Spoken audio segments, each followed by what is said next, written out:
point, let me highlight it. We see from when I read my Bible from Genesis chapter 1, I find that God is the first architect. He is the first system designer. And this one he did within only 7 days of the week. And it is so amazing, things we cannot even imagine. Until this time, nobody has ever discovered all these systems. So the first book of the Bible, as I mentioned, we find an amazing structure. So this chapter reads like a well-structured system design document. Okay, from day 1 to day 3, we know what was created. God creates light, then the firmament by separating the waters, and thirdly, he creates the earth, seas, and plants, and all kind of vegetations or trees that exist. This was the first and the second and the third days.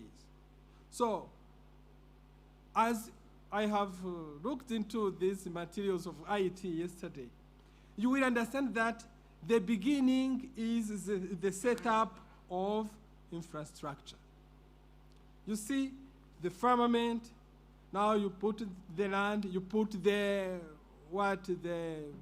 plants and everything. This is the infrastructure setup before anything else.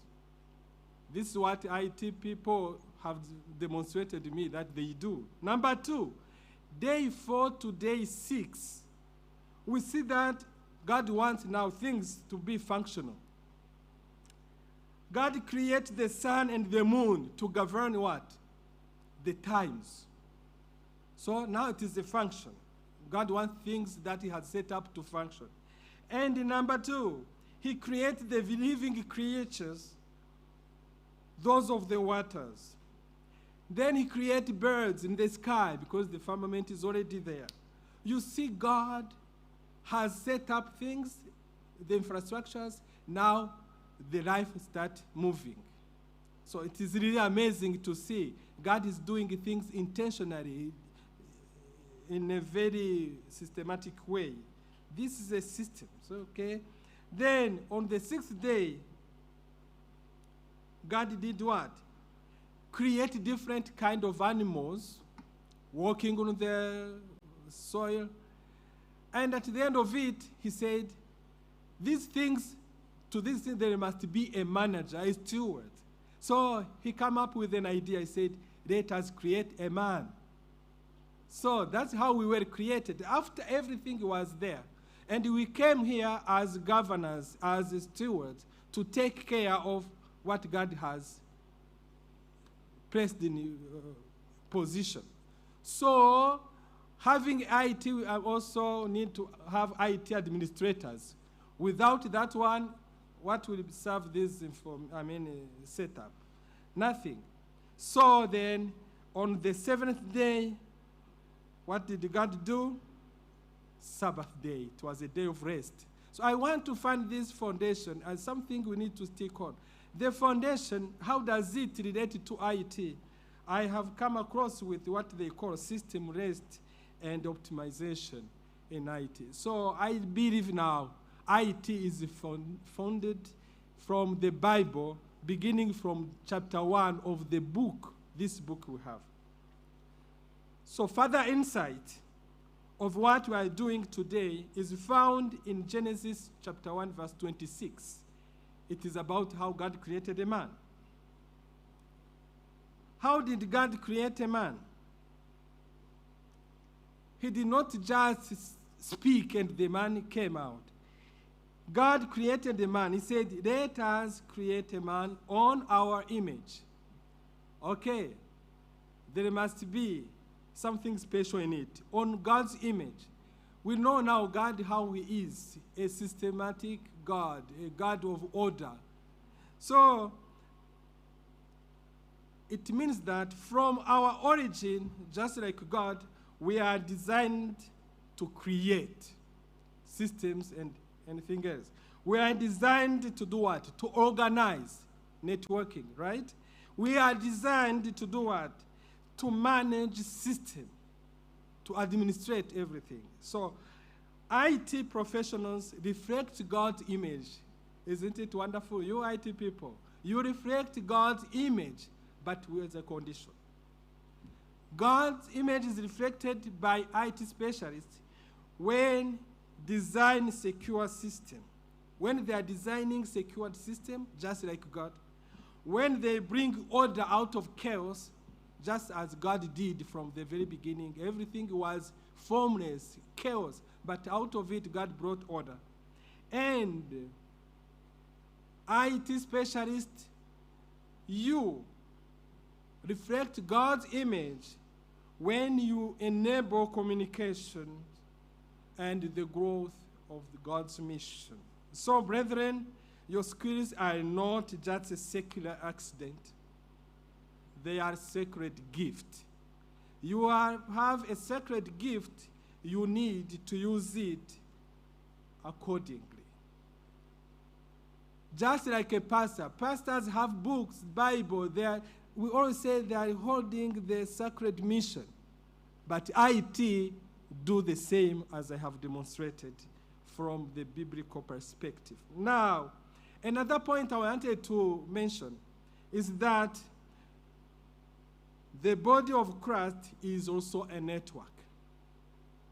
What is this body of Christ we consider as a network? I'm not the one saying it. Let us go through 1 Corinthians chapter 12 on verse 12. What does the Apostle Paul says? Of course, we have many other verses before verse 12 showing how everybody brings in his talents so that the church can be strengthened. But on verse 12, it is a kind of conclusion. He said, today our church is like a body of Christ. So, let us read this verse. Go with me from 1 Corinthians chapter 12, verse 12. Chapter 12, verse 12, so you may not think that for those who are not Bible readers, they may think that I'm just mentioning words.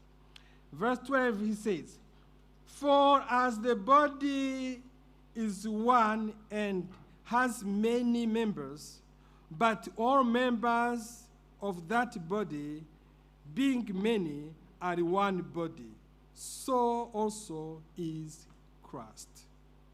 You see, we have many members. The eye cannot say, I don't care about what the arm is doing. No. Legs cannot say, I don't care about what the eyes are doing. They are connected in order to function well. Because eyes can see where it wants to lead the person. But if the legs don't stand up, it will not work.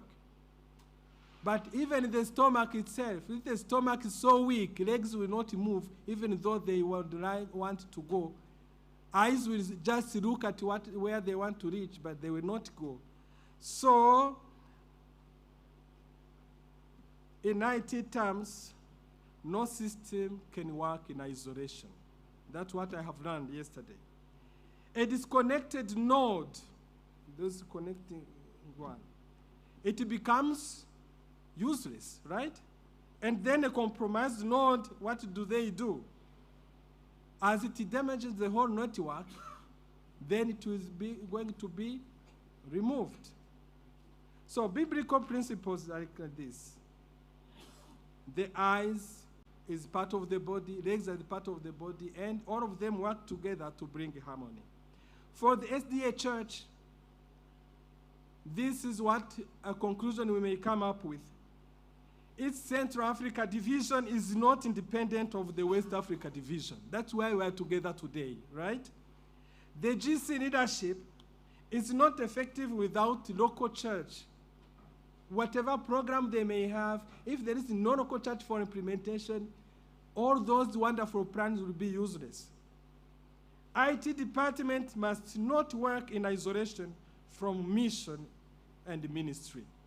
Therefore, God is calling us today from isolated systems to integrated platforms. So this is how IT becomes very powerful in advancing the mission. So now, the third point as we move to the end of my reflection to share with you is that I see the Great Commission as a deployment strategy. As I have mentioned, this Bible is very important for a Christian, for living beings. But what makes important is that Jesus Christ is in the center of it. And why Jesus Christ is in the center? Because he is life, and he brought life to the humankind which was lost. There was no more hope after committing sin. But again, he came and he died. But if he died without having disciples who would push further the work he has started, it will be no use. Therefore, he gave a commission. In Matthew chapter 28, verse 19 to 20, this is the last chapter of the book of Matthew, the epistles according to Matthew. So it was a commission. Then I want to see how I can contribute in this commission, so I will know it is founded in the Bible. Let's see.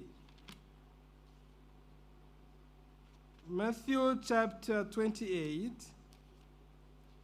Hope those, I know you are using technology, but somebody reminded us that we need also to have the book. Yesterday, I tried to obey. That it is important also, you know.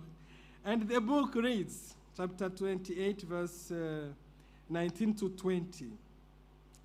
Go therefore and make disciples of all the nations, baptizing them in the name of the Father and of the Son and of the Holy Spirit, teaching them to observe all things that I have commanded you. And lo, I am with you always, even to the end of the ages. So this is what the Bible says. Does it relate to IT? So here we say, and I realized that ultimately Jesus told his disciples to think like IT professionals. He said, go. Not here only. Go to spread. IT professionals, what do? They begin with a broad scope, a global scope, not just something narrow. That is how Jesus himself used IT systems when he was commissioning his disciples. And then he said, you need to go to every nation. Every nation speaks its own languages. Then it is multiple or multi-languages. And I know in IT you have several IT languages so you use. So then that's how Jesus is the one who started all this kind of thinking. And then cross-platform. He said across all cultures, different cultures, go and preach to them, whatever be the situation, no matter what, keep on and do it always till the end, till I come again. So the early church began the mission with that in mind. It began the work in mind. They used the Roman roads, right? This was the network which existed at the time. They sent letters everywhere. This time we are sending emails maybe.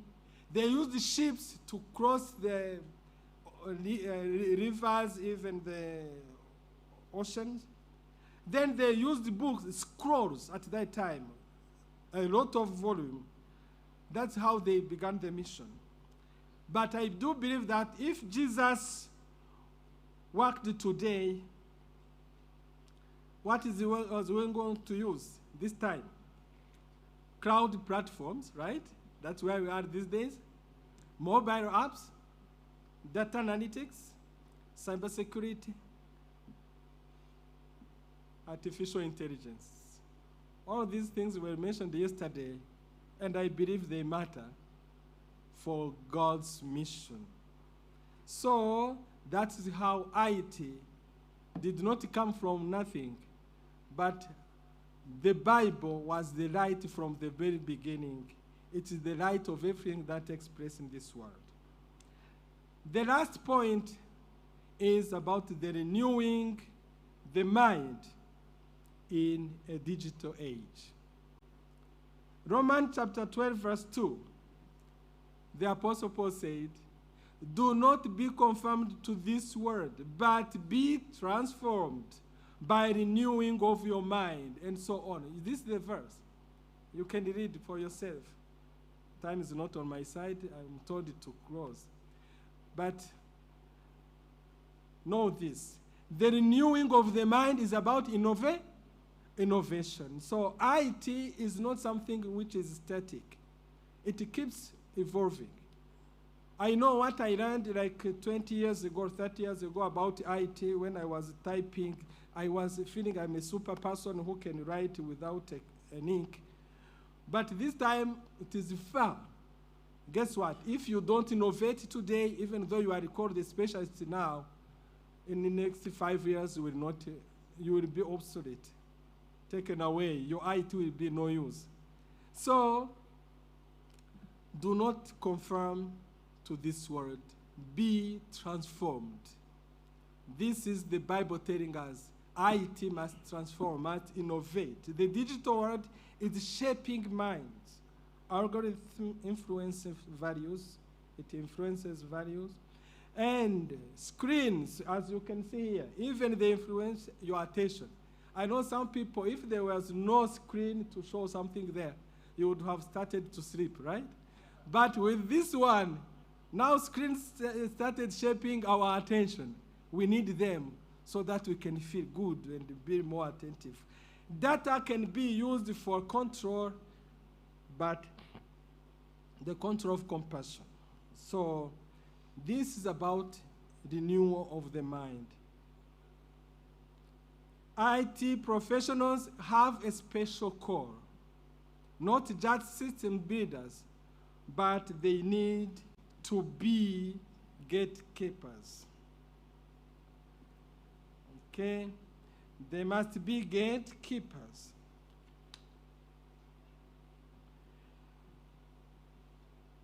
You need to do things ethically. Okay? Protecting privacy. You see how sacred the work it is. Privacy of your church. Not taking things elsewhere where it's not supposed to be. Fighting digital addiction. This is a consequence of digitalization. Ensuring inclusivity and access.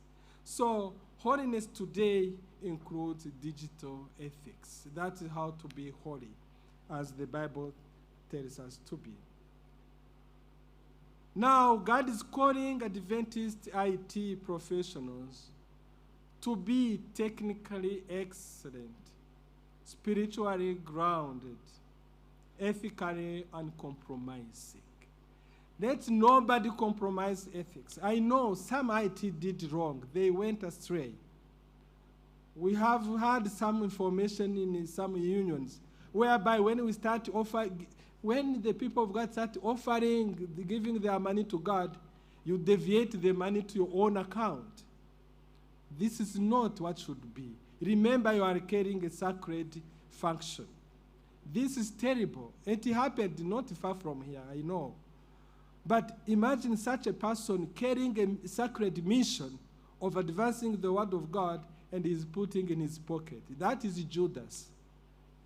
Please, never be like Judas, who took the money, who was money-driven, and he lost his eternal life. As a conclusion, a digital remnant raised by God is you. Not just preachers in the pulpits. We have plenty of preachers who will be at the pulpit. But you also, you are preaching. Behind the scene, you are developing with vision. Engineers with integrity. analysts with compassion, leaders who see technology as a mission. That is what I believe we need to feel and to understand and to live by. As I conclude, should ask yourself, how can my information technology skills advance God's kingdom? That is my appeal to you. Ask yourself, how can I use my IT skills to advance God's kingdom? Ask you another question. I have 3 questions. I wanted to appeal to you that you ask yourself this other question. Where is God calling our division or our unions to collaborate more deeply so that you can design something in that direction? Where is God calling our division, our general conference, our church? When God is calling it to go to collaborate more deeply. So bring the network so that that collaboration can be enabled. Remember, IT is enabler. Then the 3rd question, ask yourself, what system can we build that brings people closer to Christ? Not system that brings your name up and up to be praised, no. A system that will bring people closer to God. That's the system we need. Ask yourself this question. These are the 3 questions I wanted to close with, making this appeal. If you agree with me that these are 3 questions we should ask ourselves. How can my IT skills advance God's kingdom? Where is God calling our union to collaborate more deeply? And how and what system can we build that brings the people of God closer to Him? If you are with me, that we need to orient our focus in that direction as we advance the Word of God, as it was the commission of Jesus Christ. Please raise up and we will pray. So let's pray. Lord God, we thank you for the gift you have placed in our minds and hands. We dedicate our skills, our systems, our decisions, and our influence to you. Dear Lord, may the technology we design bring truth, protect dignity, and advance your mission. Make us faithful stewards. Make us ethical leaders, and make us to become humble servants in your hands. Use us to shape the visions of our unions, our general conference, our church. Help us to secure the mission as we continue to share the gospel to the very end of this world. Until Jesus comes, we pray in Jesus' name. Amen.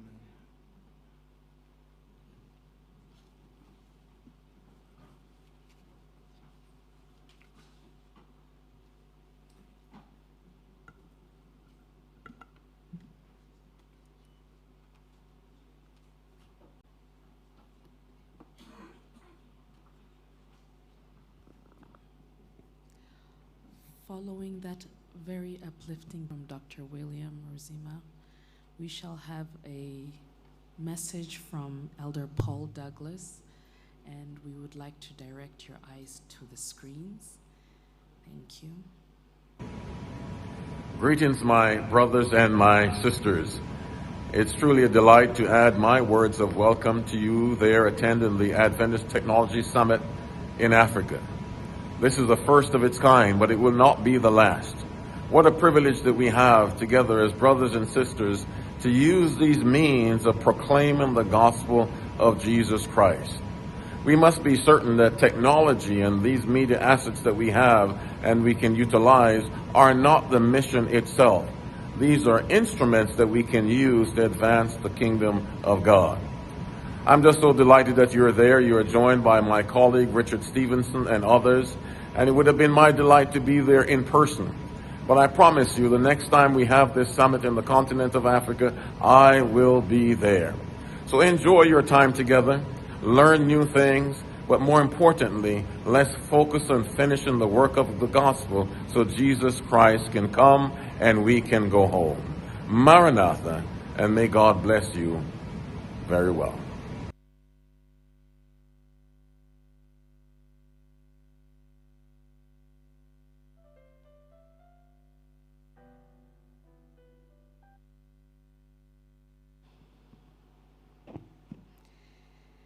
That was a very encouraging message from Elder Paul Douglas.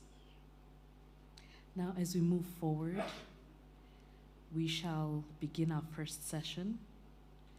And our first session for the day will be addressing the foundations of trust and accountability in the digital age, data protection and regulation.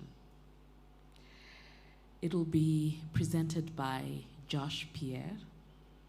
He serves as Associate Treasurer and Data Protection Officer at the General Conference. He's a trained attorney with extensive experience in governance, compliance, and nonprofit law, supporting global regions as they navigate regulatory frameworks while advancing mission. Please join me in welcoming Josh Pierre.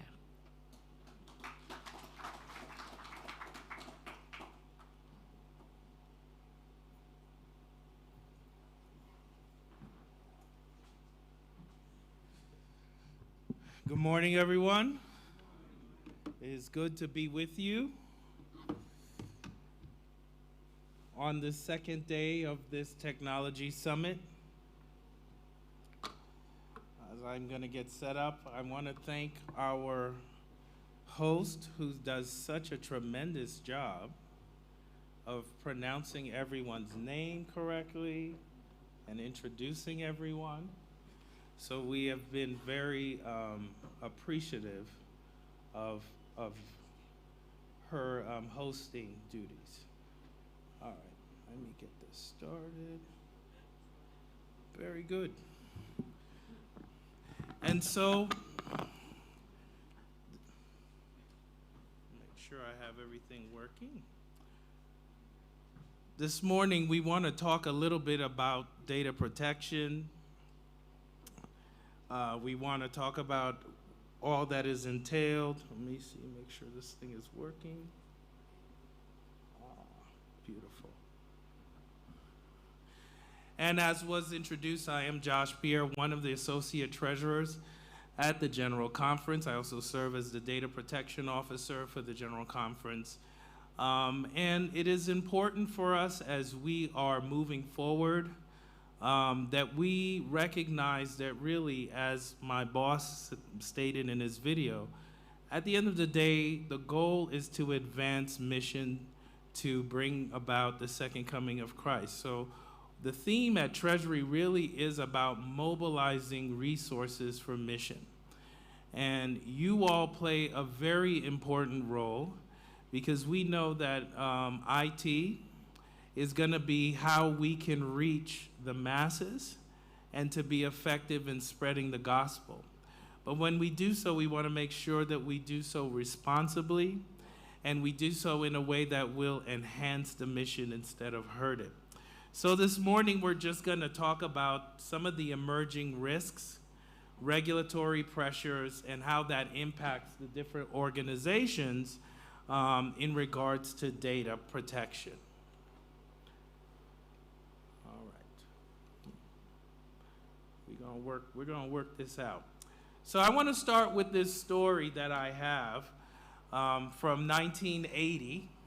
So first and foremost, do we have any data protection officers in the room today? If you are, will you raise your hands if you are serving as a data protection officer in your region? All right, I see you all. Let's make sure we talk before the end of the day today. So I want to start with this story. This happened in 1980. A young Bill Gates and his partner Paul Allen. How many people know who they are? the founders of Microsoft. But here they are having a pivotal meeting with a top executive at IBM. See, at that time, IBM was racing to create some dominant positions in personal computing. So they were really anxious to really dominate the market. So here are these young guys who secured a meeting with the executive, and where they were offering to deliver, an operating system for this computer, for the personal computers. And the interesting thing is, as they're making this pitch, they don't even own, or they have not even created software, but they were promising that they could create a software that could operate these personal computers. And so they make this pitch. And it's interesting that IBM is so focused on thinking that what is going to dominate the market is the personal computer, this machine, so that they're like, yeah, if you can deliver it, we'll do it. And they said, okay, but here's the pivotal thing. Bill Gates and his partner, Paul Allen, says, listen, what we really want to do is we're going to give it to you, but we need a non-exclusive license that will then allow us to shop around this operating system to other companies. IBM says, we don't care about software. Software doesn't mean anything. And said, do what you want. So of course they went out and actually bought QDOS. Anybody knows what that means? Quick, dirty operating system. That's literally what it means. Turned it into MS-DOS, and the rest is history, right? They ended up creating the foundations of Microsoft that dwarfed this whole PC story. So here it was that IBM gave this away because their eyes were focused on the wrong priorities of this growing industry. What I'm coming to share with you is sometimes just a little object lesson. We gotta recognize not being so focused on the minutia of what is in front of us that we end up missing out on the big picture. We know that there's been an evolution in the entire computer age, At the time, IBM was dominating the mainframe. The mainframe computer was basically the size of this whole room in order to do computing that was probably a fraction of what we can do with this phone right now. And then, of course, as we talked about, they transitioned to the personal computing era. Now we are, the client and server computing era, as you were hearing some of our colleagues talking about how do we need to secure our network. Now we have talked, you have heard them talk about the internet, cloud computing era, and now we're transitioning into artificial intelligence and quantum computing. So you see there's been a transition through the different phases of the computer era. But what do all of these different phases have in common? It's really an attempt to manage data, manipulate information to complete what we think of as complex tasks, functions, and calculations. That's essentially what it is. And so every era you see, we've been just transitioning to a more complex environment. So the use of data is not really anything new. In fact, we can go back to biblical times and see that the use of data has been something that has been ongoing. We can think about the story of Joseph, where he is then appointed as the prime minister in Egypt to manage after he shared with Pharaoh the dream, the interpretation of the dream that God had given him about what would happen in the future. Not only did he interpret the dream, he came up with a plan, right? Which required that 2 out of every 5%, of the harvest that they were getting during the land of plenty needed to be stored and be prepared so that it would be available during the 7 years of famine. That required collecting an incredible amount of data, manipulating it, understanding it, and then applying it so that you can complete the strategy. So we see that even in our Bible times, there was a collection and manipulation of data. We even go to the mainframe era, which I was talking about, where these first giant computers that everybody was amazed about, the size of these rooms, were set up to do simple calculations, even as, for example, the Americans were trying to go to the moon. And then, of course, we've integrated to the more modern era, where we have integrated systems that are using applications, platforms, networks. This is where we are now. But we have now transitioned, as we said, to a more artificial intelligence as well as a more complex systems in order to really manipulate and use data to advance different missions and objectives. And I'm not going to dwell too much on this, which kind of gives you a little bit more of how data was manipulated and used over the years. There's a lot of information here.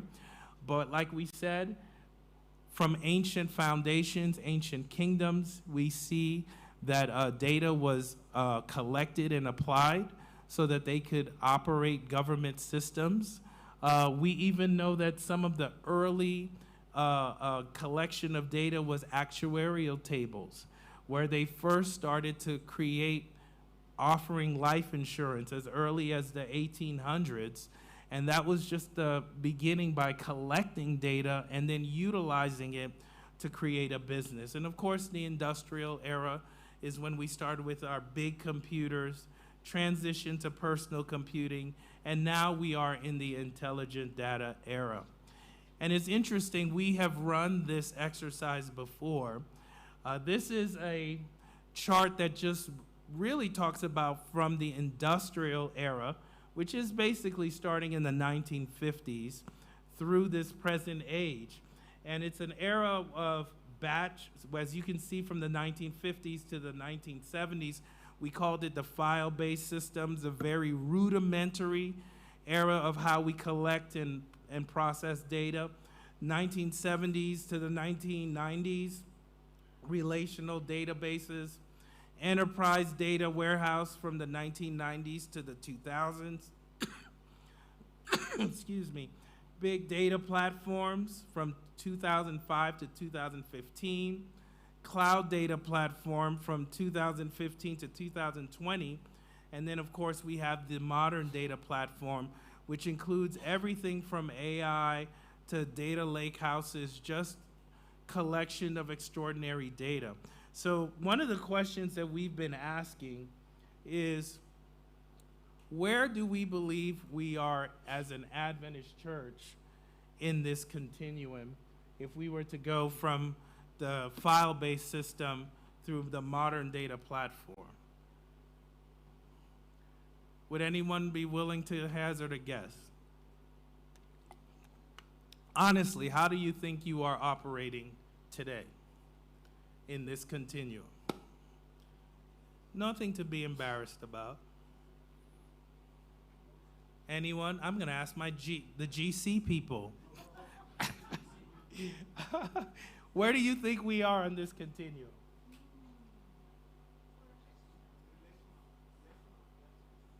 You're saying we are what? Number 2. I think you are correct. We are really in the phase 2, when we see industry is really 4 paces ahead of us. So we really have some work to do. It's nothing to be embarrassed about. It's a recognition that the ability to manipulate data and to make use of data is an ever-growing facility. And sometimes we, like IBM, can be so focused on what we've known and been comfortable with that we are reluctant to utilize the new technologies that are in front of us. We say that the church should be ready and should be anxious to utilize data to advance our mission of advancing the kingdom. And why is that? Because when you utilize good data, it allows you to make informed decision making, and it leads to effective problem solving, and then it allows us to leverage strategic predictive capabilities. So just as in the business world, they are utilizing data to make good strategic decisions, we can use some of these same tools that we are effective in spreading the gospel. So data is really considered in this day and age the prized possession in information technology. In fact, Clive Humby, he actually said that data is really the new oil, just as oil was the valuable resource in the digital age. Data is really the crown jewels by which people are able to make strategic decisions. So in the digital era that we're in, data has become the new currency for strategy. So access to accurate and timely data is what's going to enable organizations such as the church to understand the trends and behaviors, so we know how to approach those who may be interested in learning about Christ, improve the efficiency of performance, which means we are targeting the right people with the right message at the right time, and we're making informed decisions on how to mobilize our resources for mission. So that is why data really does matter. But we know that in today's world, data is just being utilized willy-nilly to be able to really make profit. And right now, most of those who are at the upper level of making income right now are those who have mastered manipulating data. And it's not anything that we should run away from, but what we need to understand is that there are some ethical responsibilities and there are some guardrails that comes with utilizing data. It's interesting, former Google design ethicist, his name is Tristan Harris, he actually coined this phrase. He said, if you are not paying for the product, you are the product, which is why we understand that there's so many platforms that are available for so many individuals to go and spend their time on, and they're not charging you, because the reason why is the more time you spend on the product, the more they can glean who you are, get to know who you are, and get this data and turn it into profit.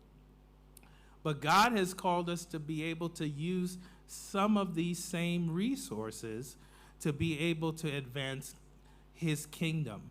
The problem is that we need to understand what are the potential, but also understand the risk, the guardrails, and how to responsibly use data. So in the next few moments, what I want to do is just address some of the top 4 protection concerns and challenges of 2026.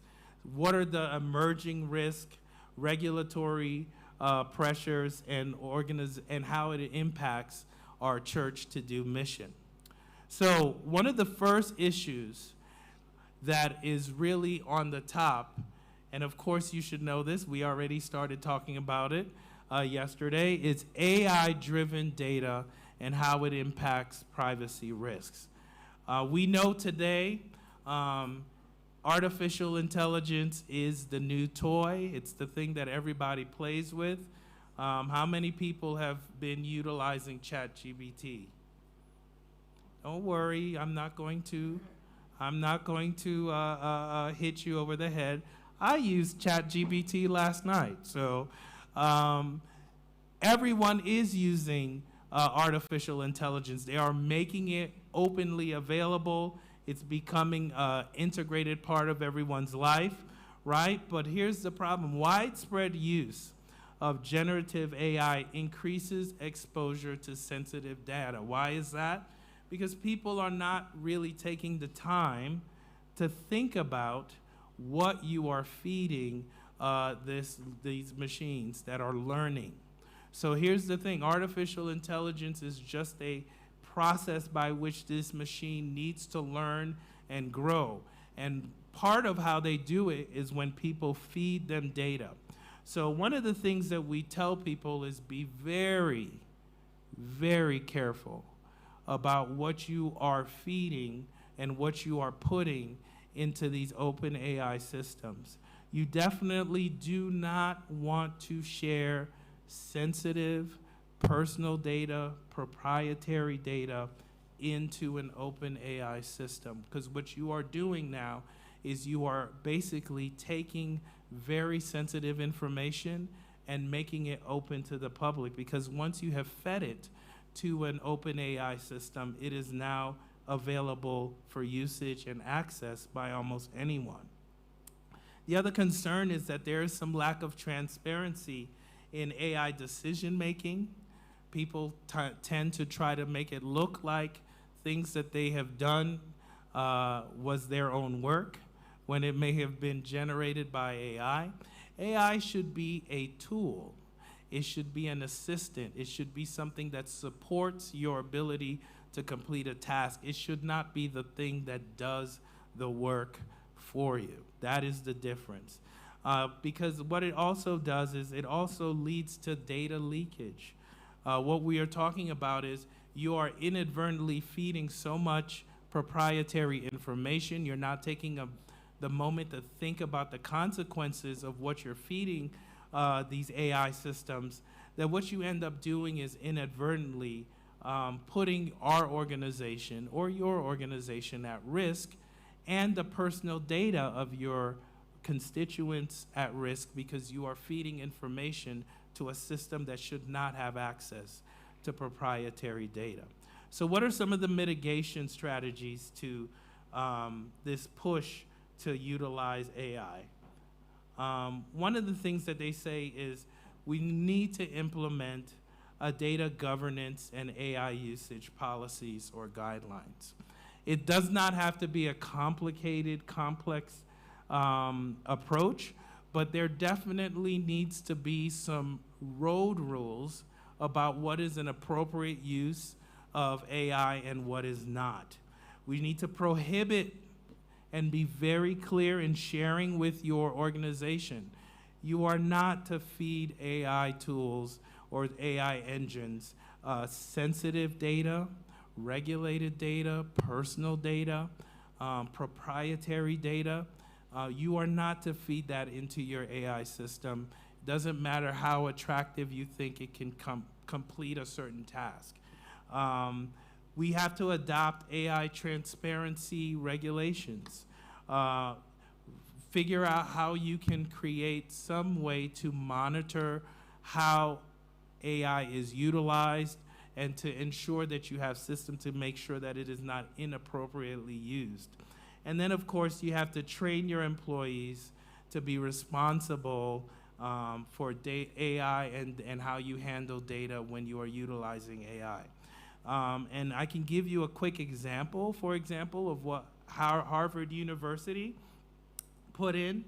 It wasn't a very complex AI usage guidelines, but they did one. They said, one, feel free to experiment, but make sure that you're doing it in a safe and ethical manner, which means do not feed it sensitive, proprietary, personal data in public AI tools. Make sure that you have accountability. What we're talking about is always review AI output for accuracy and legality. You cannot trust what AI just put out as it being accurate. There are so many embarrassing stories of people who have taken an AI product, it looked beautiful, you turned it in as your own, only to find out that, this is the technical term, that AI has been hallucinating. Anybody has heard of that term, AI hallucinations? It literally means that AI couldn't figure out how to do it, so it just made it up, which is very common. In other words, it will lie, and tell you that this is how the answer is, and it just makes it up. There has been stories of lawyers who have utilized AI and tried to do a brief and submitted it into court as their argument, only for the judge to say, well, the pivotal case that proves your point, we spent the last 3 days looking for this case and we can't find it. So can you point to us where you found this case? He had to admit that he utilized AI to create the brief. He did not take the time to double check what AI had done. And what did AI do? The pivotal case that he was relying on was totally made up. A made-up case, made-up citation. It looked good, but it was completely false. So AI has been known to do that on a regular basis. So we tell you, even though you are utilizing it, it is something that you should always review its output for accuracy and whether it is utilizing legal information. It also has been known to go into places that are actually protected and not supposed to be utilized or accessed, and have taken information from there and has caused all sorts of problems. So like we said, it's an assistant. It is not your finished draft. The other thing that they said is, followed specific academic rules. That was, of course, because it's in academia. And then, of course, it said cybersecurity awareness, watch for AI-enhanced phishing and deep fakes, which is now becoming prevalent with the plethora of AI. So as you can see, it's not a very complicated usage guidelines, but it is something that you can start out with to start to create some guardrails on appropriate usage.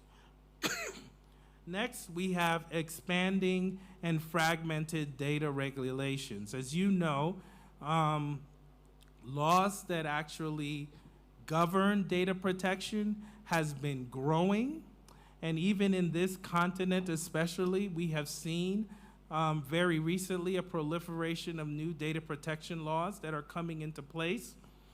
You have to recognize that there are different laws that applies in different jurisdictions. Oftentimes, sometimes they conflict with the different compliance requirements. And then they are also more and more putting in higher penalties for violations of data protection, some of which includes jail time. And so what I'm not going to do today is actually go through the specifics of the different data protection laws. My colleague, our technical data protection officer, Ernest Statz, when he does his presentation on Thursday, part of his presentation will include some specifics about the different laws that apply here in the continent and how they can be applied. But just to take a quick look, we can see in North Africa, this is by no means a complete list, but just a sampling. You see in Morocco law, they put in a law that regulates personal data processing and collecting, defines data subjects. In Tunisia, there's a personal data protection law, which provides certain safeguards for personal data and sets controller obligations. All this really means is that they are putting more and more responsibility on those who are collecting the data, who are storing the data, who are using the data, and who are sharing the data. That includes the Seventh-day Adventist Church, who does all of these activities. So we need to be mindful that this is a growing area of the law. We included Egypt as well in North Africa. If we go to West Africa, like I said, these are only samples. We have Ghana that has a data protection law passed in 2012. Burkina Faso, which was actually one of Africa's first comprehensive data protection laws. Mali has one as well, Niger. If we then go to East Africa, we see that Kenya has a Data Protection Act, Uganda, Somalia, just to name a few. Southern Africa, of course, South Africa has POPI, which is one that has garnered a lot of attention because of some of the criminal consequences for violation.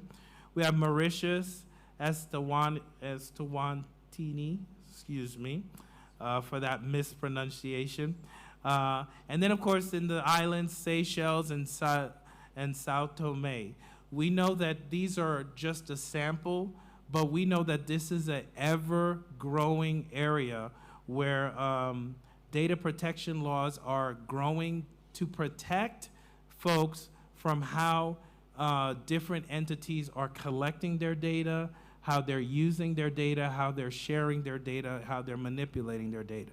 So there is some value in potentially utilizing data for strategy and mission, but we have to make sure that when we do so, we do it within the framework of the law.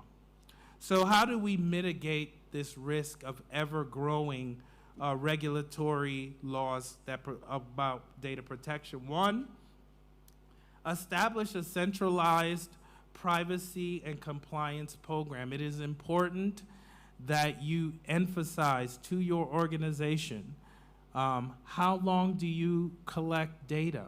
Where are you storing personal data?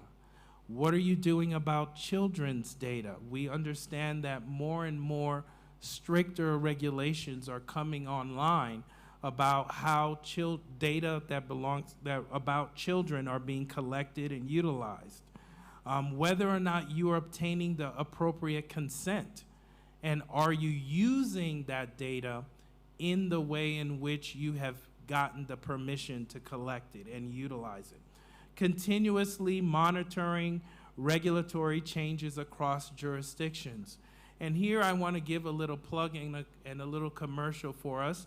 Here at the General Conference, we created a Data Protection Officers Roundtable where we meet 4 times a year on Zoom.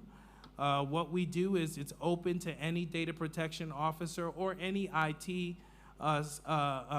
employee from the church, from anywhere in the world that has issues about data protection. So we try to meet once a quarter, and what we do is we update on any new legal developments from around the world that we're aware of.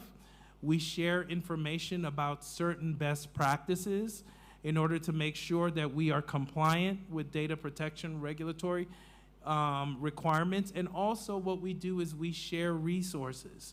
Ernest is really good at ensuring that there are some checklists, that we have templates, that we have certain practices that we share, and then we make those resources available. So if you are interested, please contact us. We'd love to put you on the mailing list. Like we said, we usually just meet once a quarter by Zoom, and we use that time to really share best practices within our Adventist community of data protection officers. Also, we want to say back to this, as far as a mitigation strategy, adopt privacy by design and default, and data minimization practices. What are we talking about? That says now as you start to put together or review your processes, how you collect information, what you do with information, you start to take into your thought processes and your strategy, what does data protection requires from us? Do we need all this data that we are collecting? How are we storing sensitive data? How long are we holding it for? Do we have the permission to utilize that data in the manner in which it's being collected, and are we being compliant with the laws? Next, we want to leverage compliance automation and legal advisory tools. This is what we were talking about making resources available. You don't have to invent the wheel by yourself. If we have resources that can help you, we are happy to make that available for you. Number 3, the third rising threat that we see is advanced cyber threats and ransom. Phishing and opportunities for cyber attacks are becoming more and more sophisticated. It's becoming more and more common, and our church is not immune. In fact, nonprofits and religious organizations are being targeted, and it can cause tremendous damage, and it can hurt the trust that our members have in us. So what we see is that there are now AI-powered cyber attacks that are becoming more and more convincing. Ransomware as a service. How many have heard of that term? Ransomware as a service. Yeah, I had to look it up myself. It literally means now that before we had people who had the genius who knew how to create these malwares and how to infiltrate. Well, now they sell it to in the criminal world. So you don't even have to have a sophisticated knowledge of how to attack somebody's network and cause that damage. You can actually go out into the criminal market world and purchase how to utilize these codes to damage people's networks. So it's easier now for different people to utilize malware to cause harm. There's our longer detection times for sophisticated breaches. They're not always immediate. Sometimes they burrow in your system and they sit there for a while to gather enough information to make a very painful experience for you. And then, of course, there's the risk because we use third parties. We store our information in the cloud. We rely on third-party data environments, which poses a potential risk to our own system. So what are some of the mitigation strategies in regards to these growing threats? One, we talked about this yesterday, deploying zero trust security and multi-factor authentication.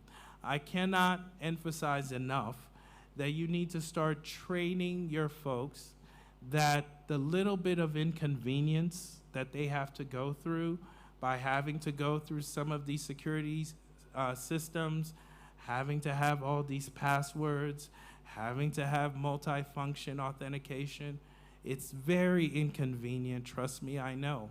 But you need to talk with your folks and say, these are practices that we put in to create a safer environment, and this is why you go through the inconvenience.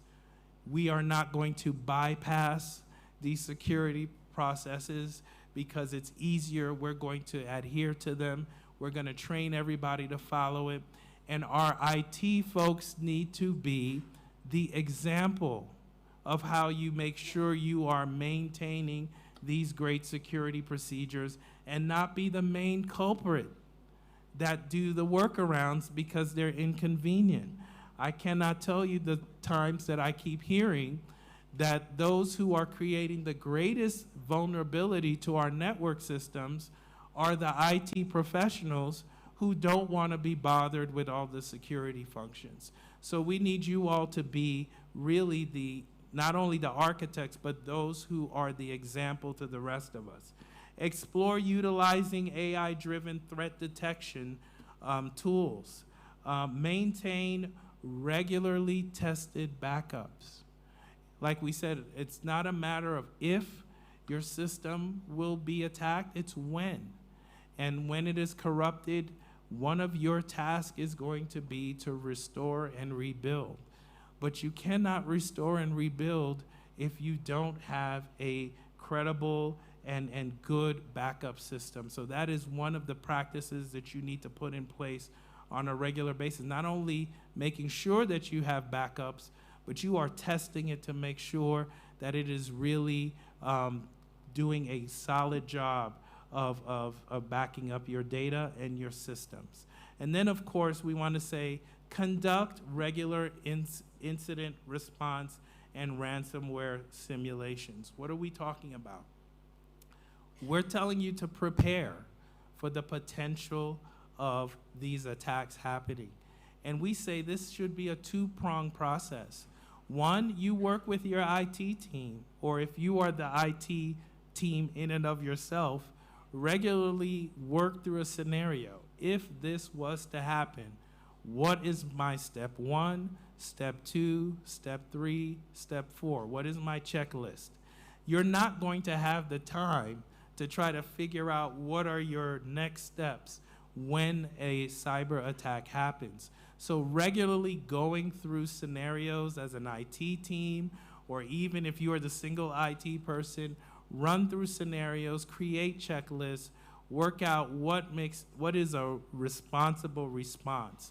The next thing we say we try to do is run simulations with your leadership.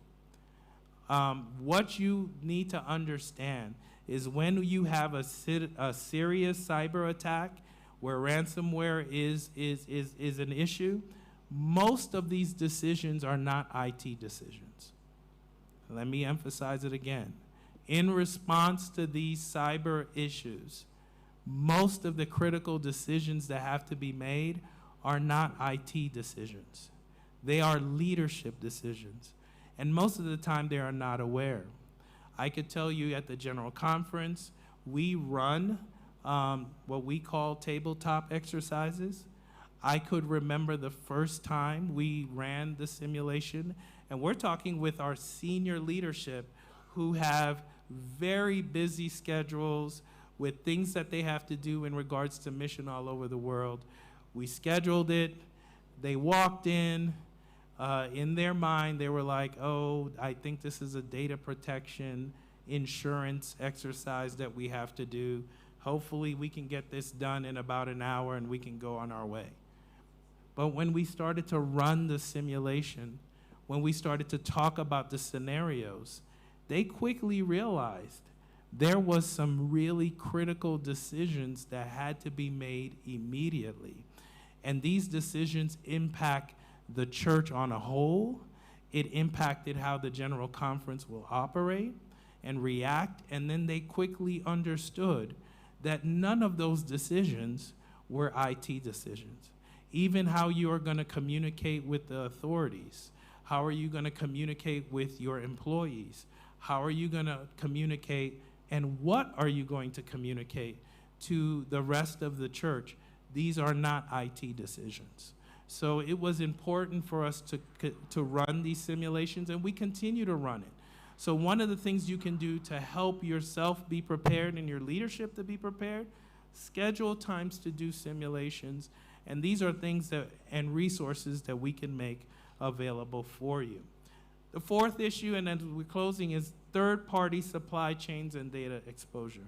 We rely on other software. We rely on contractors to do some work for us, which sometimes means that they have access to critical parts of our data and to our network. Sometimes they are not very secure. Sometimes the very vulnerability to your network is because of your reliance on third parties. And so what we know is what happens is sometimes they have very weak security controls. Sometimes they are the vehicle by which cyber attackers are using to get into networks. We know everyone from big government to Fortune 100 companies, a lot of their attacks have come through third-party vendors. So what are we saying are some of the mitigation strategies? Number one, perform rigorous vendor risk assessments. And we have actually tools and resources that Ernest has and can make available for you on how do you go ahead and conduct and ask the right questions up front before you sign on and become dependent on a third-party system or on a contractor. Number two, require contractual data protection and breach notification requirements. These are things that you need to work out up front. Those are certain questions that you need to ask up front and make sure that you have in place. They have, especially sometimes they have breaches that are critical to your system and they don't tell you anything. You want to make sure that there is certain provisions in your contract that requires them to provide timely notice to you. Of course, you want to continuously monitor their security posture, and there's ways that we can recommend for you to do that. And then the fourth and not least, you want to be very strategic about how much access you are giving third parties to your critical data and to your network, and put in very limited access whenever possible. So in closing, I just want to say that we are all on the same team. We are all striving to move forward to advance mission, and what we want to say that data protection must be a collaborative effort by each church entity to ensure proper use of data, because we collect data from the local church and it works its way all the way up to the General Conference. So if we are not good stewards from the local church level all the way up, it will impact our trust. Number two, data protection must be by design and by default to safeguard the data that we collect and use, ensure the accuracy of our data, make sure that we are getting good data and that we are storing it properly and it is properly classified. And number four, data protection is really a stewardship obligation for the church. It is a stewardship obligation that we have to our members, that we are being very careful, not just with their funds, but also with their personal data that we collect, that we utilize, and we process, not just our members, but also those that we are connecting with online who are seeking the truth. There is nothing wrong with utilizing that data.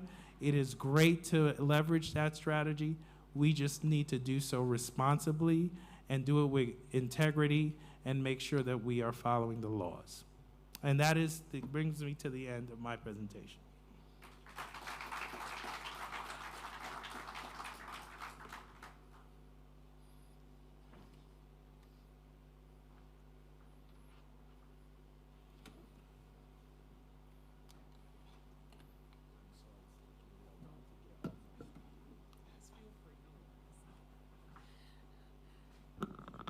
Thank you, Josh.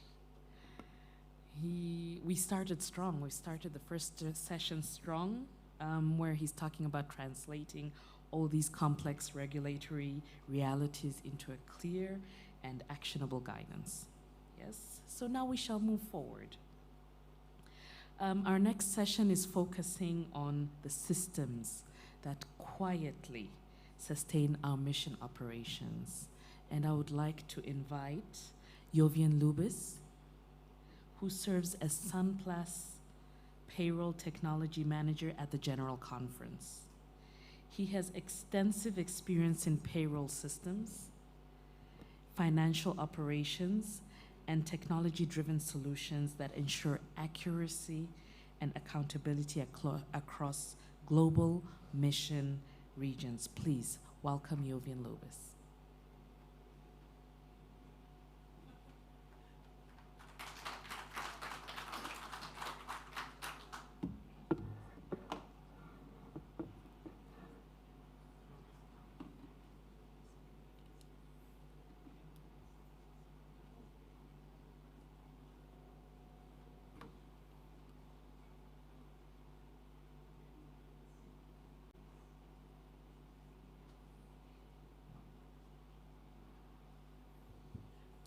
Good morning.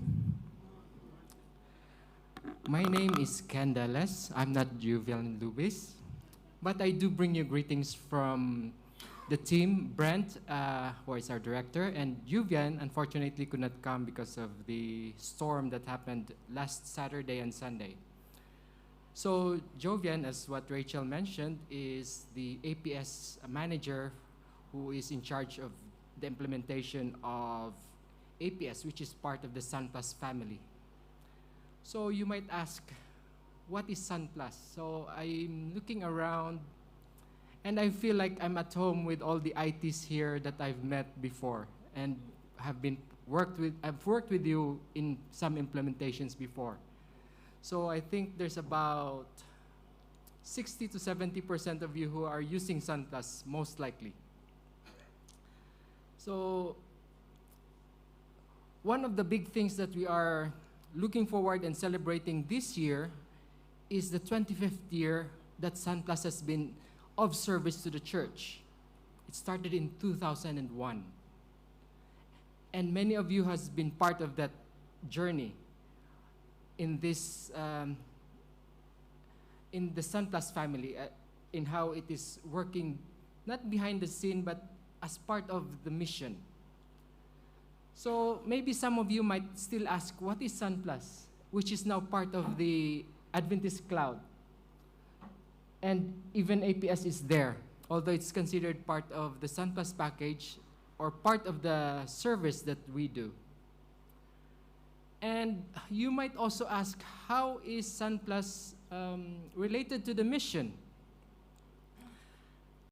Now, if we say Sun Plus, does it mean, is it the software? Is it just the accounting package that you're working on? I would say Sun Plus is actually a network, because the name of the software that we are using is called Sun Systems. And it's not even made or created internally by the church. This software is a commercially known software purchased from Infor. And this partnership, which started in 2001, I think we started with version 4.2 that time. So, and how is this related to our mission? You know, our mission strategy and our mission focus, this quinquennium is still the I Will Go mission. And it has 4 foundations, which is communion with God, identity with Christ, unity through the Holy Spirit, and mission for all. And these priorities, let me just read quickly the strategic plan for this quinquennium. It says, all Seventh-day Adventists are committed to faithfully fulfilling the sacred purpose to reach the world and are connected to Christ's Advent movement that is global in scope, yet local in strategic implementation. The I Will Go strategic plan has far-reaching vision that seeks to align resources with measurable goals and expect all church entities and church members to implement their own action and plans. Let me highlight that section there, which is to align resources with measurable goals. Align resources with measurable goals. Doesn't this align with what Sun Plus does, with our financial objectives and what our offices wanted to do? You know, being able to empower the Seventh-day Adventist Church denominational organization with purpose-built business applications and global services that enables them to focus on missions and priorities. Let me talk about some of the specific aspects of the Sun Plus structure and the Sun Plus services that we do. The first and foremost one is the Sun Plus Financial, which is what you know as Sun Plus in your mind, but which is Sun Systems that you use, which is the accounting software. Then there's also the Sun Plus Payroll, which is APS. Then we have 2 other products which are closely worked on and closely related, which is the inventory and the healthcare. This is being rolled out. I've seen it being rolled out here in 2 of our institutions here in Rwanda, in fact. There's the hospital and the clinic here down in Rivero or something. Yeah. So, and then we also have the Sun Plus Cloud, which is the cloud hosting for the Sun Plus services. Then we are also working on the workflows. Some of you have heard about Sun Plus Extra and these other added features. This is what the workflows does. Then we have also the Sun Plus services. This is something new that has grown in the past few years. You might heard that Sun Plus is now doing some accounting services for the GC and for SPD and for some other entities. And we have all big projects in line that we will be partnering with other entities in the church to help with these services. So that's one of the things that we are also working on. Then there's the Sun Plus support.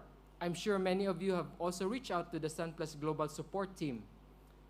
And then intelligence, which we are working with closely with IAD and the team there. This has to do with data lake and being able to do intelligence and dashboard and BI services to work with Sun Plus.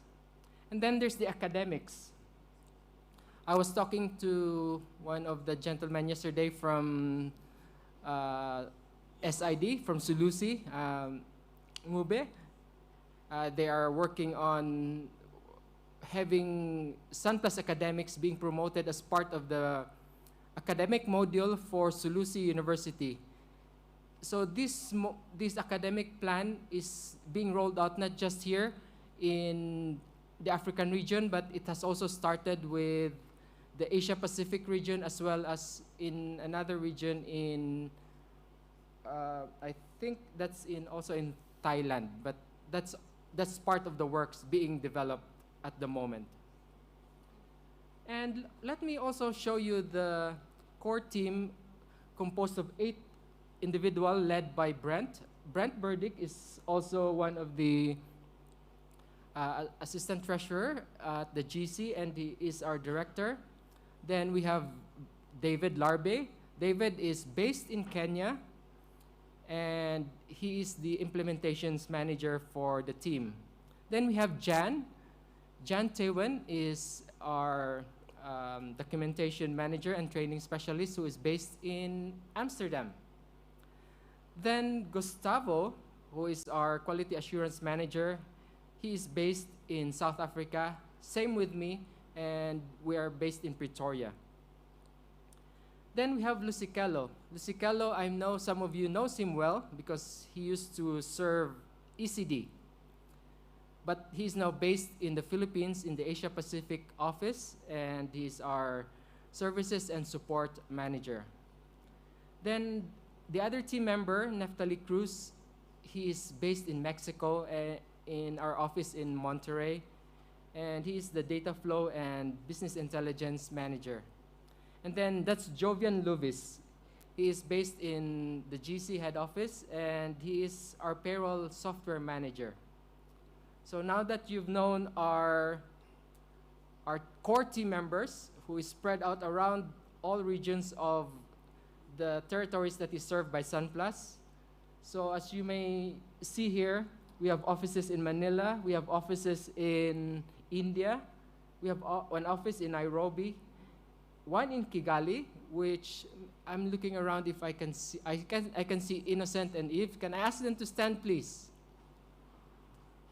Innocent and Eve, they are serving the EMEA region as the support personnel here, and they are also helping roll out APS as well in this region. I know Asome and Ayuka and even their union, they have about 30 sites who is now hosted and are using Sun Plus 6.4, and very soon they will be rolling out APS.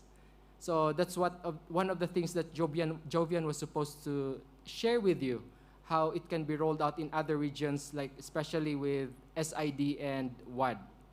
Thank you guys, and thank you for coming this morning. So yes, this is the support team that helps with addressing many of your concerns, many of your support issues from accounting to IT. These are the team members that helps and support your support calls.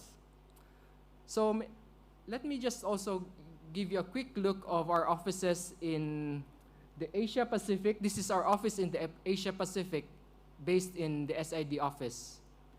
So we have about 16 people at the moment there in the Asia Pacific office. We have an office there for training and presentation. This office is in Kenya. This is the recently inaugurated office, and we have two guys there. David is in that office. Then this is the office here in the Union in Kigali. This was last year during the inauguration. And then this is our small office in Montemorelos University. We have about 4 people there, and they are serving the region where the Americas is, that very time zone. Now, if you look at the maps where SunPlus is being used, you can see that WAD, ECD, and SID are the very strong ones. You are the brightest, the most red here, because you have the most numbers in comparison with the rest of the world who are using SunPlus. ECD has about 163, WAD has about 123, and SID has about 110 sites. This is another, this is in terms of number of users. So if you look at EMEA, you have about 705 compared to APAC, which has about 251. And the Americas has about 468. That blue region is, I think, represented by IAD alone. One of the biggest implementation or upgrade that we had was in Tanzania, and I believe there were 36 sites that we had to upgrade. So 36 sites, we had to install about 72 servers in total, the AD plus the application server. And it's good to have the team when you have this implementation this big. So this is Yves and the rest of the team. Even Haga is there in action. Now you might also say, what is SunPlus and who uses it? Is it only us, the church? Now, again, SunPlus is not the software. Sun Systems is the name of the software. And Sun Systems is being used by not only the Seventh-day Adventist Church. There are big entities and big companies that uses SunPlus. And this includes these companies here. Hilton, Four Seasons in the hospitality section, even Marriott and Holiday Inn, they use Sun Systems in their accounting financials. Even Barclay, HSBC, American Express, that column there which says Latin America, I'm sure it's not only Latin America where the Seventh-day Adventist Church is. The Seventh-day Adventist Church based in Maryland, which is our HQ, which also sponsors this software that we are using, partly, is considered as one of the main partners of Sun Systems. So if you notice, it has a very diverse customer base, and it is one of the Fortune 500, and it's on the top 4 of the quadrant. So if you think that you are alone working with SunPlus, you might be surprised that there's a bigger world for you. If just in case you wander in the corporate world, SunPlus is being used and being utilized by these big companies. One of the things also that SunPlus is working on is in partnership with the GC. Of course, Richard has given us a blessing, and Adrian here is also a major partner of the SunPlus in terms of the SunPlus Cloud, because in the last 2 years, the SunPlus Cloud has been growing silently, but it has been growing and it has been expanding. It used to be, the data center used to be in Las Vegas, and 2 years ago we decided to move it to the GC. And that move alone has saved the church $400,000 a year, where we don't have to pay the Las Vegas third-party provider, everything now comes back to within the church. And one of the exciting things that we are working on with the GC, with Adrian and Richard, is the additional data centers being established, especially here, being planned in tandem with SID, is the data center that is soon to be realized. I've been talking to Michilo, and Michilo has now the ball on this because they need to have the space ready, the room ready, but the budget and the blessings of Richard is already there. So this data center will significantly improve latency, because at the moment, many of you are still connecting from your offices, especially WAD, and those of you like ECD who are trying to connect to the data center in Maryland. The latency has been bad in some places, and even the lag. Like there's like about 10 to 16 hops maximum. So hopefully very soon, this data center, which will be based in SID, will improve all these lag experiences and latency issues. So that's one of the things that SunPlus, in partnership with the GC, is working on. This is just a quick view of the number who are hosted at the data center based in the US. We have 963 users total. And you can see here WAD has 124 users. And so hopefully WAD will very soon experience better and faster connection to the data centers that they are connecting to. Now, one of the things that we are focusing on, especially this year, is to make sure that everyone is up to date, even with your most basic version of SunPlus. I understand that there are still some of you who are using Sun 6.0. In our latest statistics, we have only about 9 or 10 sites who are still in Sun 5.4. And as you may know, Sun 5.4 is only supported up to Windows 2008 and SQL version 2008. So there's no question you need to move and be on the latest, at least the supported versions of the software or the operating system. You know, to stay supported and secure, this is one of the things that you need to consider. And make sure your software, your SunPlus, and your operating system is supported. So, a quick overview. Sun Systems 5.0 or 5 up to 5.4, the support ended in September 27, 2024. That is, no more support, no more patches, nothing. If you have any trouble or issues, then you will not get anything.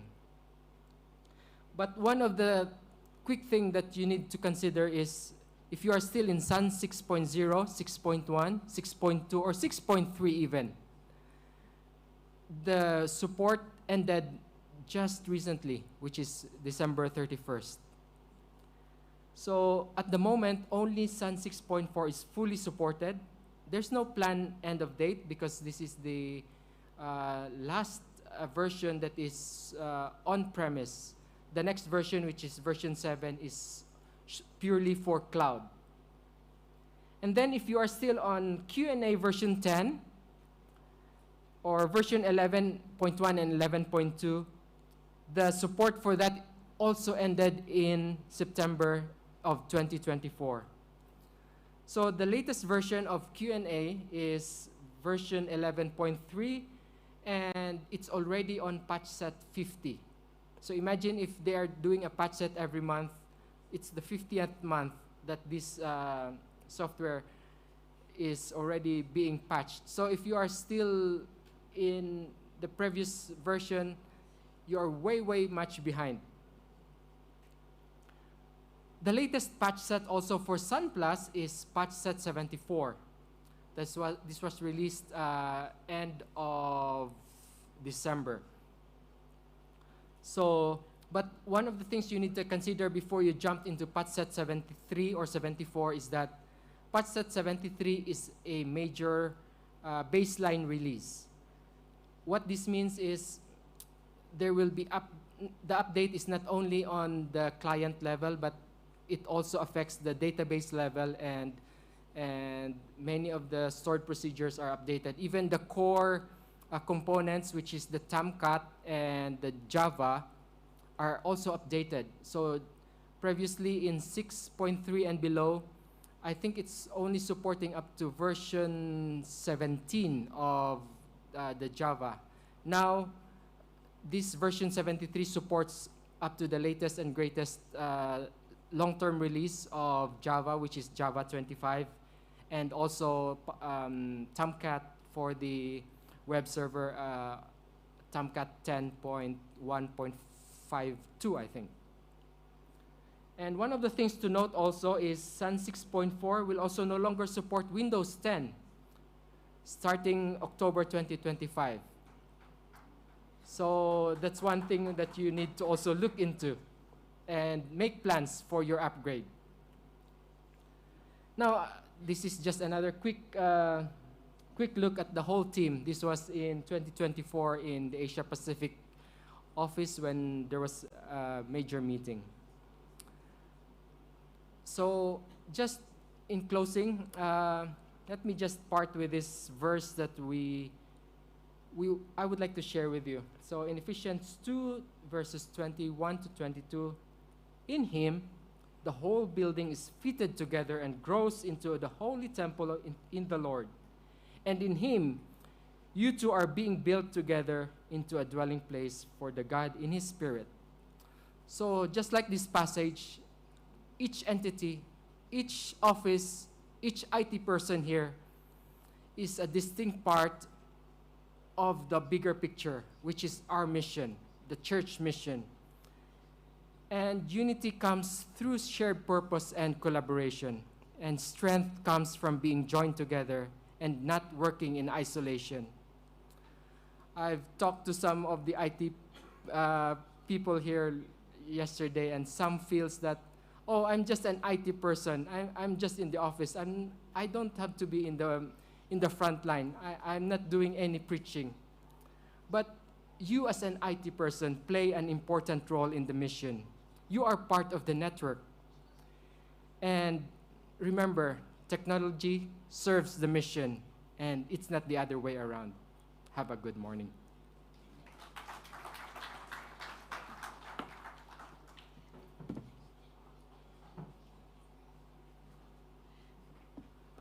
Thank you so much, Ken, for stepping up and for an enlightening presentation that shows us the systems and their reliable continuity and the efficiency within our mission operations. Now we will move forward to the next section of this session, which focuses on connection and stewardship through data. We will have 20 minutes for this presentation, and just a reminder before the presenter comes, all those that registered for this summit and have not collected their badges, kindly can you please have your badges so that there is an ease when going for lunchtime or other activities.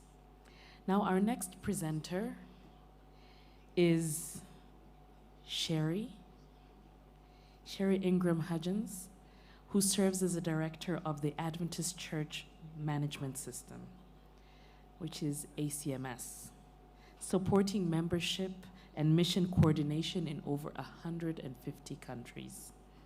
She brings extensive experience in system architecture, data management, and mission-aligned technology solutions. Kindly, please, let's welcome Sherry.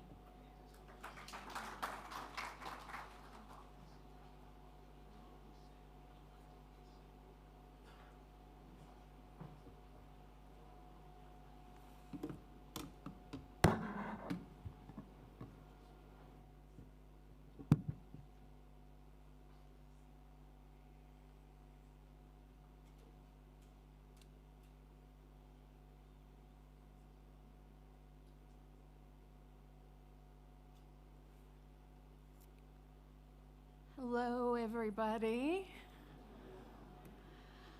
I wish I could pronounce all of the different ways to say hello that are in this room here today. I'll tell you what, those of you with the first language, if you recognize these, let's give it a try. Maraho, habari, oo. Hello, hello, mahoro, alo, sawubona, bonjour, peleo, alo, hola, azul. I hope somebody recognized some of those, right? It is so good to be here with you today, and I have a lot of familiar faces here as I've had the privilege of traveling to Africa several times. And today I'm going to be talking about connecting tools for the acceleration of mission. And we're going to start by talking about ACMS. That is now, many of you here, and I'm going to talk about this more in a minute, are familiar with ACMS, but you may not be aware that ACMS is a lot more than just membership. Okay? ACMS is a platform. It is a platform that includes several products. ACMS membership was the first one that we rolled out to the world field. The next one we are working on rolling out now is ACMS Treasury, and also a mobile app we are rolling out now called 7Me. We'll talk about these a little bit further in just a minute. Those three, membership, treasury, and 7Me, as I mentioned, we are already working on rolling them out, and so I consider them fairly mature products. On the right-hand side, we see ASUS and 7Vote. Those we are working on doing the development now, and they have not been rolled out at this point. We have one entity that is just now beginning the beta test phase for ASUS, and I will talk a little bit more about ASUS and each of these as we go through the presentation. But at this point, I just want you to begin to absorb the fact that ACMS is not just membership, that it is a platform made that has these 5 products built on top of that platform. We're going to start by talking about ACMS membership just a little bit, because many of you in here are probably somewhat familiar with this particular product. And within Africa, we have the 3 divisions represented here. And look at all the countries in your 3 divisions that have at least started using ACMS membership. And do you know how that is possible, all that green area? Not because of us, because of you. You and the local church clerks, the leadership in your fields, your fields have done an amazingly difficult job of switching to a new system, a new way of doing things. And yet in Africa, in the combination of your 3 divisions, 35 unions are using ACMS membership. 43 different countries are using it.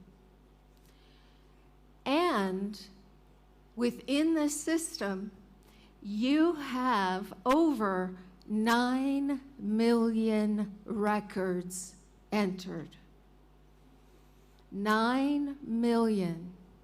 In our entire ACMS system globally, we have 17 million, a bit more than 17 million entered. And so that means in your 3 divisions, you have over half of the membership that's entered in ACMS. So I think you guys need to give, please, yourselves a round of applause. That is an amazing accomplishment. Now, I mentioned we got here because of you who answer support questions, who help people, who help with trainings. And I just want to share some of the pictures that our team has participated in some of the trainings that we've had in your division, and we'll just go through these quickly. But here is one when I was here in Rwanda in 2017. And we have Ivory Coast, Ghana, Nigeria, Liberia, Zambia, look at all those people in Zambia, Zimbabwe, South Africa, Kenya, Uganda, Ethiopia, Tanzania, and in Tanzania on a subsequent visit, I had the privilege to be able to visit a Barbike village. And between our team doing trainings and your leaders, your associate secretaries, the district secretaries, you as IT people, continuing that work, we are not available to continue the ongoing work necessary of training, right? Church clerks turn over all the time, conference people change positions, and IT people are often some of the most stable people in the environment who stay in their positions the longest. And the success of a system like this relies on people like you. Now, when we talk about membership, we're talking primarily about people and organizations. All right, so within our system, within the ACMS membership, we of course have person records. Those are the members, or non-members if you're including those. We have the church structure, which when we're dealing with members who are members of a local church, in our denomination, that church is part of a conference, is part of a union, is part of a division. So all of those elements are also part of ACMS membership. They're updated, their names and addresses are updated. As churches are opened or closed, that is updated in ACMS membership. And with person records, let me go back there just a second and add that the word person records encompasses a lot. It encompasses the demographics of the individual, but also information like their baptismal form, that can be uploaded. If the member has signed any consents for use of their data, those can be entered. If a member has passed a background check so that they can work with children, that information can be entered. And of course, all of the history of their membership, such as when they were baptized, when they were transferred from one church to another. All of that is part of what I'm calling here the person records. So we have the people and the church structure and the departments in our church and the positions.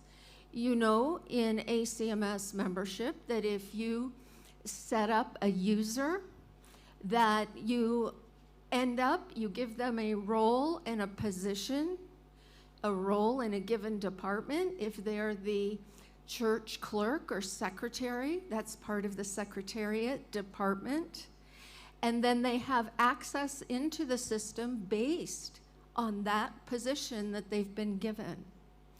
Also, if you are just wanting to keep your officers up to date for the churches, for the conferences, for the unions, even if those individuals are not using ACMS themselves, you can list the treasurer, assign an individual to be the communications director, keep all of your officers up to date in one central location.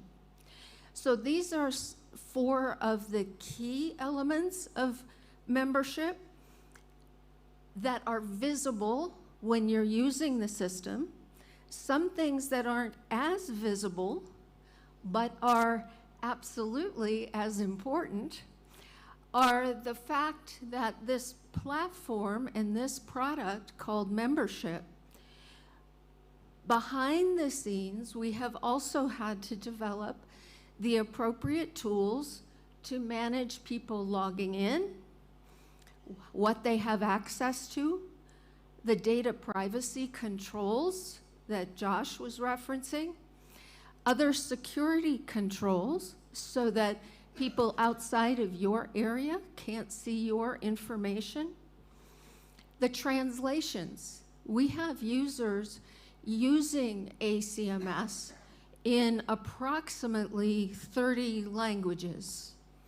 30 different languages, we have people using the system in those languages. And so we wrote a translation module that would help accommodate that. And the overall technology stack of what's being used. So all of these elements had to be accounted for when we initially rolled out membership. Well, guess what?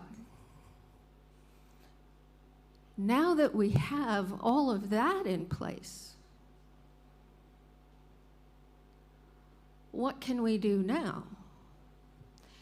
And it was the plan from the beginning to add, after membership, to add treasury, the ability for local churches to manage their finances.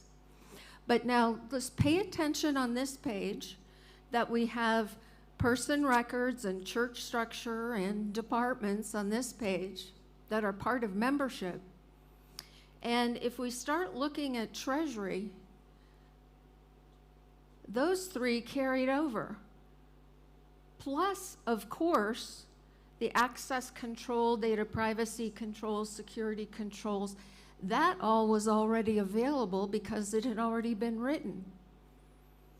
So this is part of connecting the tools, is we are doing it internally and we're beginning to do it externally.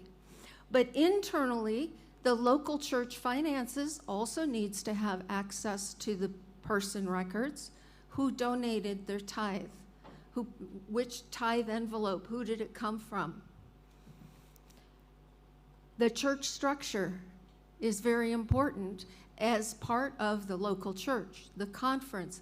All of this is integral to the Treasury module. Where are the local church funds going to be remitted to their conference, right? How's the distribution going to work on up the chain to the union and the division? So the church structure is critical there, as well as departments, because local church finances encompasses departmental budgeting, the budget for the local church.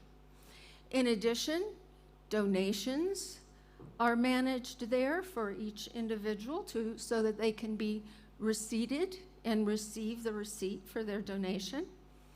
The types of offerings that people give within a local church or a conference can be established and set up.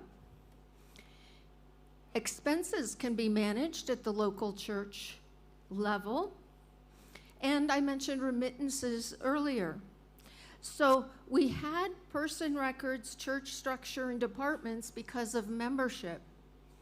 Now we added donations, offering types, expenses, and remittances, and we're able to repackage things a little bit so that when treasurers want to use the system, it looks appropriate for treasurers. And while at the same time, keeping all of the data privacy and security elements intact and building on top of those. Now, for ACMS Treasury in Africa, the blue I want to indicate is areas where they have various levels of a pilot happening. And I also want to make sure I'm very clear that this map was generated based on country. So there's one country in particular that's totally filled in, but has right now, for example, only 5 churches using Treasury. But this is just showing an indication of the interest level in your 3 divisions. 27 unions are either using it or have already committed and are using it or are exploring the possibility. That's over 38 countries. And so far, here in these 3 divisions, we have over 7,400 local churches that are using ACMS Treasury. And, pardon me, just like with membership, there have been many training sessions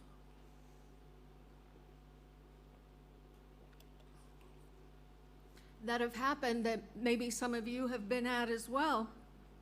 And I have pictures of just a few. We have South Africa, Ghana, Ivory Coast, Kenya, Zimbabwe. That's my associate Chiago, if you don't know him, and he's here with us. That's just a few of the training sessions for Treasury that have happened, and we anticipate that Treasury is going to continue to be adopted throughout this continent. From Treasury, I'm going to go to 7Me, the member app. Now, in Treasury, if you remember, we had person records and church structure. We also had donations and offering types. So we have that ability to manage that information. What else can we do if we're desiring to bring a member app to the users, to the members, so that the members can engage with their local church? And of course, don't forget to notice all of the security and data privacy structures that are already in place before we even begin to write any new code. And for 7Me, for the purposes of member engagement, we also have, for donations, that means the member can donate through the app. They can select which offering and make a donation through the app, online giving. But they can also enter prayer requests, view news feeds from their relevant organizations, from their local church, conference, union, or division.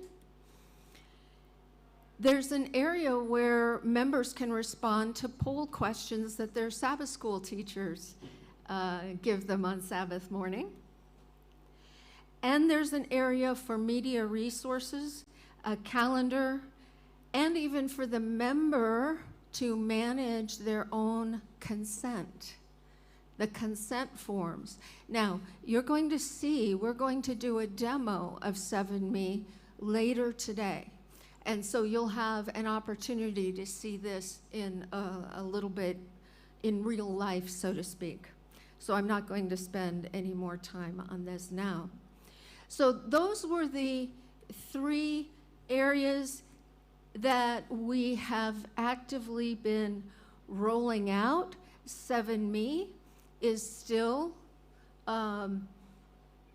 becoming adopted here on the continent, and we look forward to it being adopted even more readily. And let me just make sure, I'll say this here, and Thiago may mention it when he does the demo in a little bit, but your members can have access and use 7Me even if you aren't doing treasury or online donations. We can turn that off. We can turn that part off for your territory if you're not using that yet, and they will still have access to these other items, the prayer requests, news feed, resources, calendar, poll responses, and consents. So don't be scared away from 7Me if you aren't yet using treasury or doing online donations. It is still an option for your members to be able to use it. And it is being piloted in roughly the same places that we have traveled in other at other times. Now, ASIS, or ASIS, is a system that it's Adventist Secretarial Administrative System. So it is a system to help manage service records and employment in general. Well, I should limit that a little bit. Service records and employment, and it also uses person records and the church structure, and of course, all of the security and data privacy and translation needs that we have. So those are already in place. And someone came to us and said, would you be able to add service records into the system? And, you know, we obviously had to analyze that a little bit, learn a little bit more about service records. But once we did, it was, you know, the people in the church structure are critical to service records. So yeah, we think we can make that work while building that on top of the security and data privacy controls we've had for membership and treasury and 7Me.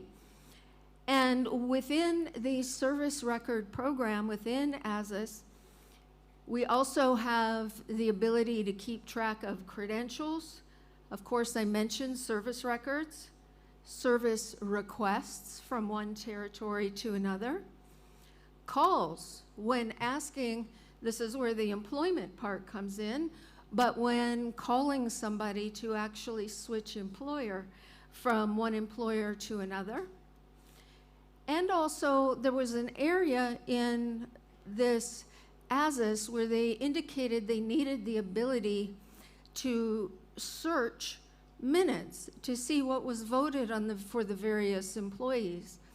So that was built into this system. And I'm mentioning that specifically because we have another place where we're actually going to use that minutes capability, but in a little bit different way. But that's what this is all about connecting these tools to be more efficient and to eliminate the need for rewriting everything. And so minutes are also part of the ASIS system. 7 vote. Now, we're also going to have a demo of 7 vote later today. We hope, if we make sure that the internet is working for us, I'm hoping we all will be able to vote. And so 7 vote needs all of these things, and you'll see a little bit more about 7 vote when we do the demo. But this was designed to be able to be used in your committee meetings, constituency meetings, from the local church on up, whoever has the need to have a tool to help with the voting process, from taking an agenda item for that meeting, having the vote, and being able to display the vote on the screen and have people vote from their device, and then take those votes and be able to output the results of those votes, which can be used in minutes. And so this is a product that we're in the early stages of development, but we do need your help this afternoon when we do a little demo. We're going to get some feedback from you on it because we're very, very, very early on. So to go back, ACMS membership, you can see the elements on the left and the security, the foundational infrastructure, if you will, on the right. And I'm just going to tab through these relatively quickly, but notice what sticks from product to product and how we're reusing what's already in the system and was developed the first time for membership. So here, pay attention to the person records and church structure and departments as we move to ACMS Treasury. Notice how those 3, plus all of the infrastructure items, carried forward. We added donations, offering types, expenses, and remittances to Treasury. And now as we go to 7Me, watch what sticks around. And this is the order we developed them in, by the way. We did membership first, then Treasury, then 7Me. And so what were we able to utilize from membership and Treasury for the 7Me app? Person records, church structure, donations, and offering types, and all of the information on the right stuck around, and we added prayer requests, news feeds, poll responses, media resources, calendar, and consents.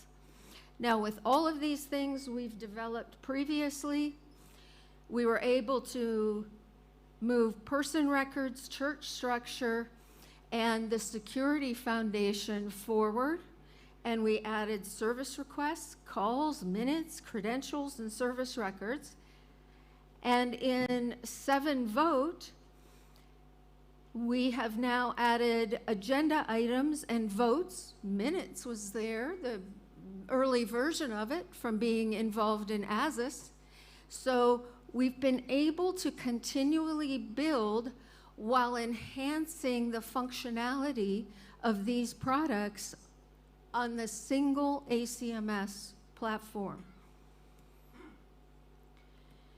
So the reuse principle that we've been doing internally with these modules, building related products on the same foundation, we are now beginning to do some more external integrations. And we're at the early stages of this, and I know that there's more that we can do. But for now, we have church information that is in ACMS being shared with the Adventist web engine so that they are able to prepare websites for local churches that exist in ACMS at the request of the appropriate leadership in that territory. Adventist Directory, we also share it there with the approval of the executive secretaries, of course. And if you're not familiar with that website, I would recommend that you take a look at it, adventistdirectory.org. It's one of the Seventh-day Adventist churches' websites for looking up the official organizations of the church. In addition, the conference, union, and division address updates and that type of thing go over to adventistdirectory.org as well. And the offering distribution and financial transactions can be imported into either SunPlus or ASI, two accounting systems that some of you are probably familiar with. So we are beginning the external integrations. And when building a system like this, we've had the question posed in so many of these presentations, what is next? What is on the horizon? And I so enjoyed the pastor's presentation yesterday on AI, and he mentioned predictive analytics. And we are at the General Conference working on data use policies, but once that is in place and being ever mindful of the data privacy concerns, there is the possibility of using the information, relevant information, for helping to predict the church life of a given church, to evaluate its discipleship, to evaluate whether it looks like it's going to grow or whether it looks like it's going to decrease. We don't have those kinds of capabilities yet, but we're building the raw data by providing tools that solve problems in the field, that we're providing tools that hopefully make people's lives easier, and in the process, there's more that can be done. Business intelligence, more integrations, maybe more internal integrations we haven't explored yet. So ACMS is nowhere near a finished product. I don't know how many of you in here ever have products that are done, but that's not our experience. It's an ongoing, evolving platform. And I just want to mention again, as I finish up, that later today we will be showing you 7Me and 7Vote. And I want to say thank you very much for your attention this morning. Thank you.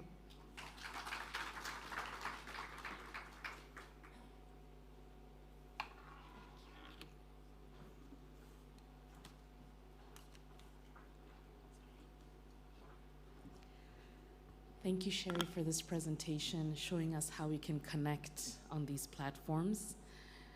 Now we will be moving to our Q&A session, and I am of the assumption that everybody has their questions in order.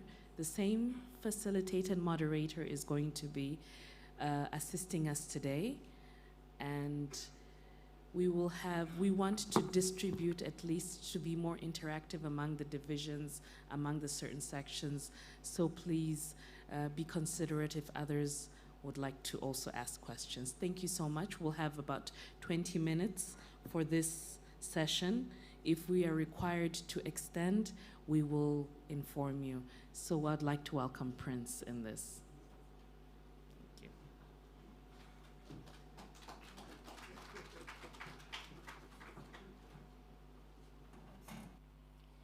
Thank you very much. Welcome again to the second day of ATS Q&A session. We have listened to 3 different important presentations today. Number 1, African Continent Data Protection Regulation. Sun Plus, empowering mission through technology. ACMS, connecting tools in support of mission. We'll now move into the Q&A session. I will first invite the 2 panelists. I will ask questions to them. I will go to the audience. And then later on, the audience will ask questions, and it will be the cycle to another panelist. Please, the 2 panelists, as they are coming in front, please clap for them.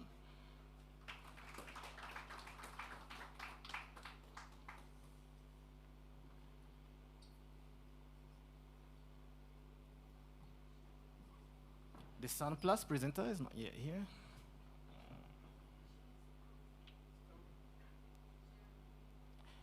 Cherry, you can come.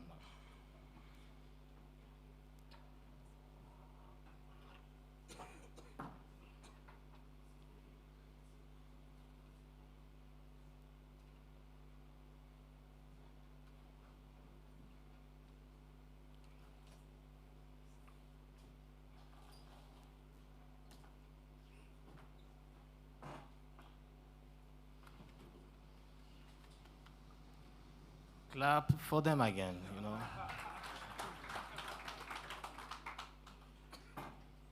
Yeah, good morning, everyone, again. Good morning. Yeah. I will first go to the first presenter. What is the most important thing organization working in Africa should understand about data protection regulation, especially when they operate across different countries? I knew you were going to ask that question based on the questions you were asking yesterday. The same pattern. No, I'm going to say the most important issue is integrity. Understand that when you are collecting, you are storing, you are utilizing data, it is like we said, it is a stewardship obligation. You are taking really precious information that belongs to our members and even those who are seeking to learn about the truth. And the important thing to do, and what a lot of the underlying goal of these data regulations is really to utilize that data with integrity, which means you're being responsible, you are protecting it, and you are only using it for what you've been given permission. Thank you very much. Sherry, in the same pattern, how does ACMS help connect different tools and systems to support mission work? And why is this important for organization today? Well, the tools I was mentioning and the commonalities of the data within the systems can really help improve efficiency and accuracy, because that information only needs to be entered one time, and then it can be reused in these other capabilities.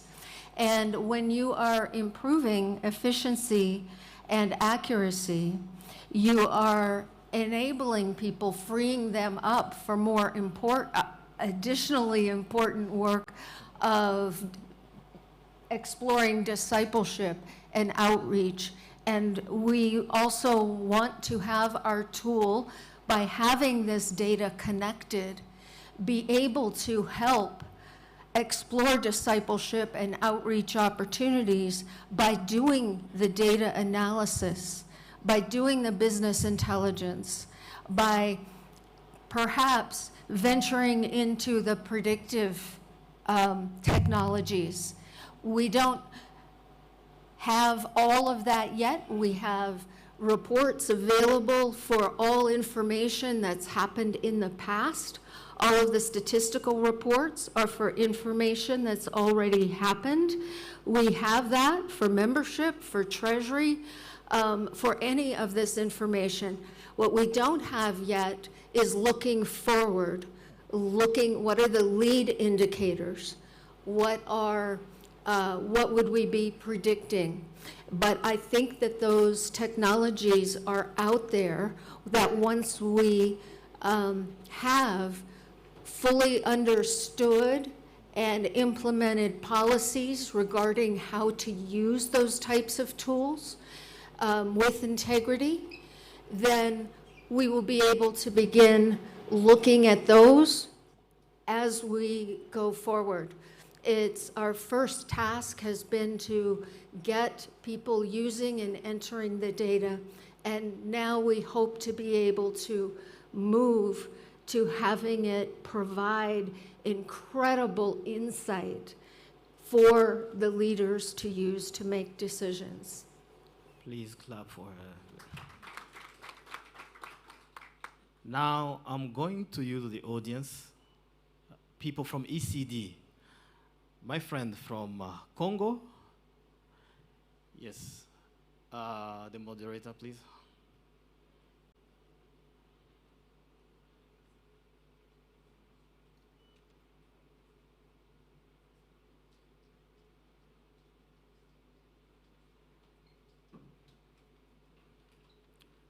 Wad, be prepared.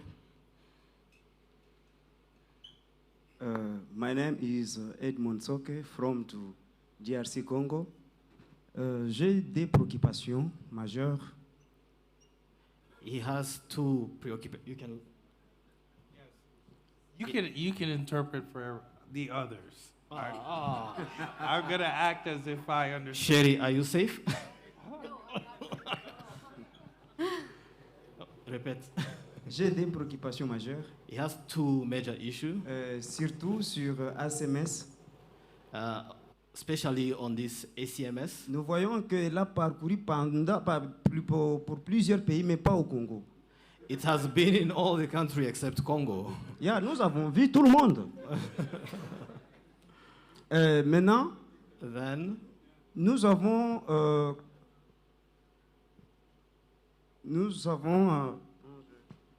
we have 3 divisions, 35 unions, 43 pays. We have 3 divisions, 45 unions.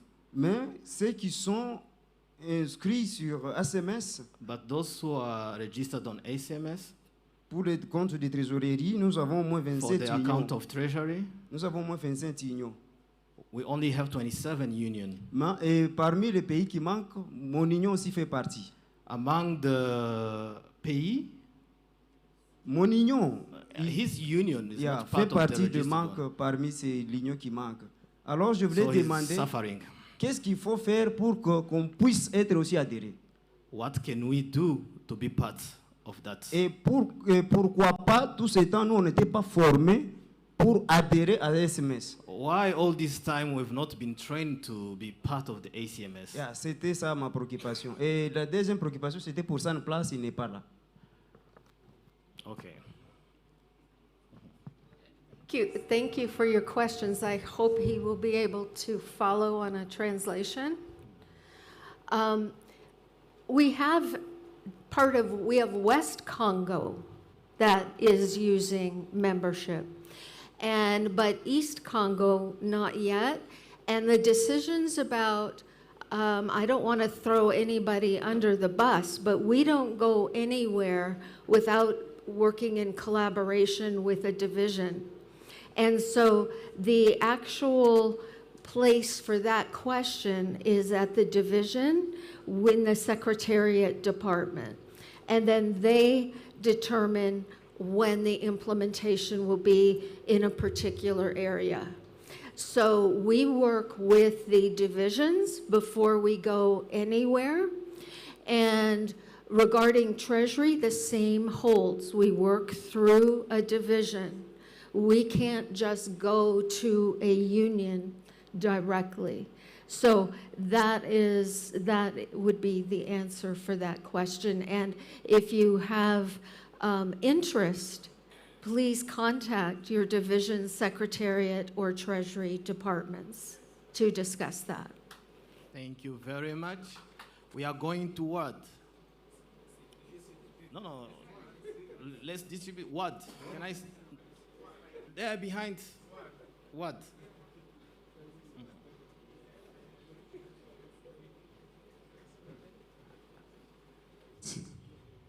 Thank you so much, Sherry and the ACMS team. We are grateful for this wonderful platform which is helping the church manage both membership and the finances. When it comes to WAD and other places, for administrative purposes, we've created what we call the districts. On the general structure, we have the church, conference, union, division, and then the GC. But other places, like I've said, we have the district, which also operates just like church. It receives income and disburses those incomes. On the platform, we find it difficult to fix the districts as far as their income and expenses are concerned. So I want to know whether there are plans in place as you do upgrade to take care of that so that it will help us move on smoothly. Thank you so much. Districts, we have the ability to manage those on the secretariat side. And on the treasury side, the notion of a district receiving funds is something that we had not encountered before coming to WAD, before going to WAD with Treasury.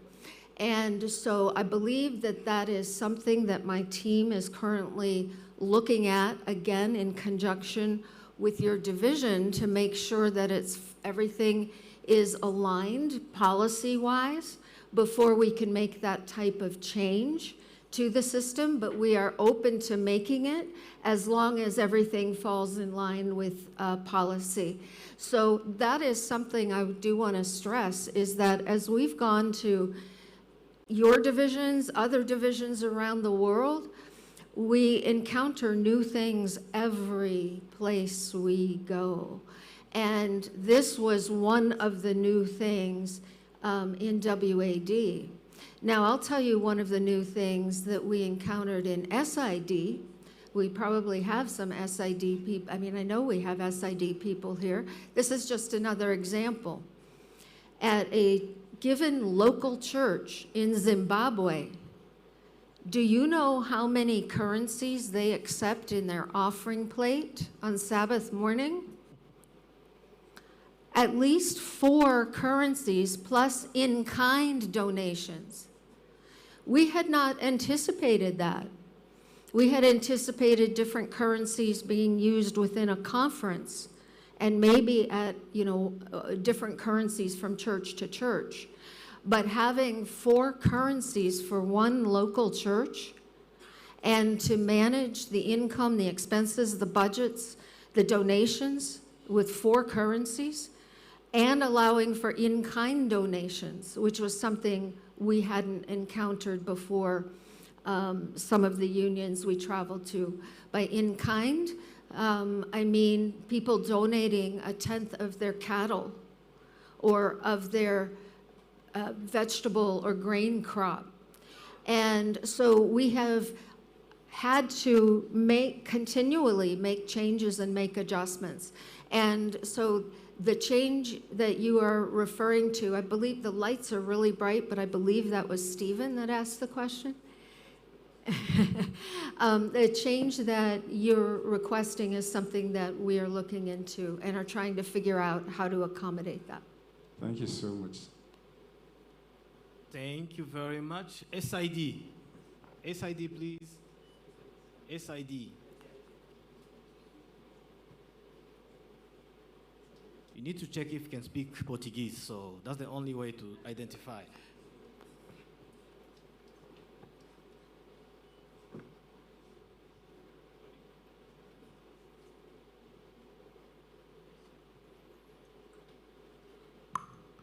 Good morning. My name is Katlako Pete from Botswana Union Conference. I'm very happy that we have the two presenters up there. They talked about the ACMS, the information that they get from the people, and the data protection.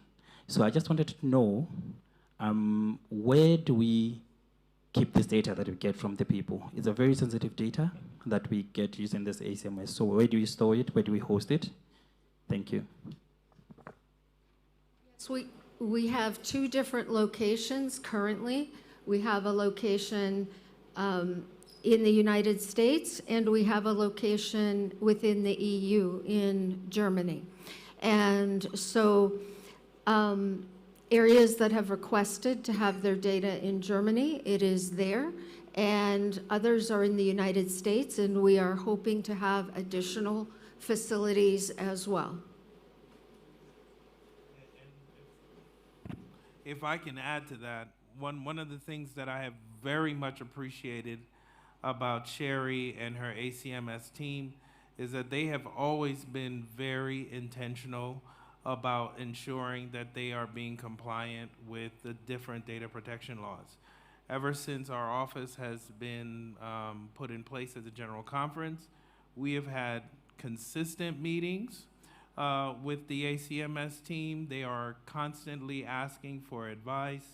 They are looking at the ever-growing data protection regulations from around the world and ensuring that they are putting the highest, they are putting into practice the highest requirements so that we are meeting the different requirements from all over the world. So I have to say, from the Data Protection Office, we work with them consistently, and we appreciate the attention that they have put to ensuring that we are being responsible with the data that we are receiving from our members.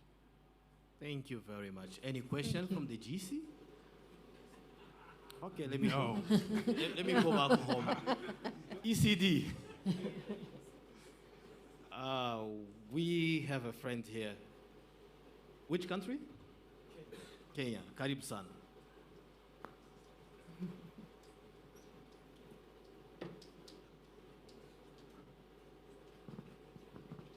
All right, thank you.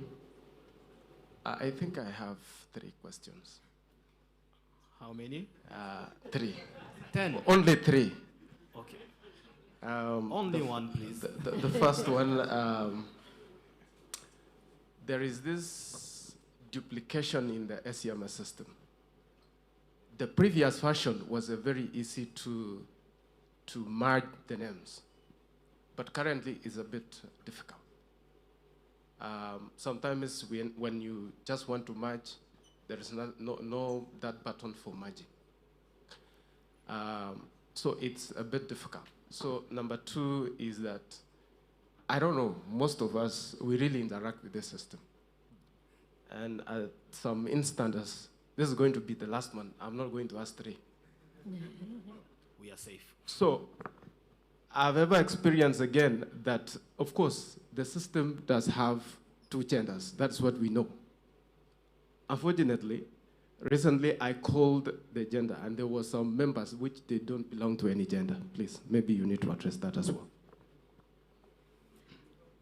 I am so sorry. I didn't quite follow either of those questions. When you said that they aren't on the agenda, do you mean that they are not actually members of the church? Is that what you're meaning?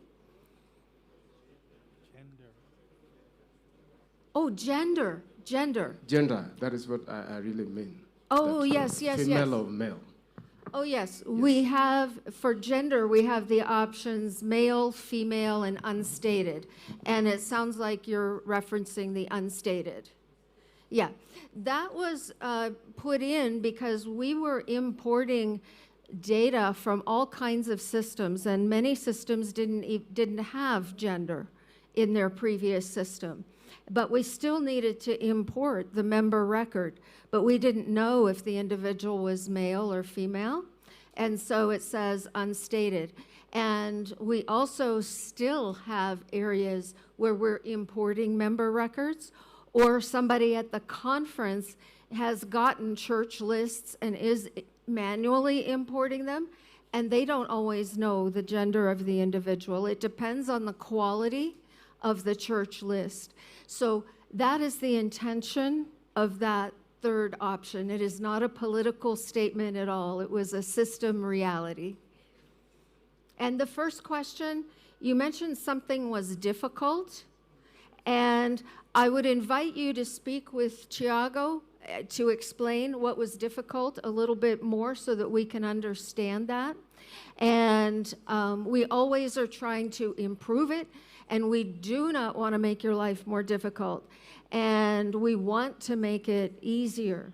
So please do let us know if you're encountering difficulties. So for your particular situation, please talk with Thiago about that, and we'll get some feedback for you, and we will take some feedback. Oh, Thiago's already going to give a response. I think it was about having the process to merge people, right? I think that process, we have a new pages to do that, but I think the most important thing was the directions that we got from the church manual committee, that now there's a process to clean duplications, right? To vote, we need to vote them. So now we are going to follow the process that were voted in the church manual committee that is actually in the church manual right now. So we need to follow the church policy in that matter also. It's not just easily merge people and make them together, okay? Thank you very much. I think this is the end of of this discussion. Thank you for all the panelists. Thank you for the delegates for your active participation. You see, this discussion reminded us one thing. Technology should always serve people, respect value, and support mission. Thank you. Continue to enjoy the rest of the ATS Summit. May God bless you.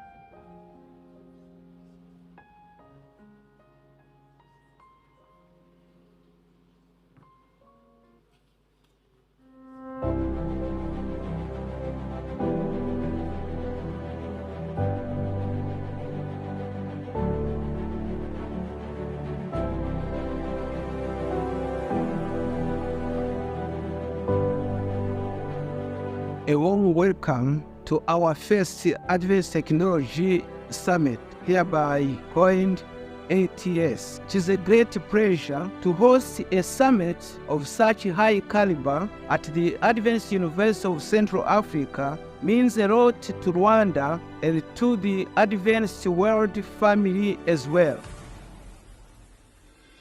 We live in a world where digital technology is the engine of our economy and essential to our daily lives.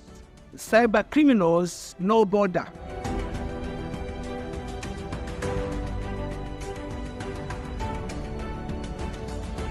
This conference provides an opportunity for IT professionals from all over Africa to acquire new skills, to get inspired, and also to change our perspective how we use technology for mission.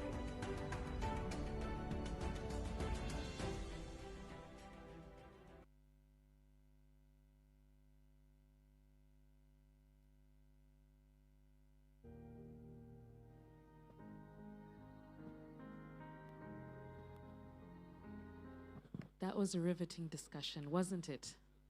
I know we have so many questions for the panelists, the presenters. Right now we'll take a short 5-minute break to stretch, and then we'll move on to our next presentation by Jetstream. Okay, 5 minutes. It is now 10:57. Can we resume our presentation at 11:02?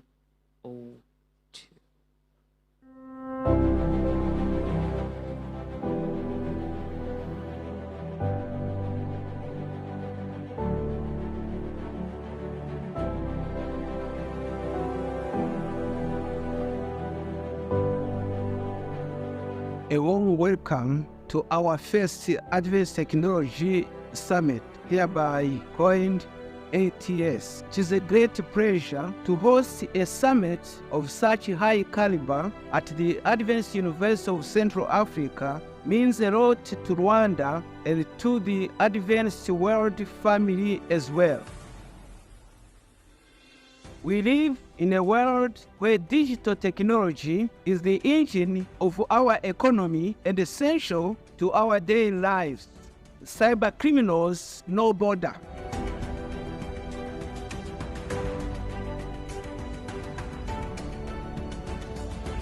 This conference provides an opportunity for IT professionals from all over Africa to acquire new skills, to get inspired, and also to change our perspective how we use technology for mission.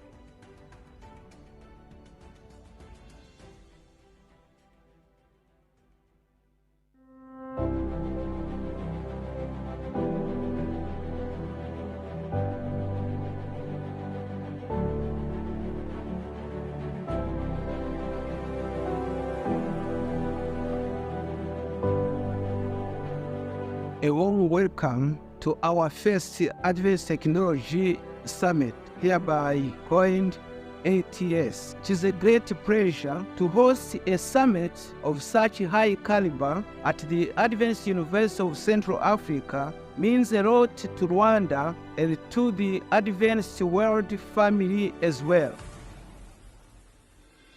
We live in a world where digital technology is the engine of our economy and essential to our daily lives. Cyber criminals no border.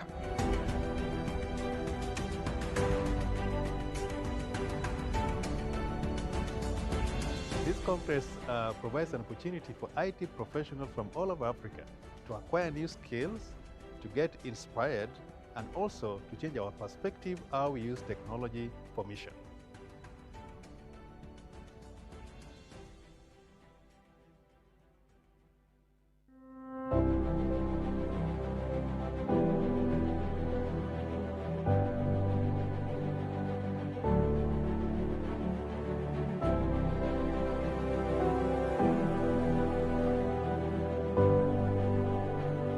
A warm welcome to our first Adventist Technology Summit, hereby coined ATS. It is a great pleasure to host a summit of such high caliber at the Adventist University of Central Africa. Means a lot to Rwanda and to the Adventist world family as well.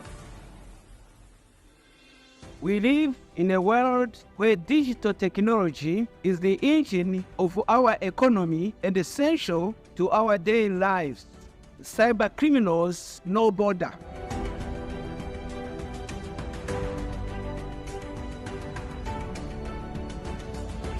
This conference provides an opportunity for IT professionals from all over Africa to acquire new skills, to get inspired, and also to change our perspective how we use technology for mission.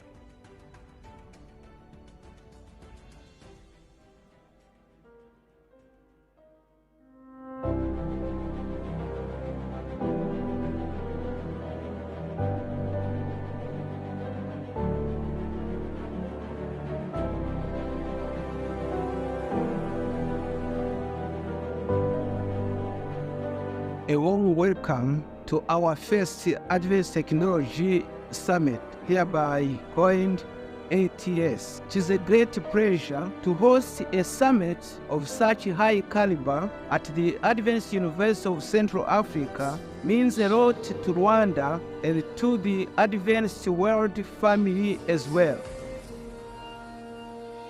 We live in a world where digital technology is the engine of our economy and essential to our daily lives. Cyber criminals no border.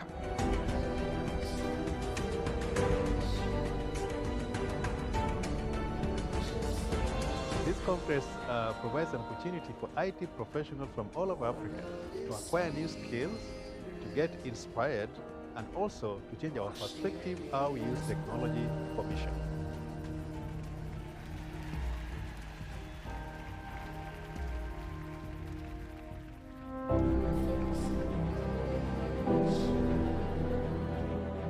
can all get back to our seats and move forward so we have plenty of time, okay?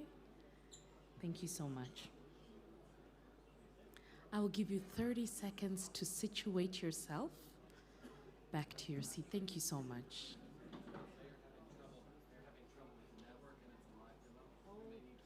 No problem. Okay.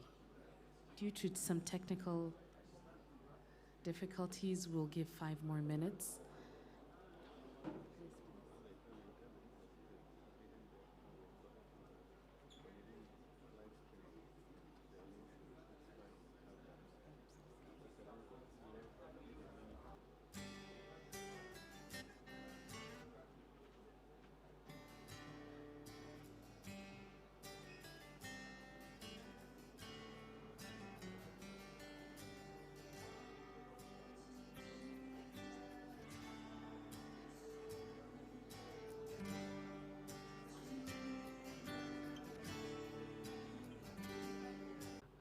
which means I have a lot of snow. So the temperatures is a big difference. I have what you have in minus. So yeah. And what else? Yes, I'm a pastor by profession. I have studied theology. I have my master's degree in theology. But I also have my master's degree in media, because media was also something I always liked. And it seems to be that the screens just went off. IT support? Well, while the screens are coming back, yes, so I'm the son of a system administrator who was working for the Austrian Union. So I got computers as baby milk. My first computer, I think I got when I was 5. It was a Commodore 64. Some of you might know what that is. Yes. Now you know that these are the old people. So that was my first computer, and with that I started my computer journey. In the 90s, when the internet started booming, I kind of created my own little company for web design. And then I came to a position where I had to decide, what am I doing, theology or continuing in media? And I turned my back on everything technological and went to study theology. And I did not know that it would come back to me. So after studying theology, it came back, and I thought it was like a one-way road. It's either or. And now I realize that it's not either or, it's you can put both things together, which I'm really enjoying. And being a media guy and a theologian, I'm now working in IT, which is really strange.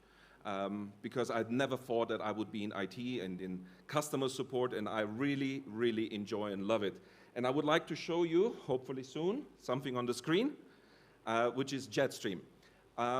What is Jetstream? Jetstream is a platform that has been created originally by Hope Channel International, as a means to solve the biggest issue of Hope Channels, which is we have all of our video data, all those videos that have been nicely created, but what do we do now with them? How do we get them to the people? How do we show them on social media, on our website? So Jetstream is trying to fill exactly that gap. And for a year now, we have our own servers that are hosting the video files, which is an amazing thing, as John just said before. And before that, we used to work with cloud solutions. So Jetstream is this year 5 years old, which is also nice. It's a little baby, but it's growing, and it's getting better and better by day. And let's see if the screens are coming. Yes. Memo to myself, never do a live demo again. No, yes. Okay, at least my computer recognizes that something is connected to the HDMI. That's already a step forward. Okay, so, but additionally to just hosting the video files, what it also does is utilizing some of the AI features that are available nowadays. So one of the things that we were very interested, because we are having those servers, we're having those GPU powers that are converting our videos into a streamable signal, and we thought, can't we do more with those server powers that we have there. And yes, we can. What we do is we first transcribe any video file.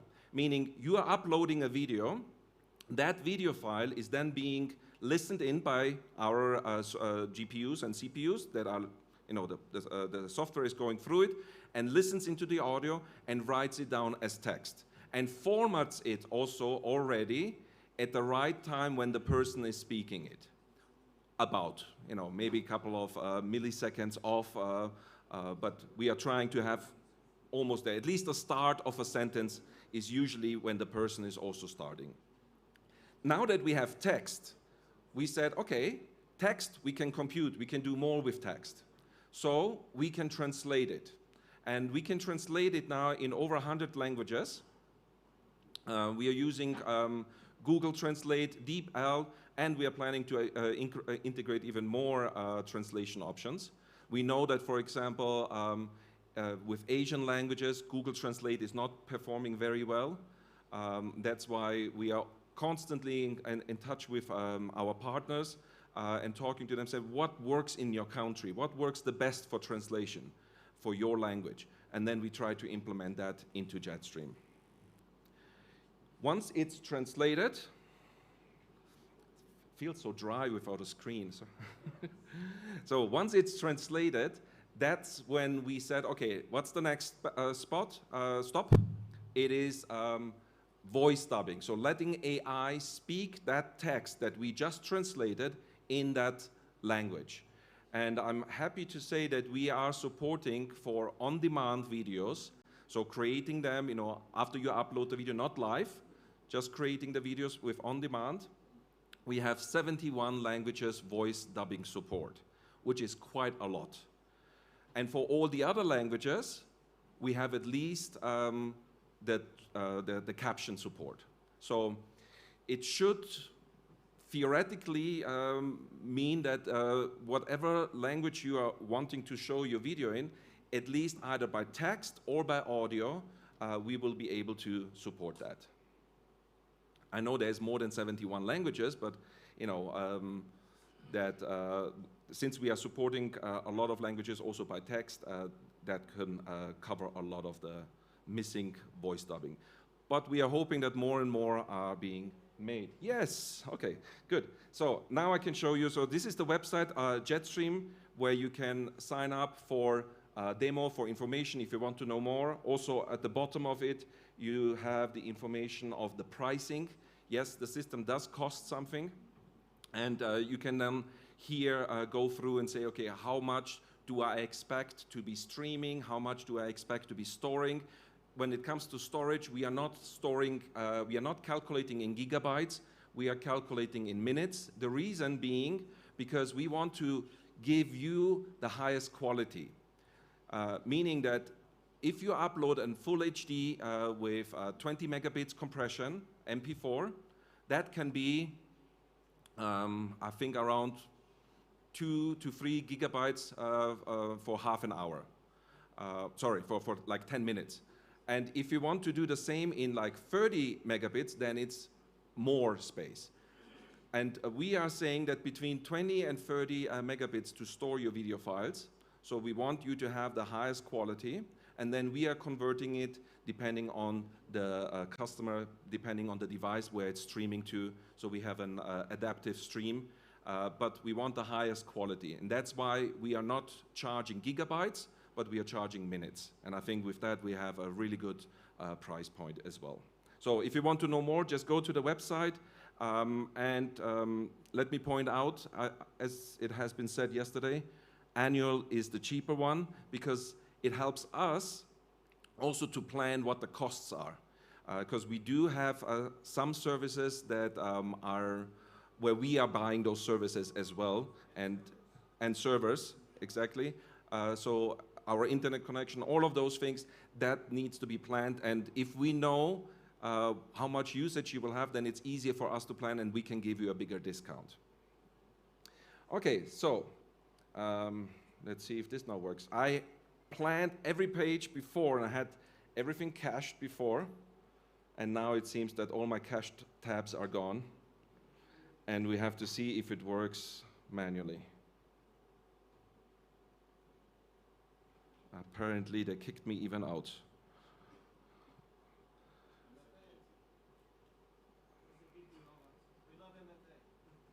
Pardon? Yeah, okay. So, yes, what's happening?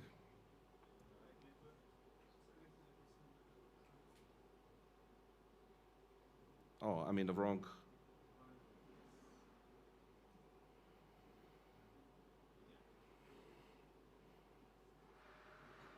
Okay, let's try it again. Something's happening in the background. That's good. Okay, so this is Jetstream. This is a welcoming screen that you will see when you log in. And the way we sort our data, our video files, and it's not just video, it can also be audio files. So maybe you want to support a podcast page, you can also load your audio files on Jetstream. So it's not just video. The way we sort everything is we call them brands. Instead of like TV shows or movies or anything like that, we call them brands because a brand can actually be anything, right? A brand can be a TV show, can be a podcast, can be a radio show, or even a movie.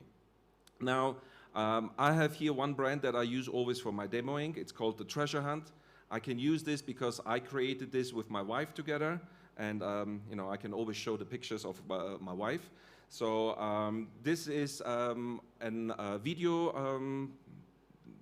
podcast that we have created, 10 episodes. So I can sort everything in episodes. I can create seasons if I want to. So it is made, obviously, also with TV in mind. But if I want to upload only one video file because it's a movie, then I just upload one. It's an episode called, but it's just one video, and it works. We have metadata, so you have your short descriptions and long descriptions for the brand. We also have brand assets, and brand assets is something like, let's call it Dropbox or Google Drive or OneDrive for your brand. This is an area where you can store additional files. Files like maybe B-rolls, or maybe all your social media file versions, or if it's like a TV show where you have scripts, you can store even your scripts there in Word documents or zip them and upload them as zip files. And we have it, as you can see here, sorted by media files, marketing, and legal. What is legal? Legal is like you need maybe documentations for when you're sharing your brand with somebody else. What are they allowed to do with this brand? So this is what you can write down and show then to the entity that you're sharing it with. Okay, so let's just try it. I'm just gonna click live on it, and it seems to be working. Yes, nice. It's loading. So this is then the episode. The episode itself is also a container because it's not just a video file, but it has more information, like metadata. Here we have short description. Maybe let me point out, we are working on also an integration where our own AI, we call it Jet AI, our own AI is listening into the video file and then giving you a suggestion for a short description and a long description. We are testing it right now with a couple of entities. Hopefully we can release it this year. So that is coming. Then we have, again, episode assets. So now not only for your brand, but for your episode directly. You can store additional files. Don't get distracted here by errors. These are just on purpose because I've uploaded files. I want to see if there are errors happening or not. And this is a demo or organization. Usually it would not show errors, but I uploaded on purpose files that will not work. Here we have, again, more metadata for my long description. And this information, this metadata is important because you have the option to work together also with Web Engine, which I would highly suggest because Web Engine and Jetstream are working really nicely together. So if you have video files, you have created your brand, you can send all of those informations over to Web Engine, and then Web Engine will show you all of those information. We'll have the metadata, we'll have your video files. Now, additionally, in Web Engine, you can also use other kind of video material. So you could use Vimeo and YouTube. And then you can manage your metadata manually as well if you want. You have the option to choose. Do you want Jetstream to do things for you? And then Jetstream becomes the source of truth. Or do you want to manage your metadata on Web Engine? You can do that the same also for Jetstream videos. So it's up to you. The only thing is, it's only Jetstream syncing to Web Engine, not the other way around. Okay, so we have here some information. You know, you can, if it's a TV show where you have a host, you can put your hosts in, so you can create a database of your people. The same with guests. We have always a changelog. Changelog is really important because you can know who to blame afterwards, right? No, that's not the point. The changelog is just good to see, you know, what has been done. You can see what I have done even. Has somebody changed something, and so on. So it's always good to have a changelog here. Okay, then we have one main video, which is up here on the right, as it's indicated by that tag called main. And now we can click on that one, and it loads the episode itself. So in these episodes, first, we have a quality check. The quality check just goes through and says, okay, your frames are okay, your audio bitrate is okay, the video bitrate is okay, what you have uploaded, on the measurements that we have set as the Jetstream team. Now, if there are issues, then it will give you a warning. For example, too many dropped frames, more than 5 dropped frames. And you can ignore that, it's up to you. Or you can then just go to the 3 dots up here and say, okay, something has gone wrong with my video. I'm just going to upload this video again. I don't have to change the metadata. I'm just replacing this master video file that I have uploaded. And so you just say replace asset. And then all the things stay still the same. All your views stay the same because we also collect analytics. So it's only that video file. I'm re-uploading it and correcting some mistakes. Okay, so further down we have languages. I come to languages in a second. Then we have thumbnails. As YouTube, Jetstream creates an automatic thumbnail. I can upload my own thumbnail if I want to. We are actually, I think, probably next week or in 2 weeks, not sure exactly, releasing a new feature when it comes to thumbnail, where you can go through the preview video file here, pause it, and then take the snapshot directly from the video and use that as a thumbnail if you like that one better. So that feature is coming, yeah. Usually we release around Thursday. It could be that it's coming on Thursday already. I'm not 100% sure how far the developers have gone, but I have seen the previews and it looked really great.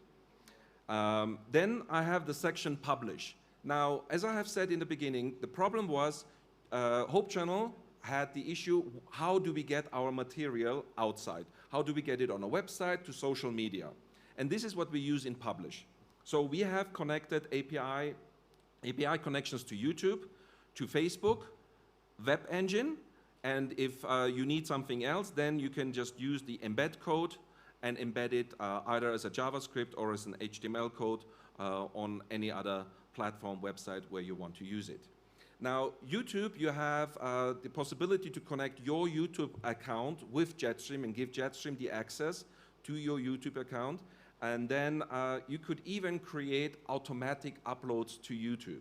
Meaning, as soon as I have uploaded my video, and I forgot to mention this one, I have a release date for my video within Jetstream. And if I have a release date, YouTube will synchronize on that release date. Sorry, Jetstream will synchronize on that release date my video to YouTube or to Facebook or to Web Engine. So you can create automations, and basically all you have to do is upload your video, put the metadata in, and then that's it. The system is doing the rest.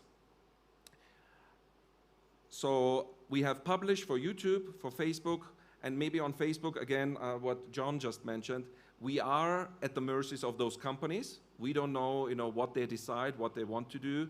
And Facebook has blocked Jetstream for about a year. It was working before without any issues.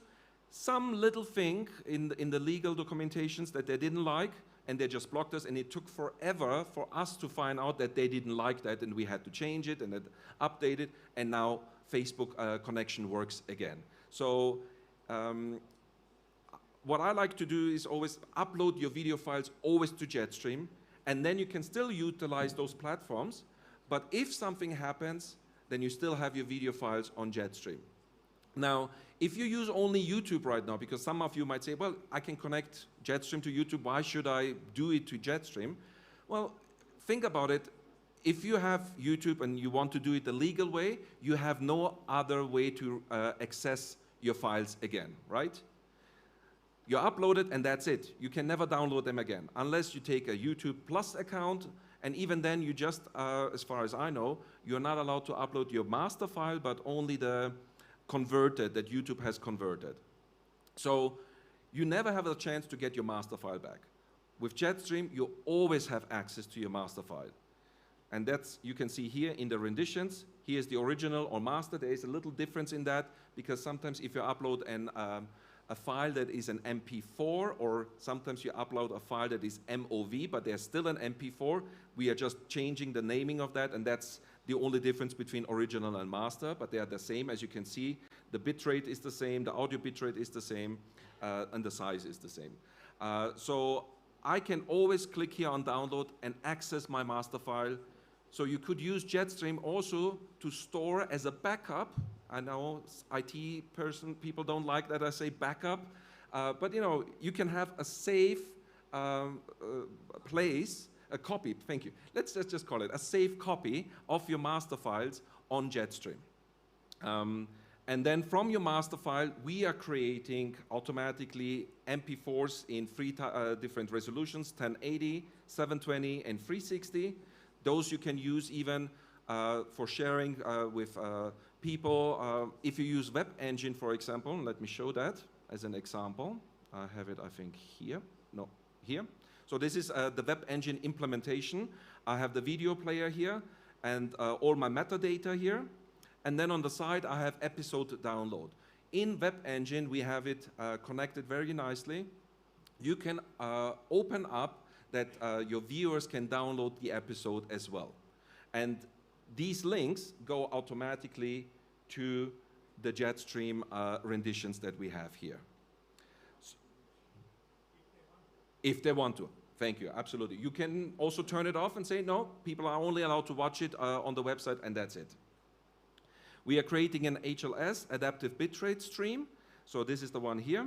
And then also we create an AAC audio only. So if you want to also offer the video that you just created as an podcast, as an audio podcast, you could do that automatically here, because you have already a link that you can implement with your podcast, preferably maybe Web Engine. Web Engine does that as well. Okay, so here I have more information. Sorry, by the way, you can see that I'm loving Web Engine and I love Jetstream, because both my dads are here, you know, both bosses from each platform. So, you know, I'm sometimes split and I have to put this hat or that hat on. So here we can see some video information of your master file that you have uploaded. In this case, it's a 9-minute 34, 1 gigabyte in size. But when it comes to billing, I would be billed 9 minutes and 34. The bit rate, 14 megabits, we are actually suggesting up to 20 to upload. I just did here 14, okay. I see my dimensions, my frame rate, and the date when it was created. Now, when it comes to the resolution, we are mainly a full HD environment. Why? Well, at the end of the day, where are people watching the material that you upload? On your mobile devices, the majority. And some on desktops. I don't think anybody really watches it on a desktop or laptop in 4K necessarily, streamed, because you need to also have a fast internet connection for that. So that's why we are working mainly in full HD. We do support 4K, as in if you have a 4K master file, MP4 that you want to upload, but we are asking to have conversations first with us, because obviously that is a little bit more space on our servers, and we just want to make sure that both parties are aware of what it entails. Okay, Here I see my audio information, and then down here I have my analytics. Now this video doesn't create a lot of analytics because it's private, nobody else sees it, it's just in my demo. But you can see here, I see already on the 27th it created 2 views. That was probably myself, just with different IP addresses. Yes. Yeah, too much to go into the detail. But I promised you to talk more about the languages. So as I mentioned before, we are creating a transcription. That transcription can be then translated. That translation can then be voice dubbed. And I would like to show this now to you. First, the transcription. Was that me or the chair? Okay. First, the transcription spot. Okay, we are opening up Jet Editor, our own little video editor that we have created. Does take a little bit, yes, especially when you load the video for the first time. It creates a cached version of it. Okay, so in here we see now the video. We have on the right side the video player where I can play the video with my controls. And on the left side I see the text, the transcription that it has done, already formed in sentences. So this here is a sentence. And I can tell that by having here 001-1. And then 001-2, so the sentence is split into 2 lines. But it's one sentence. And that's also how we translate. So the system recognizes a sentence and doesn't translate words, it translates sentences. With that we have better results of the translation. And also, when you have multiple people speaking, you can then assign different sentences to different people. Right now you will see here it says already a name, Mariuka Ostrolanovic, so my wife's name. Before I have set it up, it was just saying speaker 1. The system recognizes different speakers and just gives them numbers. So speaker 1, speaker 2, speaker 3, and so on. And you know, as every system, it's not infallible, it does make mistakes, but I can always manually correct it if I have my speakers and say, no, this was not speaker 1, this was actually speaker 2 that said this sentence. Okay, let's just have a listen. Let's try it. I know audio technicians love doing this when I put the microphone to the computer. The story of Samuel's calling is a really well-known text from the Bible, at least in the Christian circles. I mean, every kid remembers hearing some story of this little boy who hears the voice of God, calling him by name, Samuel, Samuel. And at first he thinks it's the voice of Eli, the priest, that's calling him. Okay, so I think we could see that the text is really what the person is saying in this case. I have not done anything, I didn't edit it. You can try it out yourself if you don't believe me, but I haven't done anything. When it comes to English, it's the best result, I have to say that. But the other languages are also really good. I always suggest double check the text. Don't just let the system do the transcription and walk away and trust it. Double check the text. Why? A year ago I used this system and another one. I wanted to try it out, and actually 2 systems had the same issue, DaVinci Resolve and Jetstream. I gave them a video where 2 young people were interviewed, both not native speakers, not native English speakers, and they were talking about their parents being pastors, and the system didn't recognize the word pastor, but it said instead pasta, which, you know, could create some nice giggles when, especially to young people. It's like, oh, my dad is a pastor. But you know, it's not the right thing to use when you put that video on your website where millions of people potentially could see it. And then, you know, what would they think if I have a video of, oh, my dad is a pastor? No, it's a pastor. Yeah. So always double check, because mistakes do happen. The system does not always recognize them properly, and check them. The same goes, for example, when you say Sabbath school, it might even translate it into Sunday school. Or I have been informed, now Nestor can tell this to me because he's native Spanish speaker, but I've been told that in Spanish you have one word for prayer that usually the Catholic Church uses, and then another word for prayer that the Protestant churches use. Now, the system was using the Catholic one because that's the more common one. So you just need to adjust those words. But we do hope that with the system we get you as close as possible to the 100% reliable translation and transcription. We can't guarantee that, but even 70% would help you and save you a lot of time of doing this manually, the old-fashioned way. Now, when you do a translation, so maybe let's go to another translation that I have. I had one here open. Here. So I have a translation here in Portuguese. Now, those who speak Portuguese, please tell me what kind of Portuguese this is. Let's have a listen. A história da vocação de Samuel é texto bíblico muito conhecido, pelo menos nos círculos cristãos. Quer dizer, toda criança se lembra de ter ouvido alguma história sobre esse garotinho. Okay, so yes, it's Brazilian Portuguese. I'm sorry for all the other ones. Brazilians are probably happy. Yes, that is still something that we are working with. We have the same issue when it comes to French. The French Canadians, they don't like it because it's not French Canadian, it is French from France. So we are still trying to get more languages or the dialects or the versions of the main languages support. I'm Austrian, as I mentioned. We do speak German, and we do speak the proper German, not that what Germany speaks. And there is a difference, even though it's the same language, there are some words that are different, and you can tell. And some people don't like that, but I guess we have to say get over it. No. This is the best that the system can do at the moment. So this was now Portuguese, and because I have done the translation already, you see the text is there, it's in the right correct position, the right timing. Now, if I correct the translation, I would like to see the original, right? So that's why we have created the compare caption feature, and I can choose here now the English, and I see on the left side the English, and on the right side my translated, in this case, Portuguese. I can go anytime inside, change things, type something else inside. I'm not going to do this because as soon as I make a change, then it will flag it as changed, and I already did the voice dubbing. And then it will say to me, you need to redub because you have made a change. So that's why I'm not going to do any changes now.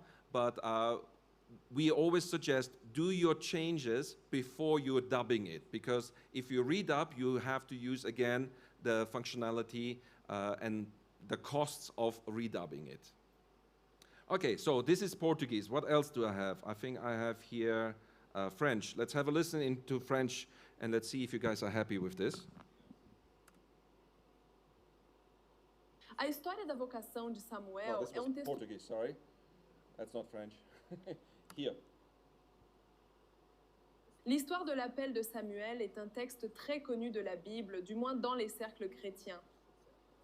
Je veux dire, chaque enfant se souvient d'avoir entendu l'histoire de ce petit garçon qui entend la voix de Dieu l'appelle par son nom, Samuel, Samuel. Was this good? Yeah? Okay. Then what else? Swahili. Maybe I need to say something else also. The system clones the original voice. So it will try to imitate the original tone, the original voice of the person, and then make that person sound in the new language. So I'm actually quite eager to hear my wife speaking Swahili. Yes. Hadithi ya wito wa Samueli ni maandishi yanayojulikana sana kutoka kwa Biblia, angalau katika duru za Kikristo. Na maanisha kila mtoto anakumbuka kusikia hadithi fulani ya mvulana huyu mdogo anayesikia sauti ya Mungu akimwita kwa jina Samueli, Samueli. How was that? I don't know. Was it good? Yeah? Now, there might be grammatical mistakes because I don't speak those languages, so I couldn't correct, I just gave the translation to the system translated it. There are for sure grammatical mistakes, and then it just reads whatever is written there in that language. So if you want it to sound correct, you need to go inside and then correct it and write it correctly. Yeah? Okay, what other languages do I have here open? Apparently no internet. No, I do have. Okay. Let's go back to the first one here. I have Swahili. I have Amharic. Anybody speaks here Amharic? Yes? Now I'm eager to hear what you say.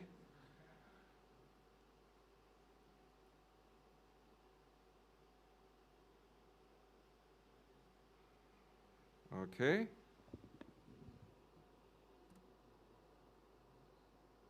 የሳሙኤል ትሪ ታሪክ ቢያንስ በክርስቲያን ክበቦች ውስጥ ከመጽሐፍ ቅዱስ ውስጥ በጣም የታወቀ ጽሑፍ ነው። እኔ የምለው እያንዳንዱ ልጅ የዚህን ትንሽ ልጅ ድምፅ የሚሰማውን አንዳንድ ታሪክ እንደሰማ ያስታውሳል። እግዚአብሔር በስሙ ጠራው ሳሙኤል። ሳሙኤል Was it okay? Yeah? Okay, good. Yeah. What else? Whoops. No, just kicked me out again. Yes, unfortunately, we don't have the voice dubbing of Rwanda. Or how do you call it actually? Yeah, that one. We don't have the voice dubbing for it, but we have text support. So you can show it as a caption. As I said, we are working with other companies together in the voice dubbing specifically. We are using 11 Labs, which is the market leader when it comes to text to voice. And we are also having another one, which is Camp AI. Those are the two platforms that we have. And with that, we can cover 71 languages. So hopefully they will do that language. I don't want to butcher any names, so please just say the name again. Okay. Maybe we try later. But I hope that more languages are coming. But here, Kinyarwanda, is that okay? Okay. So let's take a look at it. The audio is gonna be in English, but the subtitles is gonna be there. And I just got the note, my time is up. 1 second. Okay, so here we can see. The story of Samuel's calling is a really well-known text from the Bible, at least in the Christian circles. I mean, every kid remembers hearing some story of this little boy who hears the voice of God, calling him by name. Too small. Okay, yeah, because it's.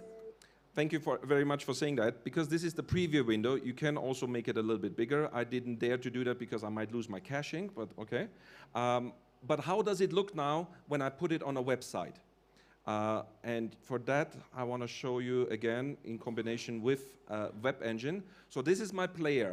I have Jetstream Player. We have our own player for that.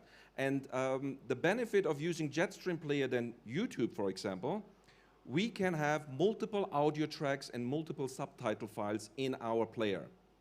With YouTube, you can't do that. YouTube supports only one audio. It does support multiple subtitles, but yeah. Let's take a look. The story of Samuel's calling is a really well-known text. So here we have it in English. Bible, at least in the Christian circles. I can change it now to French. Chaque enfant se souvient d'avoir entendu l'histoire de ce petit garçon Portuguese. voz de Deus o chamando pelo nome. Samuel, Samuel. Afrikaans. In eerst denkt hij het systeem van Eli, die priester, wat omroep. En dan in die einde beseft hij dat het God zelf is wat omroep. Ja, China. Hadi nzuri sana. Lakini kuna jambo fulani kuhusu mvulana huyu mdogo. Samueli kuwa hekaluni ambalo daima limemsumbua kidogo. Maana ukisikia stori hizo au ukiona picha za Samueli akiwa amelala kitandani kwake huwa anaonekana ni mtoto mdogo sana. Namaanisha mtoto mdogo sana. Na siwezi kujizuia kufikiria jinsi ilivyokuwa mbaya kwa mtoto mdogo kama huyo kutenganishwa na. So this is what you can do with Jetstream. You can create one video in multiple languages, have them on your player, and showcase them. I know my time has been said that it's up. Can I have 5 more minutes? Thank you. Because I want to just show you also another feature that Jetstream can do. I can't show this as a live demo because the bandwidth is not good enough, but you can use it for streaming live as well. And try, okay. Try, he said, and then it didn't work. Okay, streams, okay, here, I have a stream. Let's try it. I have OBS running. So I have recorded yesterday a little clip of just saying, hello, welcome to ATS Africa, and I'm going to stream this now. So I start streaming. I have set everything already up, and it should show up here in usually about 20 to 30 seconds. And in here, I have the option for live captioning and dubbing. When it comes to live captioning, we don't support the full 71 languages. We support only, let me just double check, 30 languages. So here's the list that I have. If you're interested to know if your language is supported for voice dubbing or live, just come afterwards to me and I can take a look. Yeah, unfortunately for the live one, we don't support that many languages. Also, for the live one, because of processing power, we can only have it in one voice, meaning usually it's a male voice, so you can't change it into anything else. It's just what the system gives us. Now, we have tested this very much during the GC session last year in summer, and we thought it was working very well. I watched it in Finland, in German, to see how it was doing, and it was doing really good, translating even the songs, which was quite funny sometimes. So here, let's see if it works now with my stream. Now I'm uploading and I'm downloading it. Might be too much for that internet connection, but we can try. It seems to be too much. Okay, but in here you set up your live stream. Oh, here it is. Hello everybody at ATS Africa. Okay, no picture. This here is a short video where I show you the capabilities of Jetstream and how... Vídeo onde mostro as capacidades do Jetstream e como a dobragem ao vivo funcionará em diferentes idiomas. Okay, so, and then I can also have subtitles. It might be too much now for this internet connection. Yes. But you see how it works, or how it's supposed to work. If you have good internet, it does work. You can also send your stream then live to YouTube or Facebook, so we have a restream functionality built in. And if I'm not mistaken, and I was hoping to show this, this ATS session right now is being streamed over Jetstream. So here we go. This is the live Jetstream. Now, I'm waving to myself then, or no, doesn't work. So here inside, it's all set up with that. And lastly, Jetstream stock that was mentioned yesterday also very briefly. This is an addition that we have in our Jetstream family where you can download pictures, audio files, and video files, stock video files, stock pictures, and stock audio files. And as an example, I have typed in now here something that we all love, right? Snow right now, because I need to cool off. If I look for snow on the videos, I find all these video files that I could download now and utilize for my production. And we are cooperating with Storyblocks, which is one of the biggest stock footage provider. And when it comes to pictures, we have also Unsplash and our own Adventist Media Exchange. So in this case, for example, I typed in snow. It looks at all those three repositories. And right now here I found a picture of Newbold College in England while it was snowing from Adventist Media Exchange. Sorry? Josh? And then Pierre? Is it? Sorry, P-I-E? E. Let's see.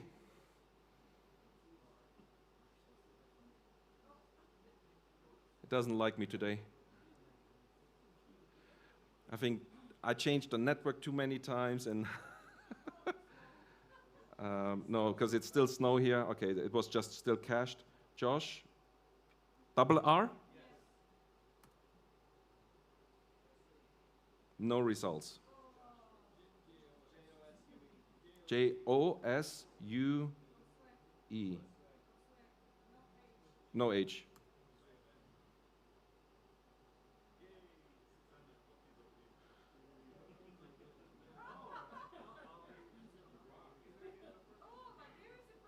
So in Unsplash, it tries to interpret what that means.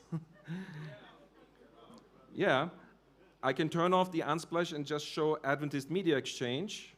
Sorry, so now? And now it will show me, okay. Yeah, but you get the gist. I can turn on and off in my filters, and then I can now click on this one. And I have here the download options, in what resolution I want to download it. I can see who took the picture, where is it? It's on Adventist Media Exchange. And sometimes it even gives here the information, what was it? It was some meeting, TED meeting, where this picture was taken. Exactly. Yes, so this is Jetstream and Jetstream stock. Maybe one more thing in Jetstream stock, you can also download templates, as in After Effects templates, special effect templates. They are also there and you can download. So it's not just video footage, it's also video templates. Thank you very much. If you have any questions, please come to me afterwards. And I'm sorry for the time.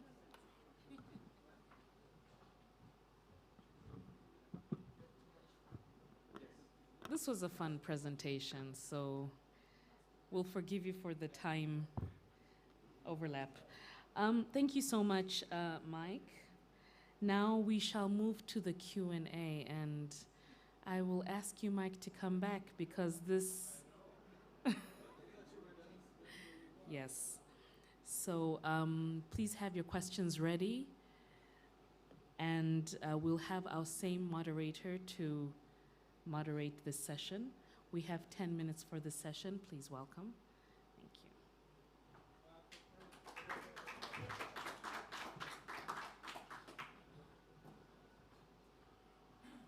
Should I sit here or maybe there? Be there. Let me call upon the Sun Plus. You know, we missed him. He needs to be here. Thank you very much. I'm going to start with Sun Plus.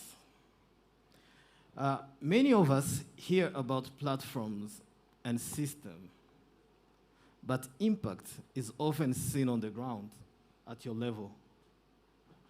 Can you share a real example where Sun Plus changed the way mission work was carried out compared to how things were done before?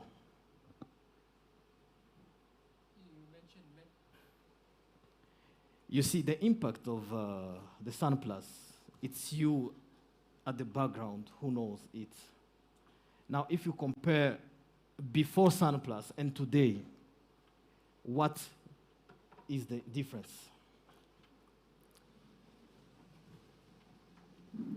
Okay.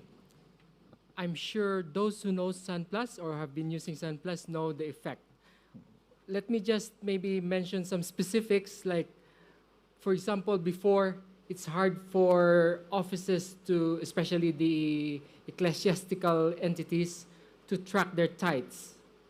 Now, Sun Plus, having the capability of being able to tag and analyze by funds, makes an office able to track their tithe, where it goes, how when they received it, how they can also be able to manage restricted and unrestricted part of their finances. That's one. Then another impact that I see, and I'm sure some of our accountants who are here can testify, that they are also able to do quicker reports in terms of their financial statement. And these reports are all in line with the guidelines of the GC SDA manual. They don't, because there's one template, everyone follows the same template. When they do the reporting, they can have it in parallel and have it in the same format and the same report. And that makes it easier for them to do reporting. Audit makes it easier and also faster because they have one template to audit. So those are some of the things specific that you can see the impact of Sun Plus, not just on the office, but also on the global scale from the church from the world church level. Thank you very much. Please clap for him. You know, I don't work with Sun Plus, I want to know this impact, how it has changed the way the mission now is being carried on. Thank you very much. I'm coming to you. I will have two questions. One is mine personally, because I was jealous when you presented all the language there. I couldn't find Kinyarwanda. How and when Kinyarwanda can be part of that language ecosystem? That's a very good question. So from subtitles, it works, but audio, it's not in our hands. It's in the hands How of to do it? How can we do it? How can we do it?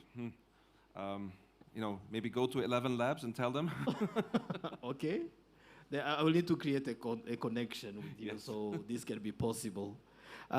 Going to the question, we know that digital media give us a big reach, and but it also bring new challenges. What is the biggest challenge churches face when using streaming and digital media today, and how does this famous jet stream address this challenge? Wow, you are shooting immediately with heavy bullets. Okay, so I think one of the biggest challenge is that we do create services as a church now, because that's what you asked, right? So we do create our services, and how do we bring them to the people? Now, in my local church in Finland, we have not done any advertisement, nothing. We have just started streaming. And through that, we just got at least one person who decided to come even to our local church and be then there. Sure. So, as I said, no advertisement at all. But because we continuously, and every Sabbath, and continued our stream, YouTube put us quite up front. Even though we didn't have the huge numbers, we had 100 maybe maximum. But in our area, if you would type in church service, we would be the first one. Okay. And I didn't do anything on the YouTube. I didn't put any keywords in, nothing. It was just because we were the only ones, actually. Okay. Yeah. But I think consistency is very important. But the other problem I see is that, you know, what if YouTube one day decides we don't want to show you anymore? And as a local church, I think that's quite a challenge. Where do we go? And I think Jetstream could be the solution for that. Not could, it actually is a good solution for that. I can stream through Jetstream, stream it on a website, and still be accessible to my community. Thank you very much. Please clap for the panelists, please. I know time is not on our side, and Rachel, I will need like 2 questions. One from ECD. This is our territory. Come on, let's go to the faraway territory. Ghana. Ghana, it's only one person there? Because, oh yeah, my brother. Wad. You're from Wad? Okay, please.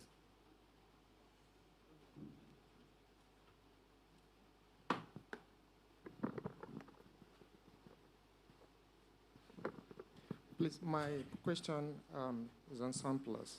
My name is Utu Isaac. Now, in one of your slides, sound systems 6.0, 6.1, 6.2, and 6.3 support status ended, and then end date December 31st, 2025. And then the upgrade to 6.4 is ongoing. For field that are wide, we have a very wide field and institutions. Don't you think it will affect those who are still upgrading to 6.4? Is there any way this can be extended to enable the upgrade to take place? Thank you. For those using Sun 6.3 and below Sun 6.3, you're still okay. It's just that when Info would say there's no maintenance and there's no more improvements, the latest patch set for Sun 6.3 is patch set 65. So what that means is any new feature or anything that needs to be fixed on that version will not be addressed anymore. So you can still continue functioning as it is. The software will be okay. But the main concern now is, what if you're still using Sun 6.2 on Windows 2016 and SQL 2016? That's a 10-year-old product, and for sure it's already almost to be sunsetted by Microsoft as well. The vulnerability that you are facing having your office on those outdated software not only compounds your issues, having issues with Sun Plus, now you have issues with your SQL server and issues with your reporting services as well as your operating system. If anything happens to that, then it's very difficult for you to recover because of multiple failure points. So that's the challenge of having outdated software. So as much as you can, make plans to upgrade to the newer version, which supports the newer operating system and the newer backends that is supported by Sun Plus. Thank you. We are going to SID. Just one question from SID. SID, you're from SID? They're behind, yeah.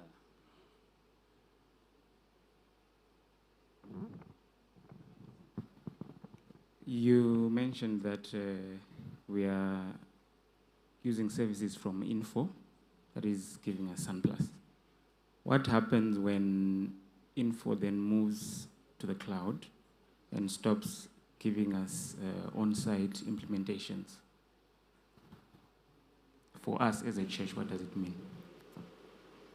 I think I follow where you're going with this line of thought, but Sun Systems, or Infor, the company itself, supports 2 versions officially. So the latest and the most current one is the one that is on the Infor Cloud, which is version 7. So according to their policy, they support the latest and the greatest, plus the version prior to it, which is the 6.4. So in our setting, yes, we are saying, or we are thinking probably that what if Infor moves to a different version on the cloud? So we have now the opportunity to still be using the on-premise version, which is 6.4. So what if they move to version 8? So now are we forced to move to version 7 or something? Well, Infor has promised that they will always support the on-premise version, which is 6.4, plus the newest and the greatest version, which is the one on their cloud. So one of the questions we ask also as a team from Infor is that, is it possible for us to jump onto version 7, and deploy it on our own cloud? The answer of Infor is that Sun Systems version 7, although it's on their cloud, but the environment is actually provided in partnership with AWS. So there are services specific to AWS that we could not replicate in our own cloud. So that's the challenge, because it's a service, or it's a component that is specific for Infor, and they could not transfer that license. It's a proprietary for them. So for us to have that in our own cloud, it's impossible to jump onto 7. So that's the challenge there. And Infor said we could not even do it to other companies to give this proprietary services from AWS. So we will be staying on 6.4, but at the moment we are also looking ahead. What happens if Infor closes down? So the team is also making plans in partnership with the GC and even with the Adventist Cloud. What can we do as a church to mitigate these possibilities? So thank you for that good question. Thank you very much. I'm just going to give both of you one question. Looking ahead, what should church leaders start doing differently today to prepare for the future of digital mission? Go ahead. Let me still think. No, for us, we are in the IT field, and one of the driving force that our treasurer, Paul Douglas, and even Richard, who is always preaching, is we should own our data. So owning our own data means so jumping into the Infor cloud is not even an option for us, because that data will now means that Infor will have our own databases, our own data. So for us, thinking about the future, we should think about having our own data, hosting our own data, and managing our own data. That's from the SunPlus point of view. Can you repeat one more? Looking ahead, what should church leaders start doing differently today to prepare for the future of digital mission? Well, I actually wrote a paper on that some time ago. My master thesis was exactly on digital media and in ministry. And in that, I pointed out that we need to be careful that we are not putting price tags to people. What do I mean with that? When we look at technology, like streaming or video or anything like that, we see, oh, it costs us this much. And then we say, well, how many people did I reach with that? And then we start putting price tags on people. And I think we need to be really careful with that. Yes, we need to be aware of how do we use our resources the best way. So if I can reach 1,000 people with media, and let's say another media, which is the book, selling books, and I have to put actually a bit more money into printing, distribution, and all of that, then sure, I can say, okay, which one is the more effective? And I think we need to kind of think more in those terms. How can we use the money, the resources that we have, the best way to do the maximum impact? Thank you very much. Please clap for the panelists. And this is the end of our Q&A session. Continue to receive blessing from God. Thank you very much. So much, Prince, Jetstream, and SunPlus presenters.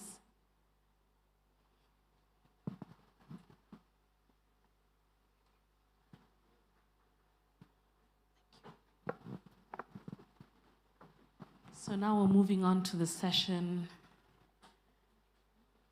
that I think most people like. Yes. So before we pray for lunch, lunch is ready. Yes. We thank God on time. So we thank the catering committee for that. At this point in time, I would like to make an announcement that can everybody please have their badges?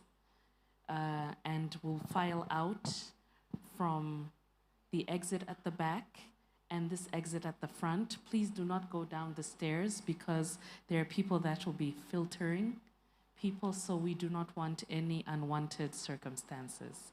So you'll go through the back and you will go around for those that are at the back, and for those that are at the front, you'll go out through this exit. Thank you so much for your cooperation. At this point in time, we would like to pray for the food, and I will ask our dear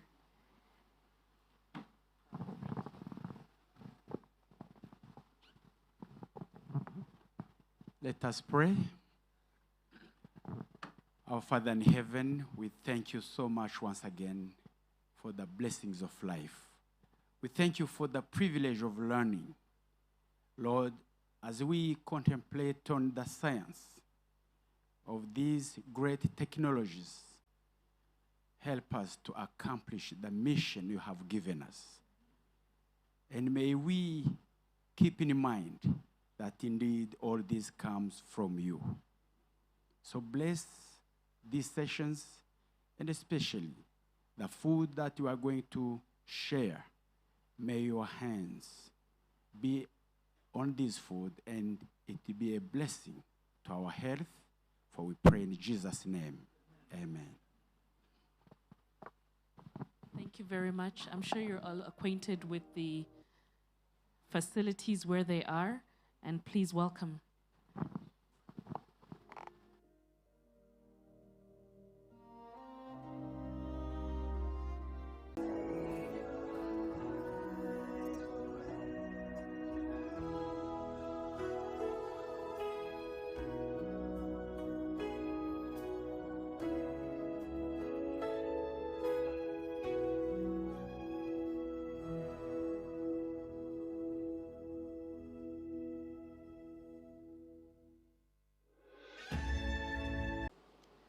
Dr. Mugeni bring an evidence-based medical perspective to the conversion of on work-life pressure, how I need this, and stress among technology professionals, offering practical insight on maintaining health, balance, and resilience in today's demanding digital environment.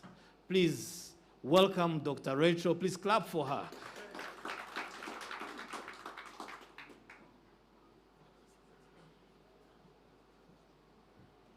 Good afternoon once again.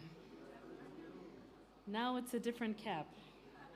And usually I don't spend this much time on this side of the mic, but I'm hoping this is going to be a relevant presentation that you can take home and apply it to your lives.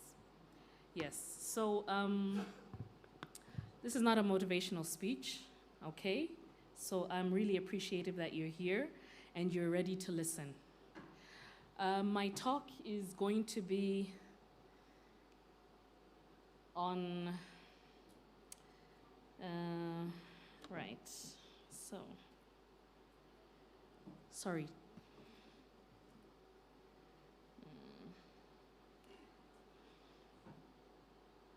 I'm having a bit of technical difficulties here.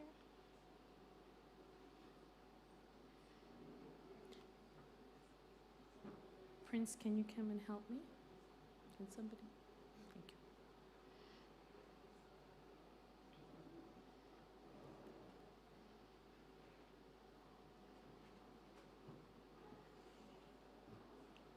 I just want to make, yes. Don't shoot.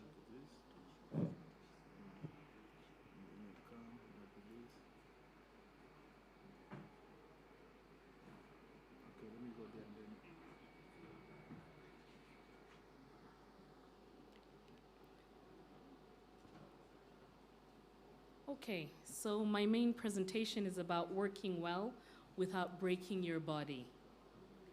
We know this is something that affects a lot of professionals, but especially IT. Yes? Yes. Okay, so now I want us to set good expectations for this session. It's going to be a brief one, and I just want to project it so that you understand how we will go about this. Okay, so this is a practical way of how you're going to understand sustained pressure on your body, how it will affect your performance, and what actually helps without any unrealistic advice. Okay, so those are the objectives there, and we need to understand the reality of IT work. It never ends, isn't it? It never or rarely ends. So my message is that I understand messages don't stop, systems don't sleep, yes? And over time, the line between working and recovering becomes blurred. There's an overlap. Sometimes even that line disappears. So what is the cost of this imbalance? Okay, the cost is that sometimes you get burnout. You get that quiet erosion. You get cognitive fatigue. You get poor sleep quality. Sometimes you even have emotional flattening. What is emotional flattening? It's the, it's okay, yeah, I'm fine. That's the emotional flattening. You cannot express exactly what you're feeling. So people keep functioning, but just at a much lower level without realizing that they're losing. So we need to understand this cost. You have to understand that if you do not balance, there is a price that will be paid. Okay, I want you to also conceptualize that stress is not a state of mind. Stress is biology. When you have pressure and the pressure is constant, your body then begins to adapt. How does it adapt? That means that it will eventually cause your performance. First of all, you'll see that, no, nothing is happening. My body feels fine, I'm under stress, but still I can function. After some time, your functionality is still preserved, but as we move forward, we'll understand what the price is that is being paid, especially for IT professionals. Remember that your body keeps a score. What you do today, it's memory in your body, and you will pay for it tomorrow or the day after. So this is a clinical case that I find actually very often people come to me and you have an IT professional that performs very well. He has no issues with performance, okay? But he has a problem with sleep. And sometimes he'll come to you, he feels that he's afraid of something that he cannot mention. Palpitations, where you feel your heart is going at a very fast pace. And sometimes he has what we call brain fog. What is brain fog? Your brain is working, but it doesn't actually know what it's working with or for. It's just there blank, okay?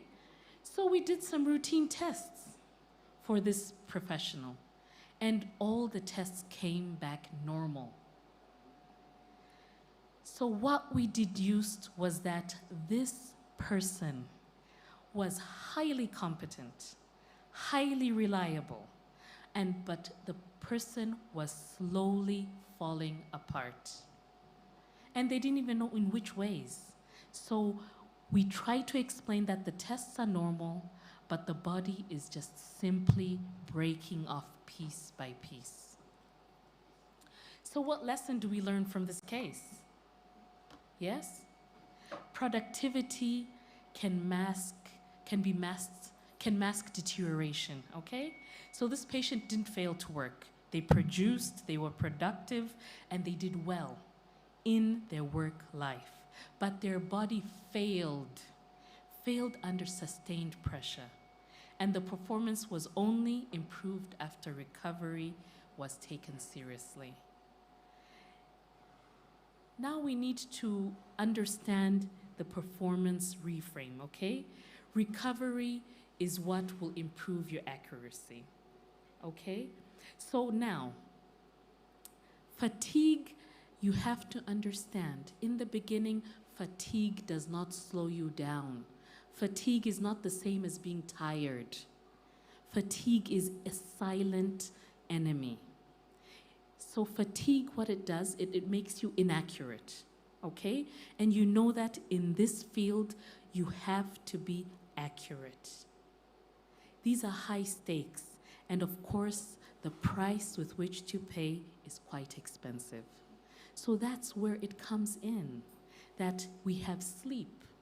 Sleep is one of the issues that is first noticed in the IT profession. Sleep is your fundamental, foundational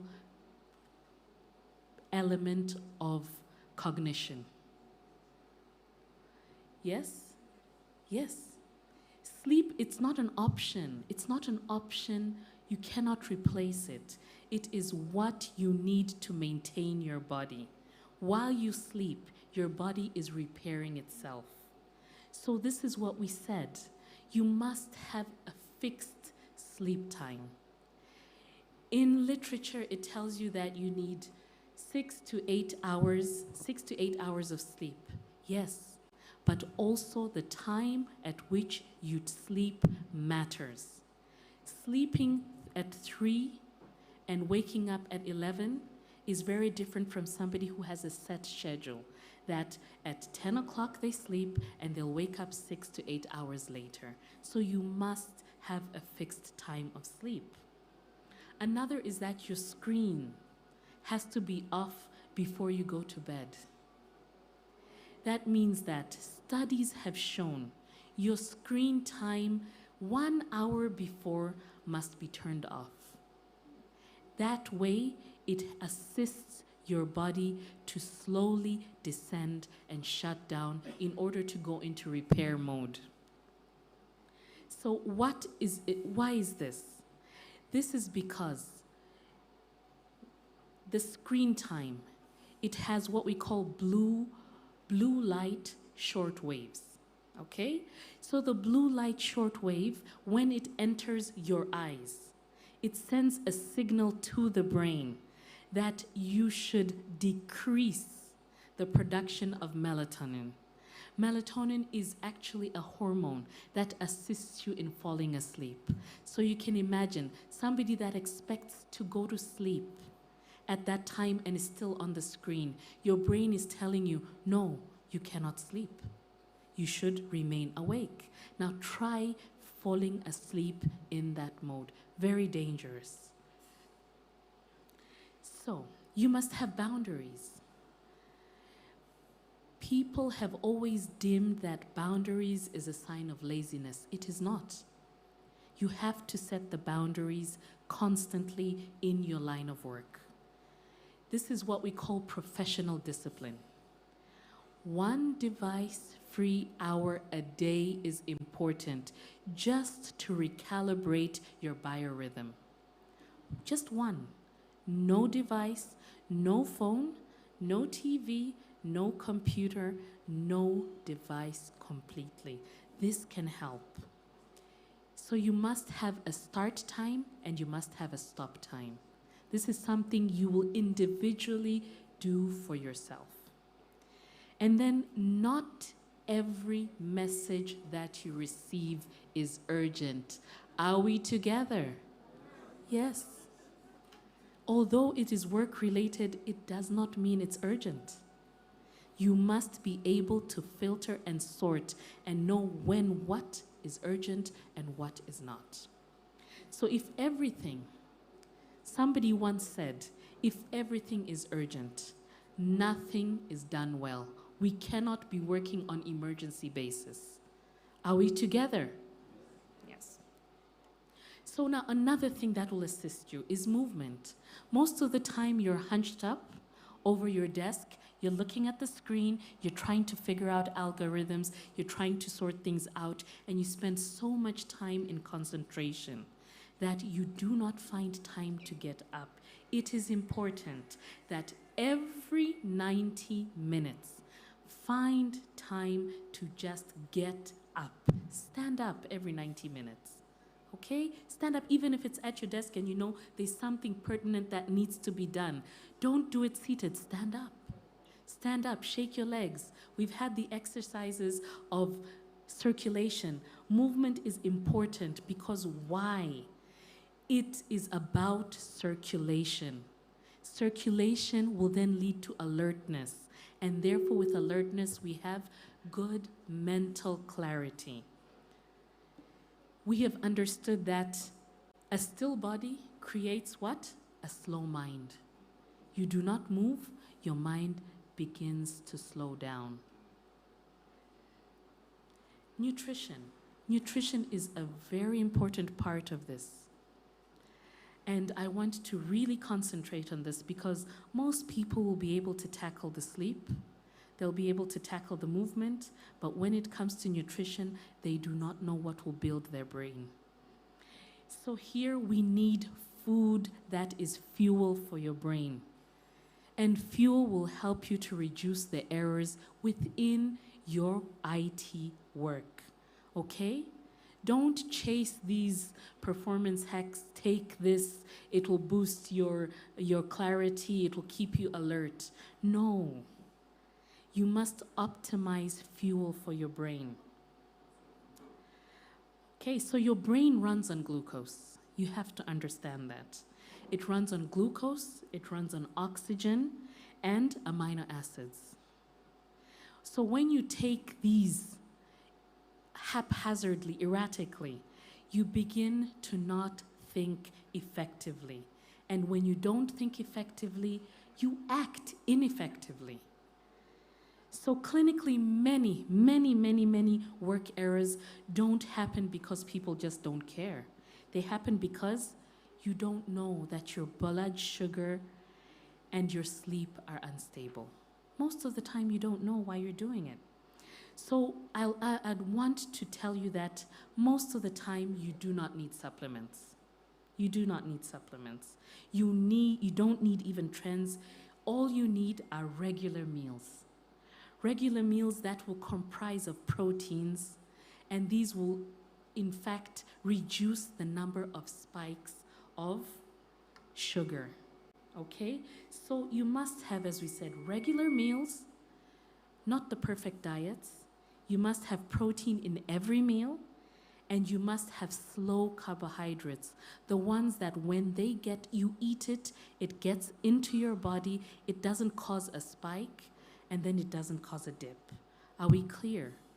And there are those that will prefer caffeine, although we do not recommend taking caffeine because caffeine is what we call a high drink. That means that it'll give you a high, and then it'll give you a very low. Are we clear? Yes.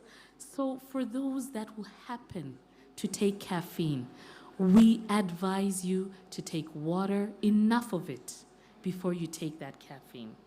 So what will actually hurt this IT performance? You need to understand, skipping meals, you'll become irritable. When you're irritable, poor judgment.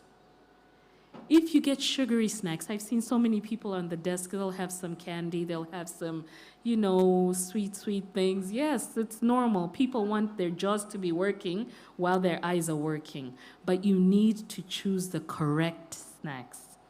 Okay? Don't have a heavy, late meal.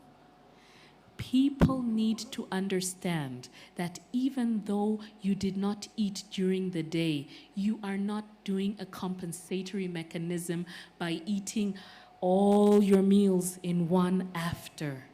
Are we clear?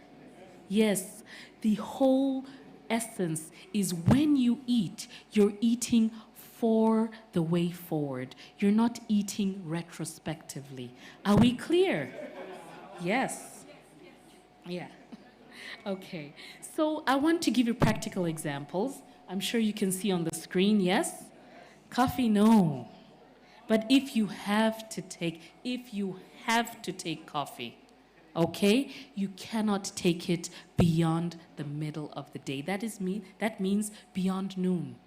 Beyond noon, it will disrupt your sleep. Okay?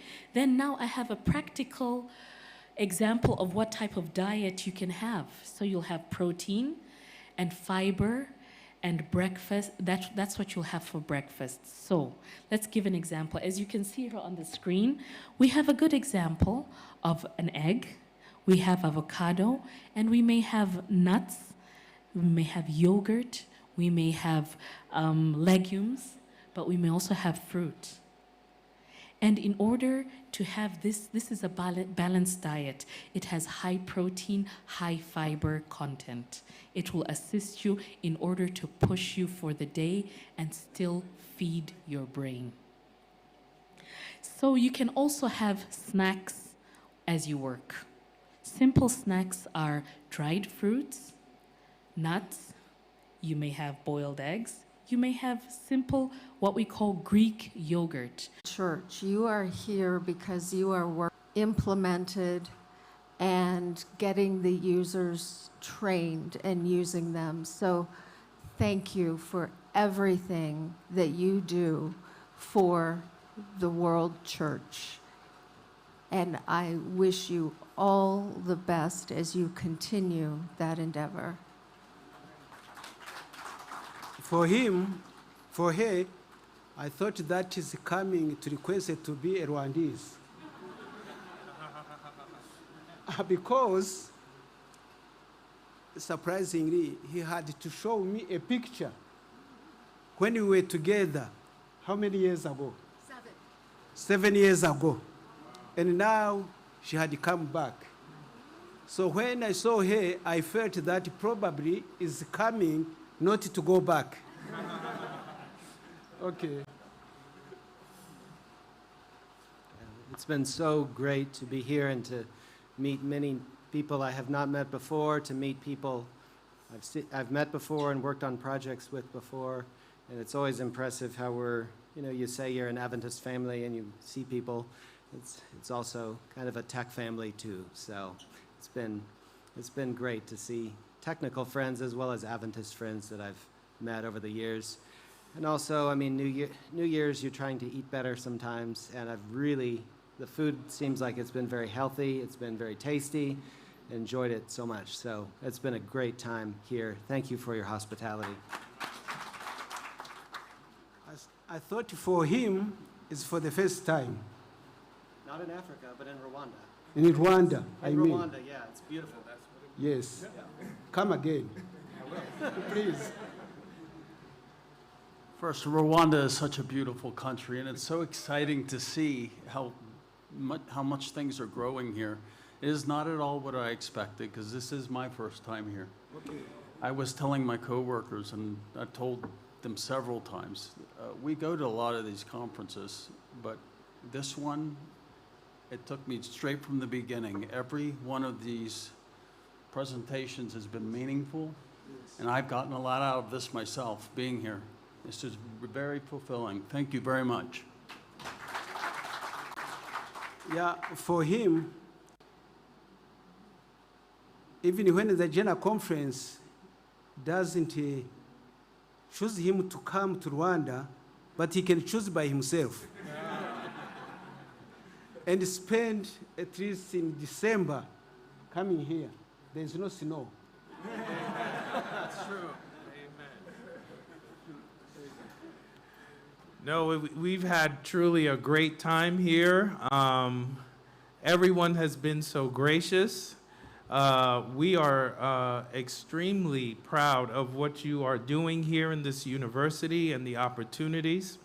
And I echo what my boss and the treasurer has said. This may be the first of its kind, but it will definitely not be the last time that we come together and meet with you all. Not just meeting, but we intend to partner and work together with you all to advance mission.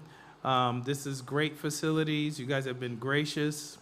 Even the rain was gracious to me to wait till I walked in the door, and then it started pouring. So I appreciated that. And the food has been good.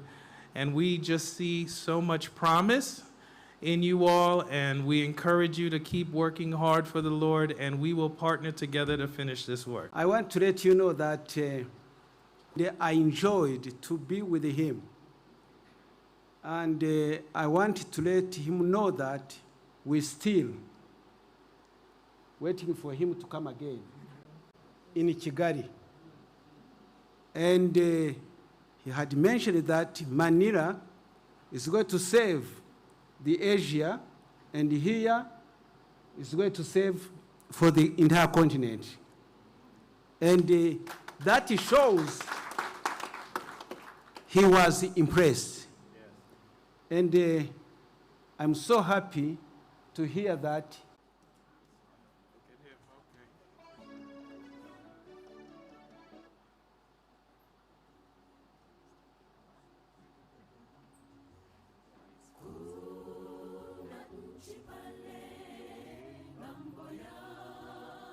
Race, where countries and corporations are moving at breakneck speeds, racing to secure future dominance. Recently, the Eurasia Group cited the pace of AI development as one of the top geopolitical risks of 2026. But from healthier habits. Working in ways that create sustainability, margin, and long-term capacity. So let me start by something that might sound a little familiar. Consider isn't about skill or effort. It's about moving in an unsustainable manner.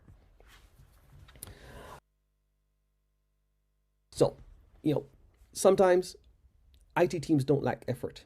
They lack margin. And margin is what creates real speed. So let me reframe what we mean by speed, because when I talk about slowing down, I'm not suggesting we become slow. No. I'm not asking you to lower your standards or reduce your output. What I'm saying is not all speed is progress. Now, there's a difference between velocity and movement. Velocity has direction. It's purposeful. It's going somewhere. Movement can just be motion, busy, exhausting, but actually not getting you any closer to the goal. So think of a car spinning its wheels in the mud. The engine is roaring, fuel is burning, they all have noise and effort, but the car isn't going anywhere. In fact, the longer it spins, the deeper it digs itself in. Now, I pondered whether I should share this scene that, may not be relatable, but I thought I would share because it's relevant to the point and explains a bit of why I'm not with you in balmy Kigali today. So this video I have is of a zealous neighbor trying nowhere. The underlying condition, and it's not just us. Even Silicon Valley learned this lesson. Start over with new people who have to learn everything from scratch. It creates instability because there's never time to do things right.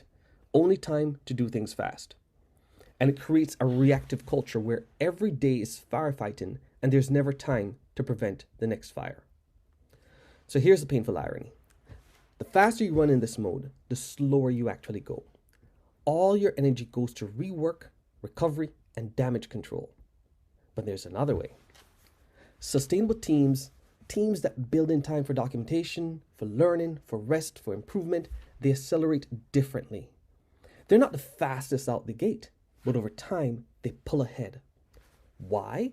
Because they're not constantly stopping to fix what broke. They're not losing people to exhaustion. They're not dependent on one hero who holds all the knowledge. They build capacity, not just output.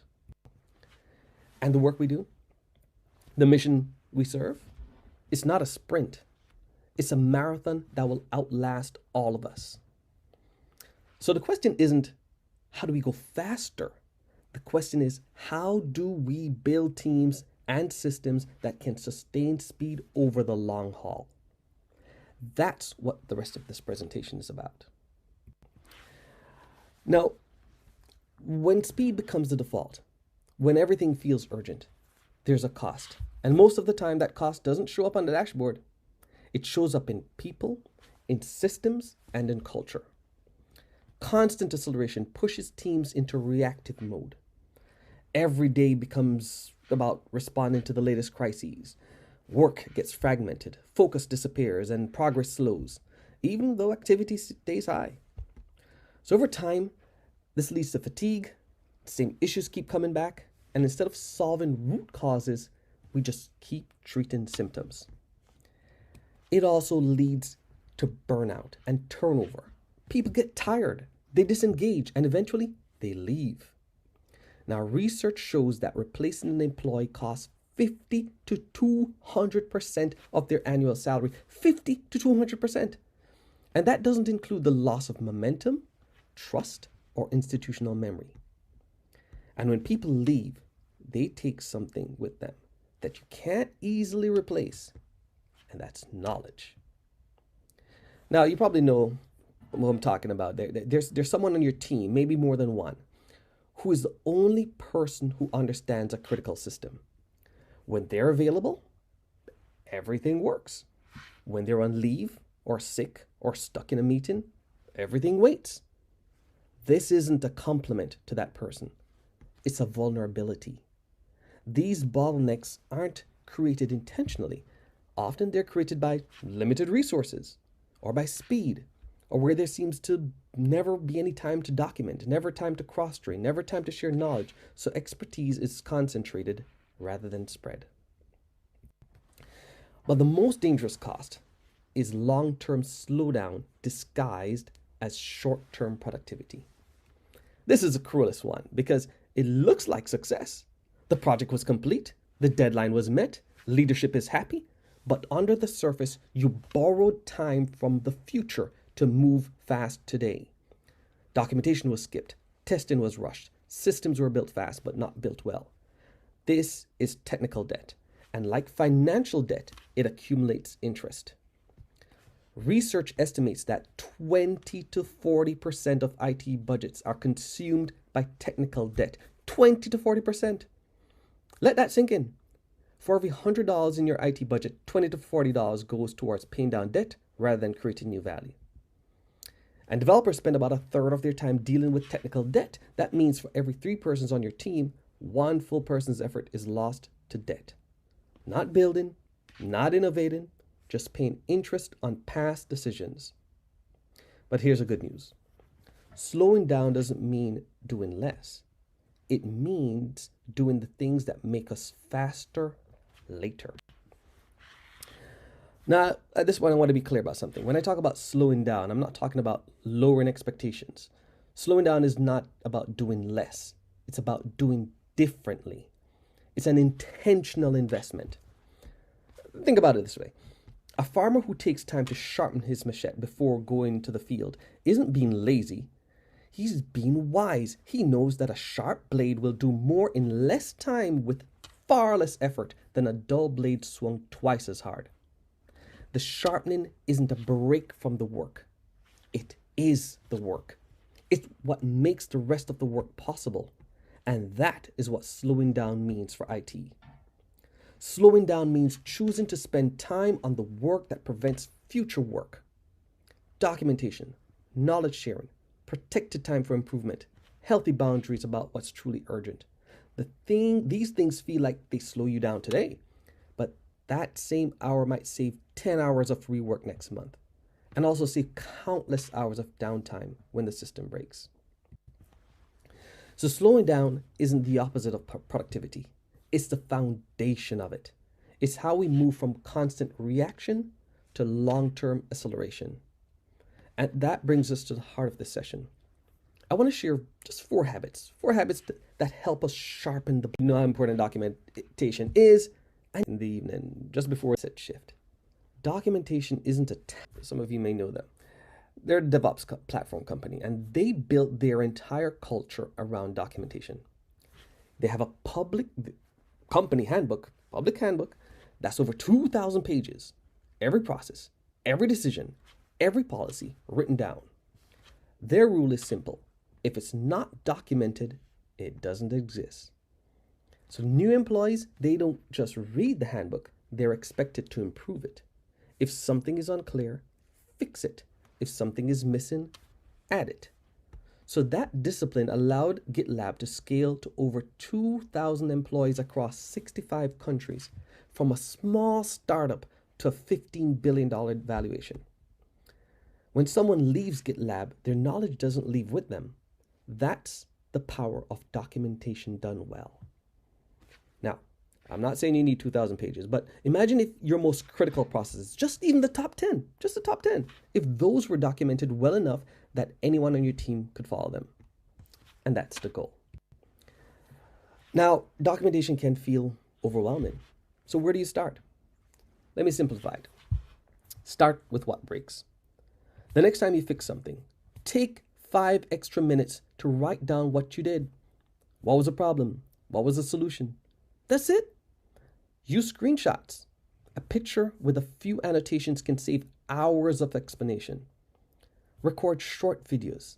They're tools that let you record your screen while you talk through what you're doing.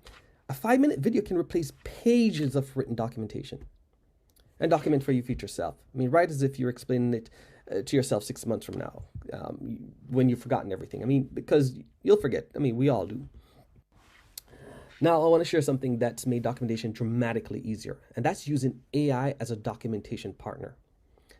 Think about what usually stops us from documenting. It's not that we don't know what we did. It's not pulls in our app inventory or meeting notes and other project documentation all surfaces this knowledge on demand via a chatbot-like interface. Now, this is still in development, but it represents where this is heading. And that's just an idea to consider as well.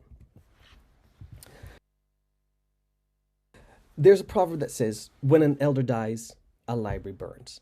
And in our context, when a team member leaves without having documentation, a library burns. But it doesn't have to be that way. Documentation is how we preserve the library. It's how we ensure that one person learns, what one person becomes what the whole team knows. So here's my challenge. This week, the next time you solve a problem that took more than 15 minutes to figure out, document it. Just that one thing. Start there. Build the habit. But documentation alone isn't enough. Knowledge written down but never shared still creates silos. And that brings us to the second habit. And that is to share knowledge regularly. You see, teams with excellent documentation can still be fragile. If the documentation exists but no one reads it or even knows where it is, documentation isn't actively shared as knowledge waiting to be lost. Now think about the redwood trees, as you see here. Redwoods are the tallest living things on earth, over 100 meters high. But their root systems are surprisingly shallow. They're only 6 to 12 feet deep. How is that possible? How do they survive storms that topple other trees? Well, the fact is, on the ground, their roots interlock with other redwoods. Each tree is connected to others. They hold each other up. A redwood standing alone will fall, but a forest of redwoods is nearly unshakable. And that's what knowledge sharing does for a team. When expertise lives in one person, your team is a single tree. Impressive, but vulnerable. When knowledge spreads across the team, you become a forest. You can withstand storms that would have otherwise destroyed you. Now, where do you start? How do you build this? And it's simpler than you might think. Just set aside time, perhaps 30 minutes every week or two for knowledge sharing. Put it on the calendar. Protect it. This isn't formal training. It's dedicated time for team members to teach each other something. I call them knowledge sharing sessions. A team member would share knowledge on one topic, and this could be a recurring problem that they've solved. Best practices, lessons learned, or new development techniques. No elaborate presentations, no lengthy preparation, just one person sharing something useful. The key to success is to keep it short. Even 10 to 15 minutes can be sufficient. And rotate who teaches. Everyone has something to share, even junior staff. And also make it safe. Questions are welcomed. Corrections are welcome. The goal is collective learning. And after a month, your team has shared 4 or 5 pieces of knowledge that would have otherwise been siloed. After 6 months, 20 to 30. And after a year, you've transformed your team's collective intelligence. People can cover for each other. Problems get solved faster. And the team becomes resilient. This is how you move from hero culture to healthy culture. Now, consider scheduling your first knowledge sharing session within the next few weeks. Just 30 minutes. One person, one topic. That's it. Start there and build from that. So we talked about capturing knowledge and sharing it. But here's a challenge. When does this actually happen? If your team is overwhelmed, there won't be any space for this. And that brings us to the third habit. And that is the one that makes all others possible. Protect improvement time. Because documentation and knowledge sharing don't happen by accident. They happen when teams have space. When we deliberately create space for these things to happen. When we're intentional. You see, the less time we spend on improvement, the more time we spend on firefighting. And the more time we spend on firefighting, the less time we have for improvement. It's a cycle that feeds itself. And the only way to break it is to make a deliberate choice. Improvement time is strategic work. Time we intentionally set aside to reduce future problems, even when nothing is currently on fire. It might be automating a repetitive task, fixing a fragile system before it breaks, documenting something critical, learning a new skill. Urgent work keeps the lights on, but improvement work keeps the lights from going out. Now, I like how Stephen Covey puts this. He puts it really nicely. He says, the key is not to prioritize what's on your schedule, but to schedule your priorities. Let that sink in. Now, here's where to start. Block it on your calendar.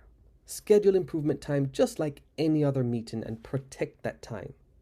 Start with 1 block per week, even just an hour. From here, you'll experience a compound effect.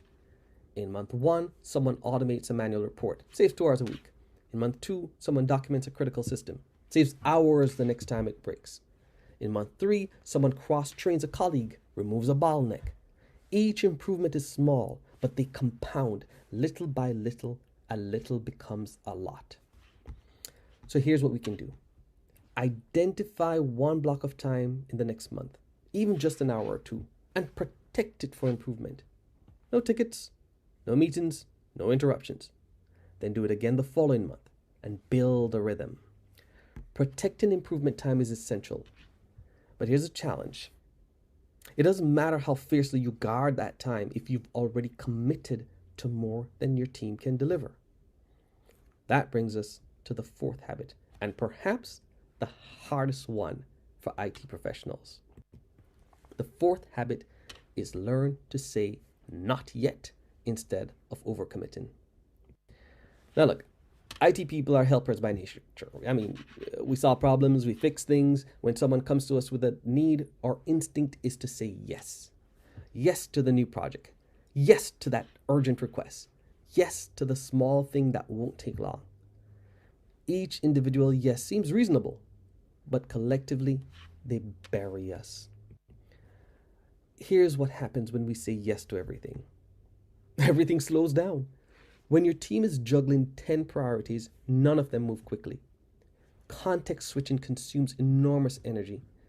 A team with 3 focused priorities will deliver faster than a team with 10 scattered ones. Quality suffers.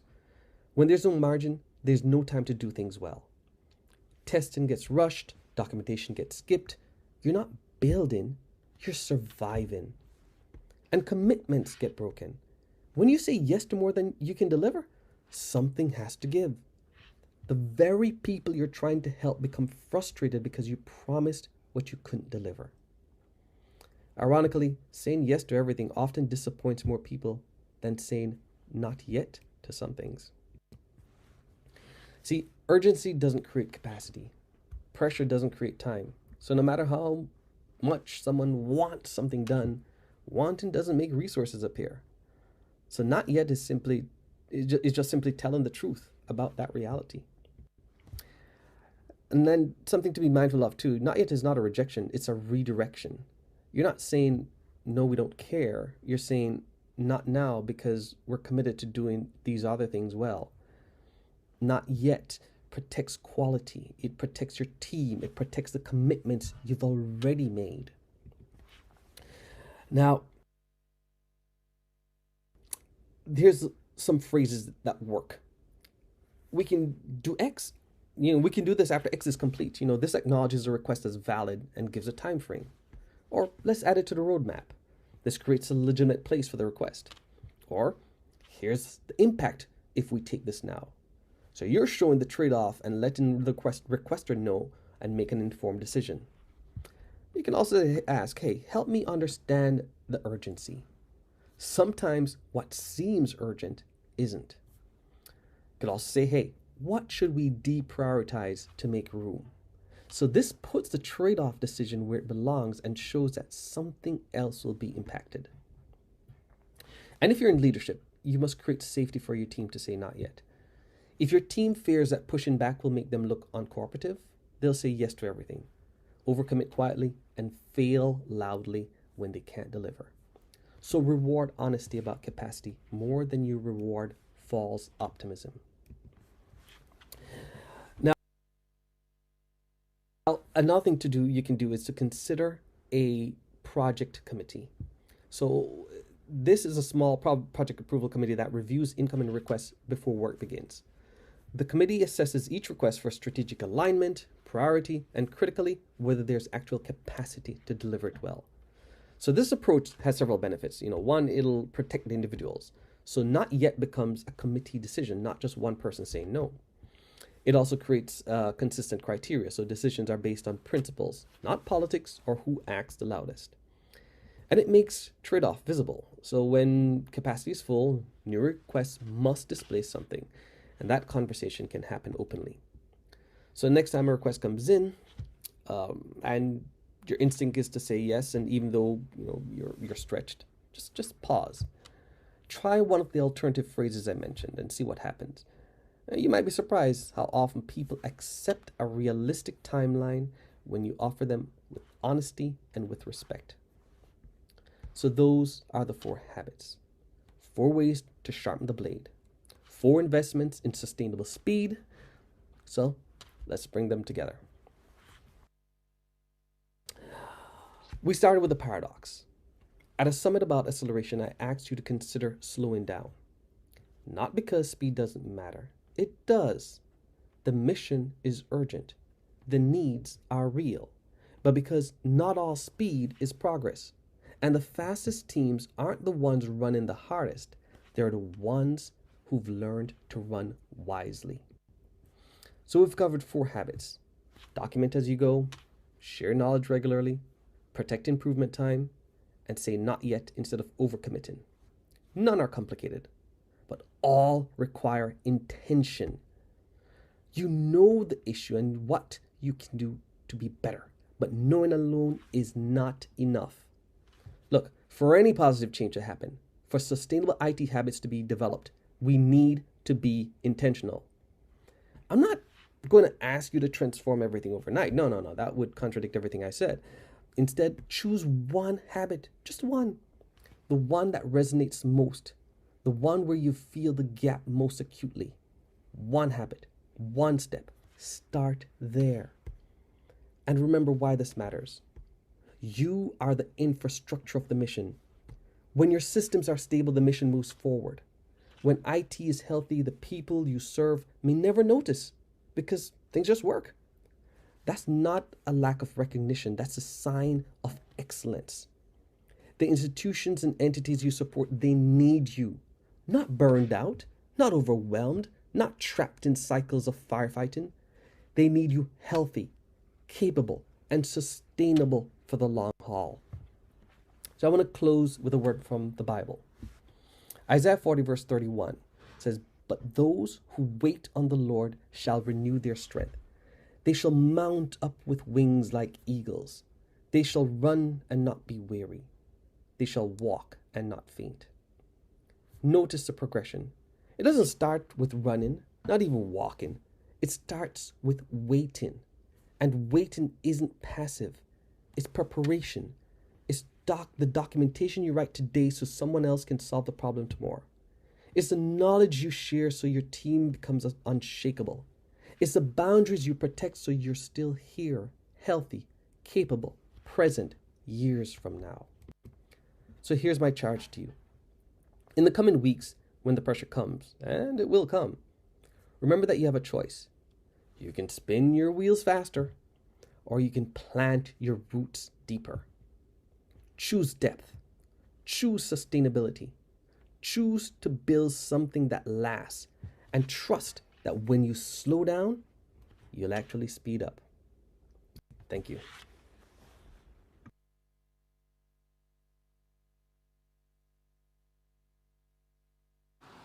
Another round of applause to Canry. We really thank him for taking the time to present to us the timely and thought-provoking message, yes? It is reminding us that sustainable pace enables lasting impact, and it's both relevant and it's necessary for us. As we move on, our next session brings strategic perspectives from higher education leadership. And it is going to be presented by Professor Kumbulani Mpofu. He is the president of Solusi University and is a respected voice in innovation, engineering education, and mission-driven institutional transformation. Please join me in welcoming Professor Kumbulani Mpofu.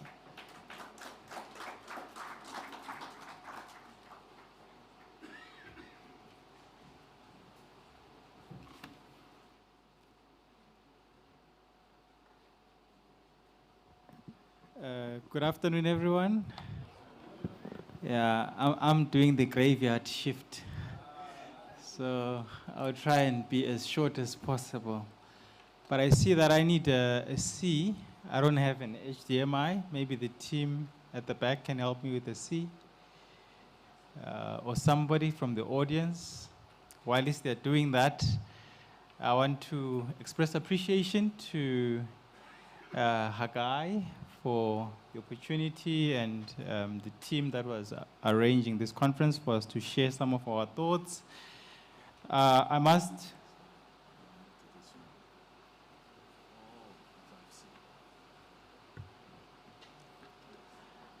indicate that I'm going to take you away a bit from IT. I see most of the people in the room are IT professionals, so we'll take a break a bit and talk about other things around technology, especially from an engineering perspective. And I hope that will give you some ideas on how we can accelerate mission, even as we think about how we apply ourselves to technology broadly. So how many people know Solusi University? Maybe I can be doing that part while it's, okay, fantastic. How many people studied at Solusi University? Even our president here in the front. What does the church say? So I've got a small video that I will share with you so that maybe you get a sense of what Solusi is and where Solusi is, those of you who haven't known about Solusi, and then I will jump into the presentation.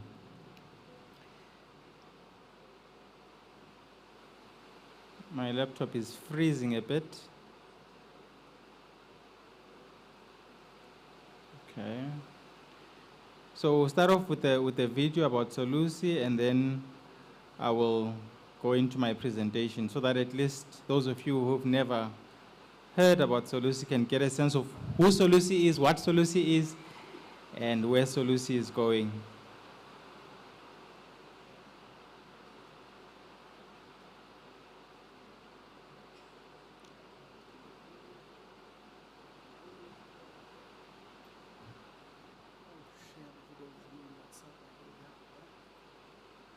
Okay. Yeah. Okay.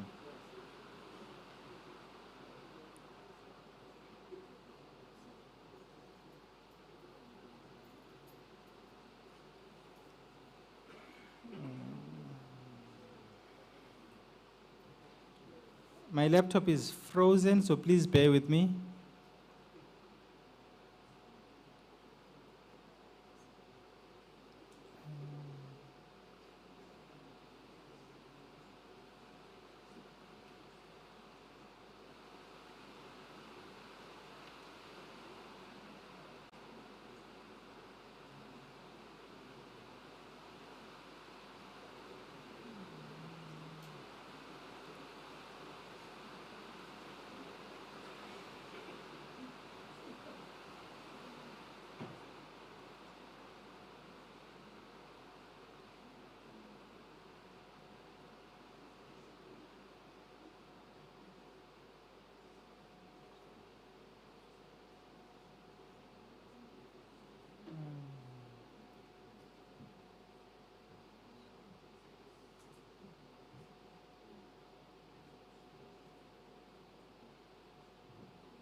is not working well. We should be changed. Do you have any other laptop so that you can change fast? I don't have another laptop. So we need another laptop. This one is struggling.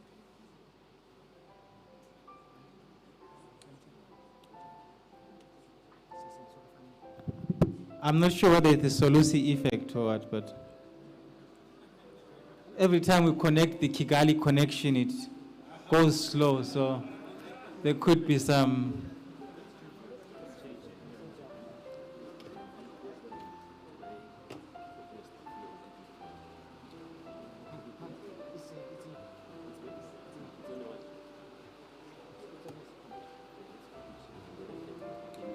Okay. Yeah, then you realize you need the IT people.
We apologize for that short interlude.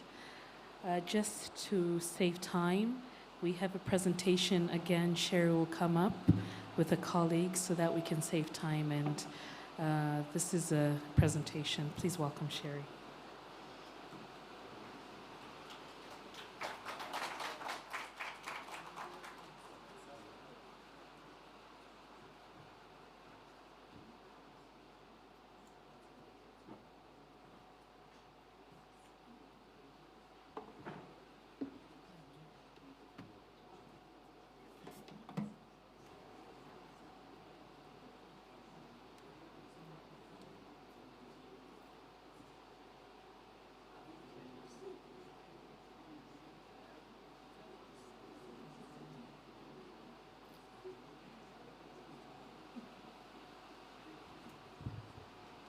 Hello again. This morning I mentioned that we would take just a few minutes this afternoon and do a couple demonstrations and show you a little bit about 7Me and 7Vote. So my colleague, my associate, Tiago Moises, is here with me. And I'm just double checking if he's gotten his phone. He's going to show 7Me live, all right? So let's cross our fingers that our connection between his phone and my laptop and that screen works okay.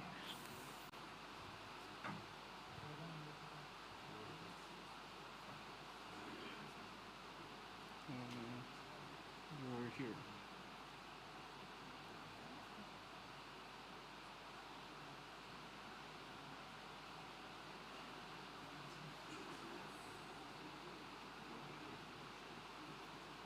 Okay, hello everyone.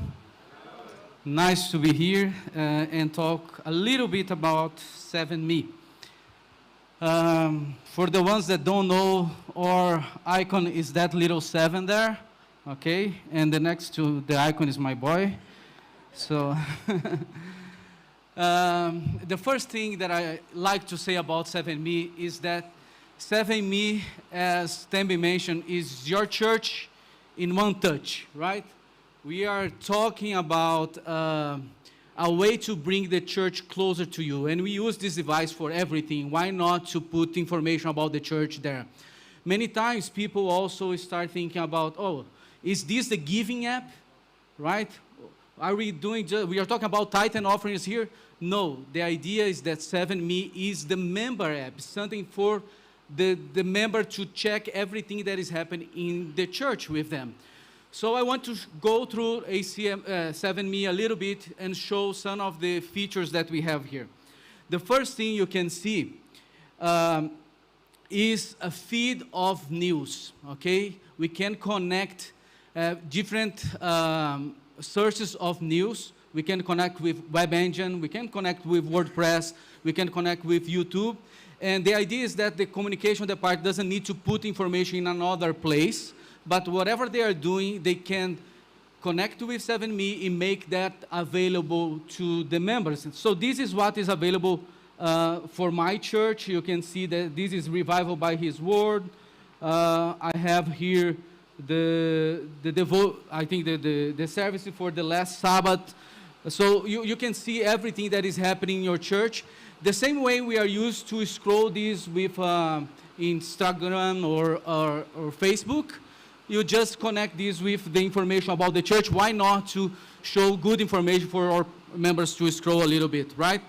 Again, this is always configurable for your level. So what I'm seeing is what I'm seeing for my church.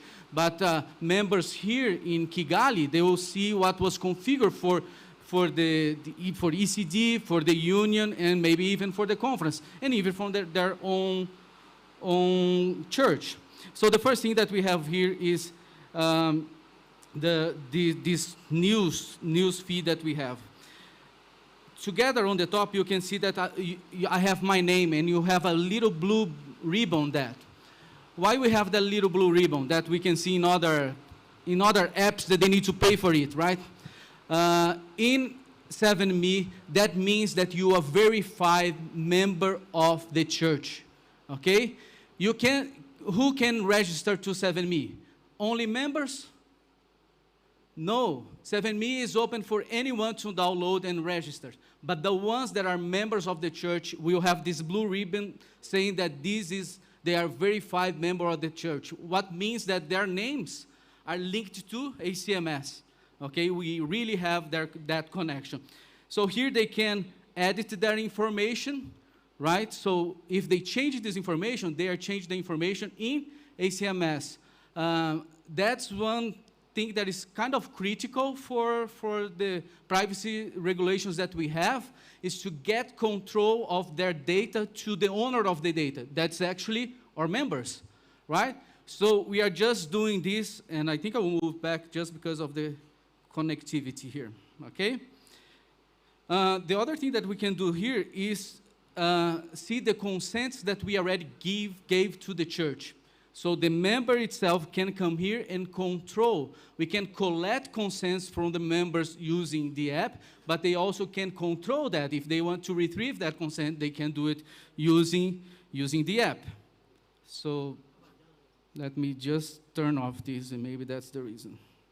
Yeah. So basically you can see the consents available there.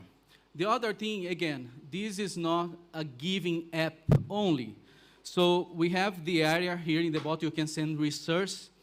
This is to configure to your region what resources we want to make available for the members. You can see here that we have a Bible, we have the Sabbath school that I put on my favor, we have some daily devotionals here.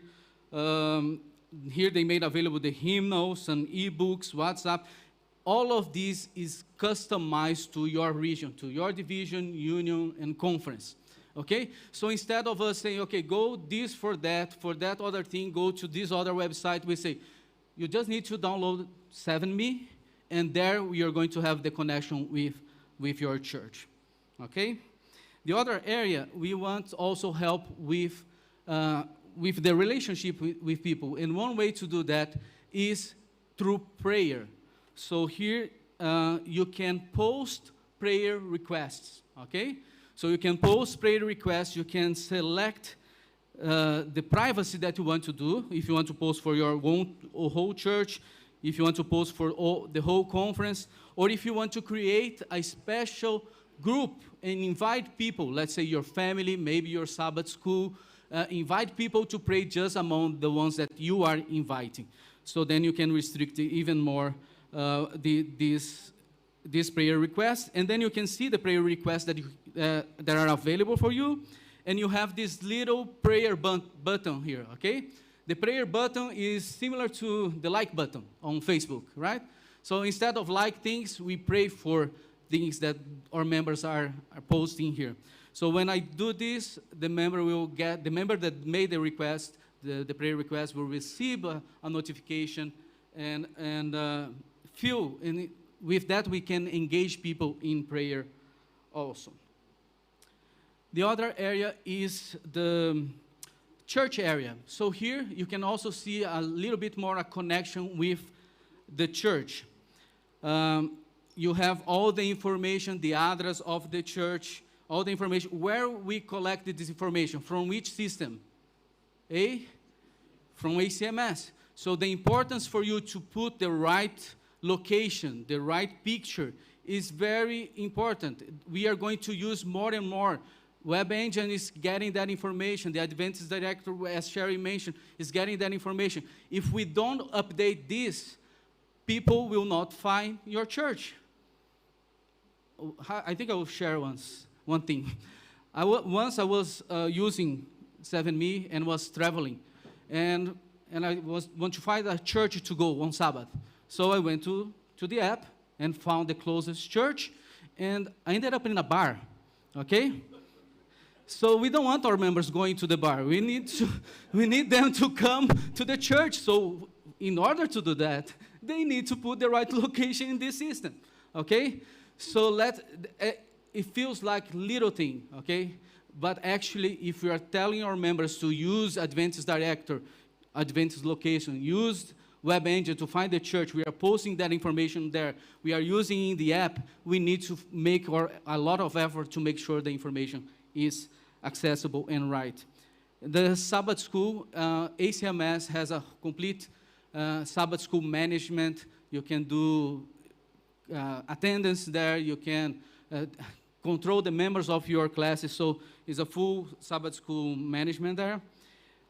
Also, for the communication department, we have the calendar. You can see the services that in the top, but we have a full calendar available for the church. So the church, local church communication department can enter that information in ACMS and it will be available here. But you can see that the information in blue is information about the church. What you see in green is actually conference. So the conference can also put that information. The union can do the same, and also the division. So if you have an event that is important for everybody in the division could create this and make available for the members, and then can add this to their calendar. They can share with another person, inviting them to go to church. The members can also request a transfer, okay? So with a little push of the button, and I already have a transfer here ongoing, I will cancel. So with a little push of the button, I can see all the churches that are around, okay? So I know one church here that is Remera. So I can just select this church. Oh, you're sure you want to confirm? Yes. Oh, we detected that your wife is also part of your family. Do you want to also request the transfer letter for her? Oh, yes, let's do it. And just with this push of the button, I triggered all the process of transfer from my church in South America to Remera Church in Kigali, okay? We are still following all the steps that the church manual lays there for us, but somehow we help with this process. The other little thing we have here in the bottom, you can see my church finances. So if the church is using the treasury module of ACMS, we can share with our members a little bit more of transparency. And as Tembi, that is just coming here, said, if you don't like transparency, maybe that's not the right system, okay? Can you see here? This is the finances of my church. My church now is expanding for the last 12 months, 67% of all the expenses in events. Can you see? And I could say that only 4% with evangelism.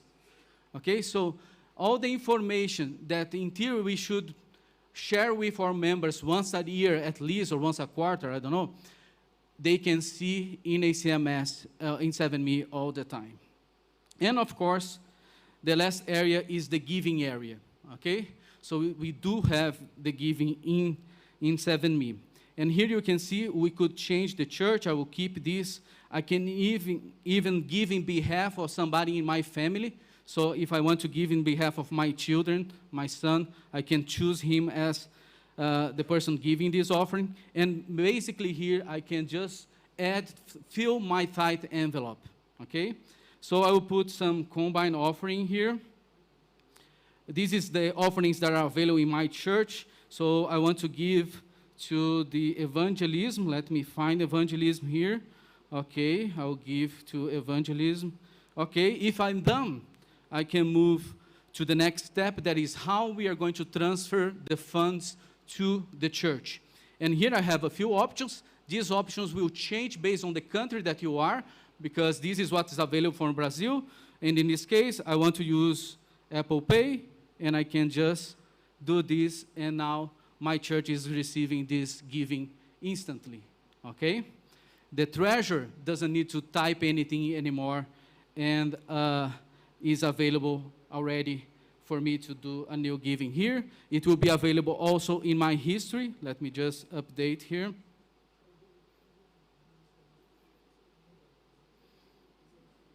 Can you see? I already have a history of my giving in Remera. So, well, actually, I didn't update. It is in my church. Okay, so basically, this is the process. We have different ways of payments, and for Africa, we have available various different types of mobile money, and we are also have 7Me in 3 platforms. Okay, I think that's interesting to share. We have the app. The app is the most complete one, okay? You have all the spiritual content in the app.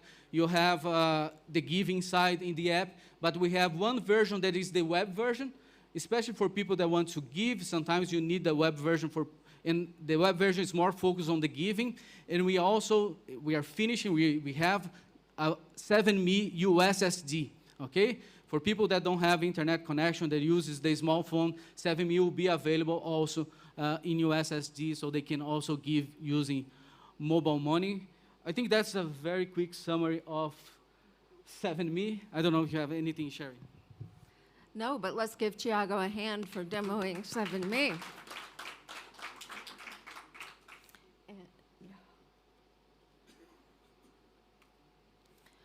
All right, the other item that we wanted to do a quick demo with you is the 7Vote product that we're working on. And for 7Vote, this is a little different than, say, Kahoot, which we were using yesterday, which is a terrific app for the type of thing we were doing yesterday. But 7Vote is designed to be for the business of the church. And so for this, and we are very, very early in the development of this, but we're going to try to have some of you vote, those of you that will be able to connect. I made up some questions. I indicated that we were part of a made-up union called the Joint Africa Union, and we are going to vote on some questions that aren't real, but they might be similar to the type of questions you would vote on in an executive committee, for example. So, in order to do this, I want you to have your phones and get connected with your data or with Wi-Fi. And we have a QR code for you to scan. When you scan that, after you get connected, you will see a screen that looks like the one on the right. And I have Thiago helping as my moderator, and he is actually going to be running how the vote goes through while I'm describing it. So, are we getting people connected? Okay, he needs 1 minute. He has to transition from 7Me to getting ready for 7Vote. So, as I said, we're in the very early stages of development, but I want to see how it works here. And please, I figured this was going to be a friendly audience since you are IT people, and you have all probably had to do demos and beta test systems as well. So we have not asked a group this size to try to use 7Vote previously. This is the largest group that we have asked to do a little test for us. So 100 people have connected. Wow. What? 125. Excellent. Okay, if you haven't already, you can click on that submit button.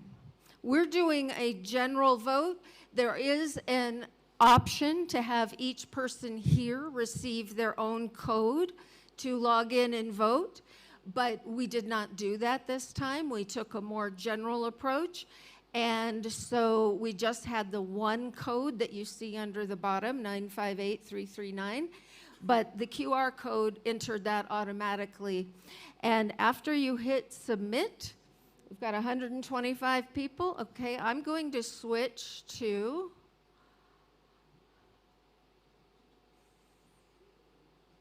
I'm showing you the display from 7 vote. And now Tiago needs to open this in a minute, but the hospital board, this is again just a made-up question. Motion to approve the membership of the Joint Africa Union Hospital Board as presented. This is a type of thing that the General Conference type of vote they do at annual council. And so let's go ahead and open this for voting. You can see the green indicator. It says open for voting. You should have the choices between yes and no at the bottom of your screen. And if you push one and you want the other one, you can change until you submit your response. So you can change your mind, end up on one of the answers, and submit your response. At some point, we are planning to include a timer here so that we have a certain amount of time. But for this question, how many people have voted? Can you? 66 have voted. So he's looking at our moderator panel, which somebody in your committee would have. And he can see that he cannot see how anybody voted. We cannot see that. He can just see how many have voted. What are we up to now? 74. I have a couple more questions, so I want to go ahead and close this one. We're going to close this ballot so that we can see the results. 59 voted to approve the hospital board. 19 said no. No. Okay, Tiago, let's go on to the next question. And in between, you should be seeing in your app, it might be saying waiting for moderator. And then once the moderator, who is Tiago today, sends the next question, then you will be able to see it even if it's not open for voting. So the next question, reorganize the conferences. Motion from our pretend union to move the River District from the Eastern Conference to the Western Conference as presented effective June 1, 2026.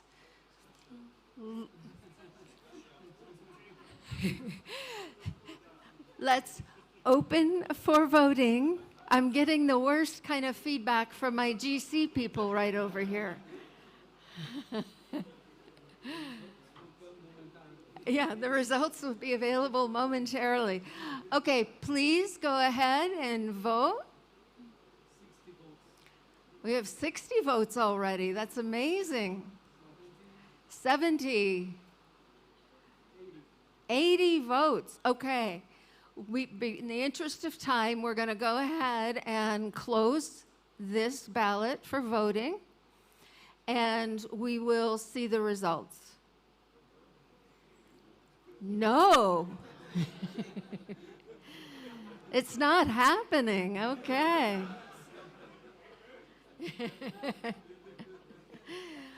All right, let's move. I have 2 more questions is all. Let's move to the next question. A new secondary school. Motion, approve the establishment of the Joint Africa Secondary School as presented. Let's open it for voting.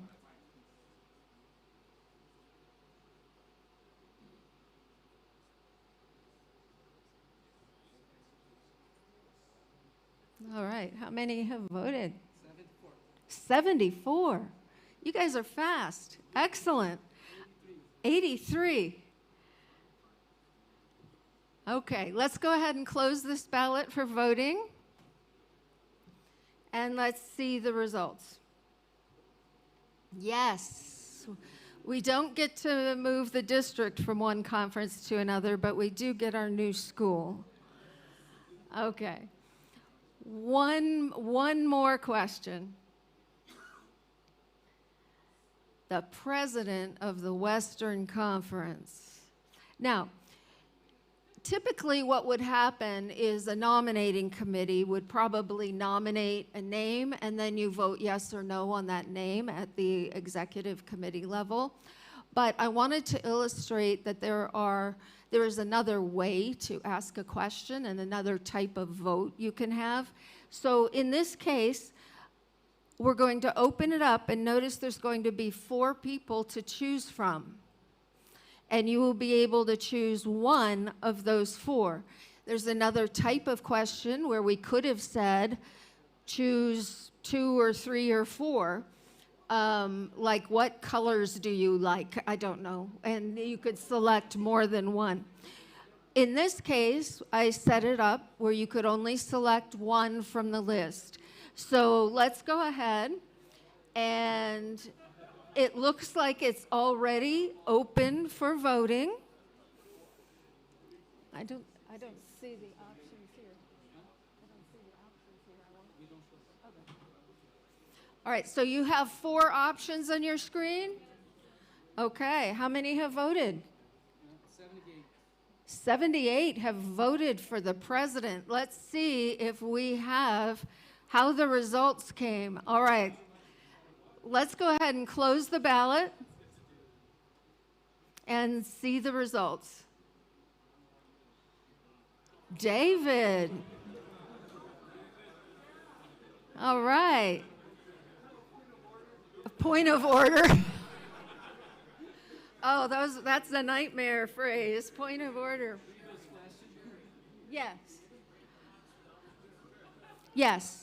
It randomized the options because when you're dealing with a list, you don't want everybody seeing it in the same order because somebody may be predisposed to always vote for the top entry. And so the system has an option, which I checked for this, to display the names randomly, so that you actually are supposed to look at them and not just pick the top one. And at least if everybody did that, it would be more evenly dispersed among the options. What was that? Yeah, well, let's not go there, please. Again, these people are causing me grief over here. Okay.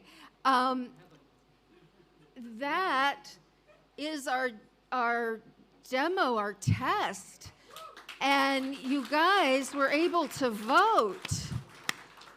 You were able to vote. So as far as I'm concerned, I feel like that was a success. So thank you for being part of our user testing, our beta testing, and we hope we still have improvements to make. A lot of improvements and additions and enhancements, but we hope to be able to make this available not in the not too distant future. And so thank you so much for your attention.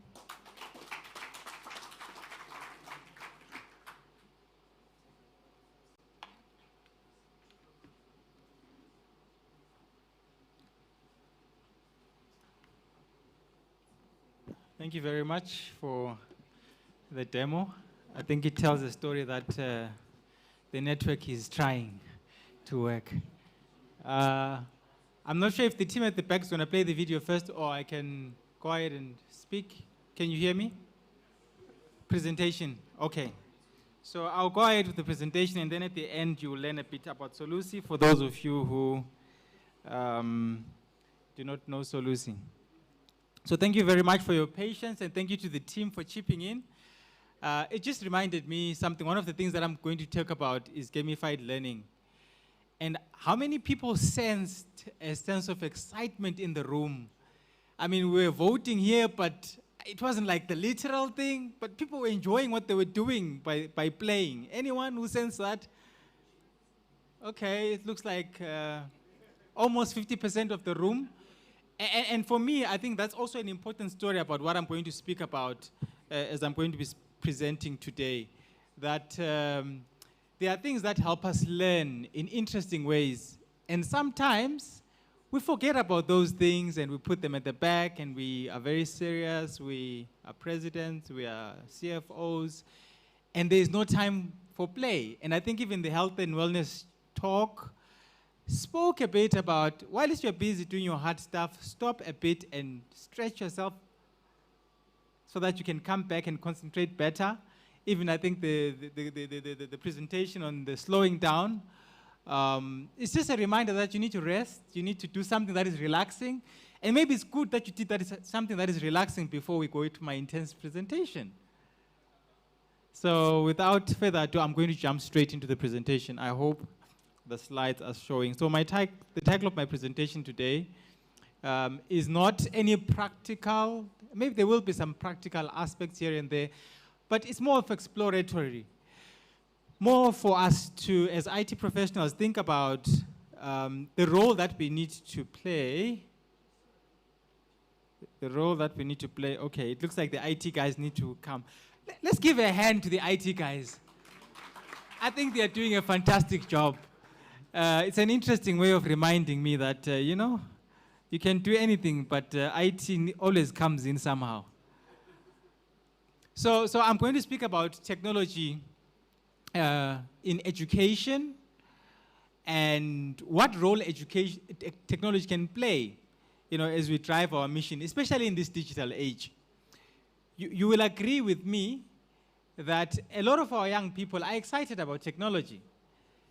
And sometimes as the church, we don't provide enough platforms for them to apply their interest in technology in a mission-driven way. I'm not sure if I'm making sense. And particularly here in Africa, you discover that most of our institutions barely give the technology courses, maybe because they are not really mission. But those are the things that our young people, I'm not sure now what's happening. Maybe somebody needs to give a short prayer. I mean, the voting thing worked, and we're trying a second laptop, and it's still not working. Pardon? Is there a motion to pray? Yeah. Anyway, I'll continue with my with explaining why I thought to speak this way. So the world we live in is called the digital age, and for a reason, because everything is connected. You know, people can sit here and make decisions about their fridges in New York through their devices. You know, people can sit here and watch what's taking place at their homes wherever in the world through their devices. And I think for IT professionals, that connectivity is very important. As you can see here, I'm getting all the help I need. It's just that it's not working on time. But we will get there. But if there's connectivity, the possibilities are many. So when we think about, particularly, there are places in the world where I can't arrive with the Bible. Anyone knows those places? If I arrive there publicly with the Bible, it's going to be a very big problem. But I can arrive there with the Bible in my heart. Amen? Yes, I can arrive there with the Bible in my heart and knowing a lot of technology. And guess what?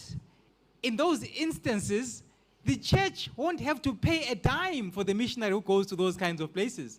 Because the people there, because they're interested in the technology the young person understands, or the technology that this technology expert understands, the people there will pay them a salary. And guess what? They will come to 7M, is it 7Me? Yes, 7ME or 7Me. 7Me, okay, they will come to 7Me whilst in an unenterable territory by a pastor and still return a tithe and an offering to the global mission of the church where there's access. What does the church say? So this is the perspective that I'm bringing to my presentation. So I go back to the biblical foundations, and I take some time to reflect. God instructed Noah to do what? To make him an ark. I think for that time, that was technology, no? It was technology. I mean, even the Titanic sank. But Noah's ark did not sink. I'm not sure if there's a bigger boat that has ever been built ever since. I know in Germany they built boats which fit 6,000 people in. But I think that one, if it was going to include the elephants and all the kinds of animals, it should have been a little bit bigger. And for that time, the ark was the technology that was relevant, and Noah did the technology. So I am saying to us here as IT professionals and maybe as other technology professionals that are in the room, this is the time for us to still build those arcs. They may not necessarily be the wooden one, right? They don't have to be the wooden ones. There could be the AI that Prof spoke about that is relevant for mission. And we can work with our young people to develop these kinds of technology. If you fast forward even to Daniel's time, Daniel chapter 12 speaks about knowledge doing what? Increasing. Yes, of course, it's knowledge of prophecy. We always emphasize that when on the pulpit. But for us as technology people, we also understand that in terms of technological developments, there will be increase in knowledge. And who is the source of all that knowledge? It is God. The source of the knowledge is God.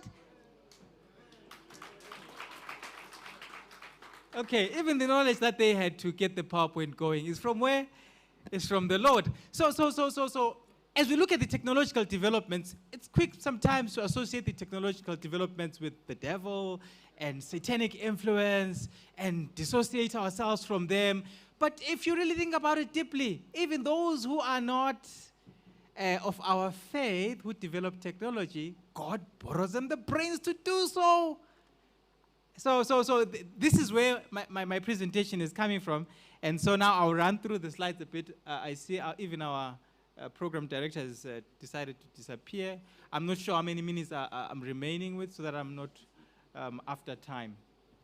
So I've spoken about the ark. Okay, so the pre-flood. So the ark, if you think about it, reverse, you realize that it was a form of technology then. And the sanctuary was a marvel of the time, and God is the one who was instructing people to build. So as we think about technology, spaces, yes, maybe the guy who holds the patent is not so religious, right? But it is the Lord who borrows him that capacity to do so that we can utilize that for mission. The pre-first advent, I've got Daniel there, the increasing of knowledge. And then, of course, for us who the pre-second advent is before us, we are instructed to preach to all nations. But how will we preach to all nations when there's some nations where if you arrive with the Bible, even as you land at the airport, they ask you to go back? But if you arrive there with your technology capabilities and you're hiding the Bible in your heart, you have all the access, even to the highest echelons of the state as you get there. So I am saying to us, and I'm proposing to us, maybe as the members of the African 3 divisions, and of course our friends from the GC, that as we think about implementing technology programs in our institutions, let's embrace them holistically and design them for usefulness, for mission. That is my call if you miss everything, now that it's the graveyard shift. And of course, from the spirit of prophecy as well, if we read the book Education, it gives us the foundations that the youth should be led to see the true dignity of labor. And what do youth like to play with? The digital stuff. And I'll speak about some of the things here a bit. And how do we, as the education system, embrace these young people who are interested in technology so much and then direct that energy for mission? God is constantly at work, and action pervades the whole creation. And in order to fulfill our mission, we too must be active, yes, in fixing the networks, fixing the presentation, but at the same time developing technologies that can help us to spread the beautiful 3 angels' messages. Sister White says in the Signs of the Times, I would not in any case counsel restriction of the education to which God has no limit. Why is it a difficult conversation in our councils and in our boards, maybe especially here in Africa, to talk about, let's have technology programs that are mission different? And we know that these missionaries, they have a part to play in finishing the work of God. And as IT professionals, that also obviously has implications for us, because it means that all these things need to be connected. And, with our bandwidths that are giving us problems, we know what that means. The purpose of education is to glorify God. So even when we're being educated about technology, whether we're being educated about engineering, that is to glorify God. If there is no road that helps us arrive at this institution, as beautiful as it is, what does that help with that there is no road. But if there's a road engineer there who believes in the Lord and does his job faithfully to the letter, even the cost of the roads will be less. Even some places where it ran in the morning and there was dusty roads, there will be roads there because there's somebody who is faithful to do what they're supposed to do. So earlier on, I spoke about places where you can arrive, and definitely you won't be allowed in if you arrive with your Bible. But with your engineering skills, they can actually look for you, not knowing that the three angels' message is hidden in your heart. And so as Adventist educational institutions, isn't it time, especially for us here in Africa, to embrace these technology programs, not just IT. I know in most of our institutions, we've got computer science, we've got information technology, but if you assess, you realize that there's a scarcity of hardcore technology programs because maybe it's not really the mission.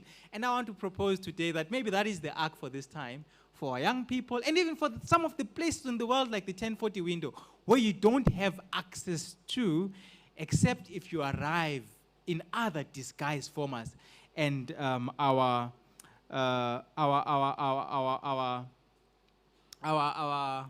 reformers were amazing at picking up these crafts and arriving with the craft and doing other. Actually, even the gospel, for it to arrive here, it arrived disguised.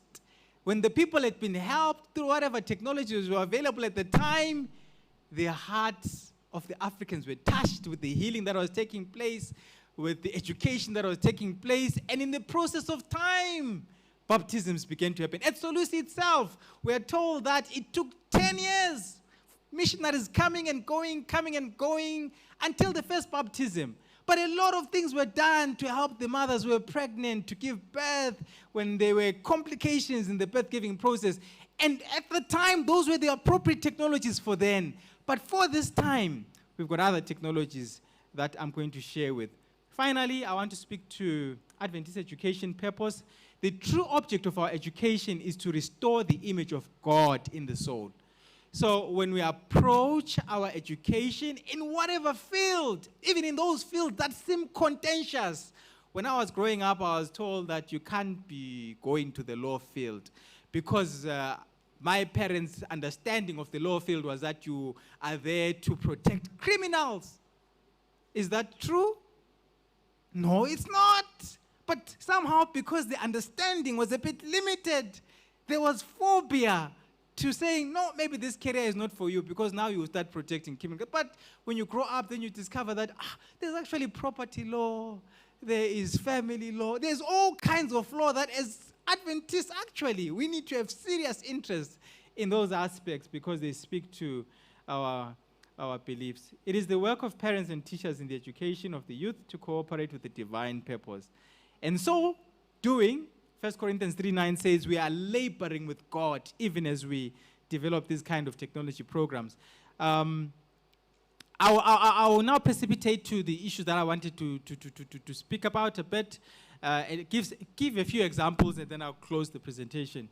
So the pillars of the digital age include digitalizing operations. And I think most of the things that we're speaking about in this summit are around the digitalization of our activities as a church, digitalization of our activities as a church.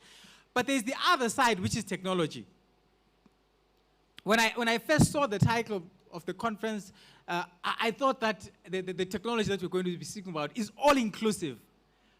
But as I came closer and closer, and as I arrived here, I realized that actually the technology that we're speaking about is IT. You know, that's where the emphasis is. And fantastic, that is a fantastic enabler to these other technologies. But we must not forget that IT in its own right needs the other technologies for it to ultimately work. But it doesn't end there. It goes to the culture as well, and I think our medical experts spoke to that. Someone earlier on spoke about governance. It also speaks to leadership. So as we think about what we're doing in these technology spaces, it needs to be holistic in its approach. And ultimately, it's also really about the customer experience. Because of the medical school here, I chose to speak a bit about additive manufacturing. There are some steps that are shown with the diagrams there about how additive manufacturing works, from determining what the object is that needs to be additively manufactured or 3D printed. Those of you who may know that technology. And the question is, what does this technology maybe have to do with our mission? And particularly for us here at this institution, we have a medical school. And I know there are places that people wanted to visit where they can go and see how technology is being implemented, but I'm not sure if we've got additive manufacturing here at our medical school. There are some, I saw there's a lot of bike riding here, so I know there's a lot of bones that are being broken all the time, and maybe even jaws, or maybe even teeth. And with these additive manufacturing technologies, we have the capability and the capacity to help people get their bones back in place. And maybe, you know, a ring here and there when they get to the airport, but they will at least be functional. But while we're doing that, because we understand this technology, we can minister to them the beautiful three angels' messages. So while we deal with broken bones, we can also deal with healed hearts and even healed souls. The council's teachers also speaks about this, that to every student who is seeking a medical education, I would say, look beyond the present. So look into the future. What are those future challenges that we have before us before the Lord comes? And how are we developing technologies that will help us solve those challenges? Cooperate with the great master worker. I think the greatest challenge that is feared, especially in the church, is that people, when they get into these things, they get in so much to the point where they forget the great master worker. But if we embrace these technologies, embracing the great master worker, I think we will do more for the cause of the Lord. Ability to work for God will increase as we make this determination to look beyond the present. The other kind of technology that I wanted to speak about, and particularly because of lack of resources in the continent, is the virtual reality technology. The virtual reality technology allows us to simulate even machineries that we may not even have in our laboratories, or maybe even afford as institutions, to be able to train our young people to understand these technologies and be able ultimately, when they find the opportunity to get the physical machine, to learn about the physical machine having learned about virtually. And this also speaks then to gamified learning, which is what we're doing earlier on with the voting. But that can be taken to the most extreme extent, where you can change the entire engine virtually without necessarily you touching a single part of the engine. Of course, you say to me, if it's visually learned, then maybe practically it may not be possible, but it's at least better than a lecturer standing in front of you and explaining to you how to remove the parts of the engine, because you are physically engaged. And because our young people are so interested in physical engagement, these kinds of technologies are technologies that we can develop to advance our educating in engineering technology, with the goal that ultimately these become our missionaries, especially in the 1040 windows and in those areas where it's difficult to arrive with the Bible. The Signs of the Time says every institution of learning should make provision for the study and practice of agriculture and mechanics. And if you don't have those kinds of tools and infrastructure, then maybe the virtual reality approach can help you get there. So in summary, if you were struggling with the talk, all I was saying is this: technology programs continue to fascinate many of our young people who attend Adventist primary and even secondary education. And as higher and tertiary education institutions, we need to create those spaces where we know that they can transition and come and be safe in educational institutions that still promote the faith that they started off with. There are places in the world where arriving with the Bible is very difficult, like the 1040 window, places like I've indicated.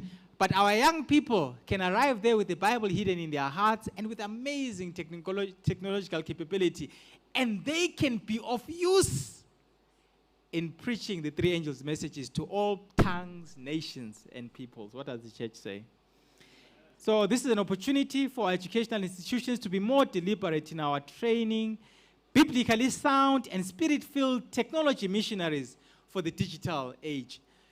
If we will succeed in spreading this gospel in this digital age, we need young people who have an understanding of technology, but have a grounding and founding in biblical principles, and even the spirit of prophecy. And we know that these young people will do much for the cause of God as they go out there. So today, I also want to end with a call that says, let's build communities of technology in education, particularly we as academics, for mission, and establish this technology for missionaries, faculties in our institutions. And when everyone comes there, they know that, yes, we're going to study technology, but the purpose of this technology is to spread the beautiful three angels' messages. And I know that much can be done for the cause of the truth through this.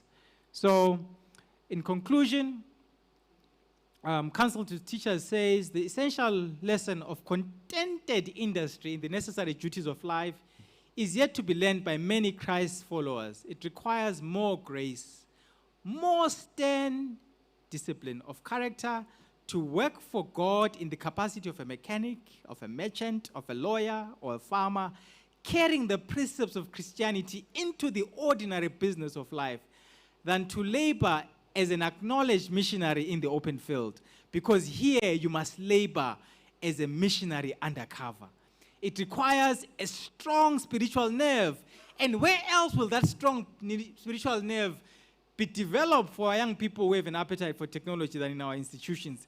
Sanctifying the details of everyday life and ordering every transaction according to the standard of God's word. But this is what the Lord requires. So as we gather here, as we speak about technology, specifically maybe IT, let's also think about these other areas of technology that we need to be deliberate about, even at our primary schools and even at our high schools, and more so at our tertiary education institutions, so that these become the missionaries that will do that work that the physically Bible-carrying missionary cannot do as they go to the 10:30 window. With this, thank you very much. These are a few references that I've used there.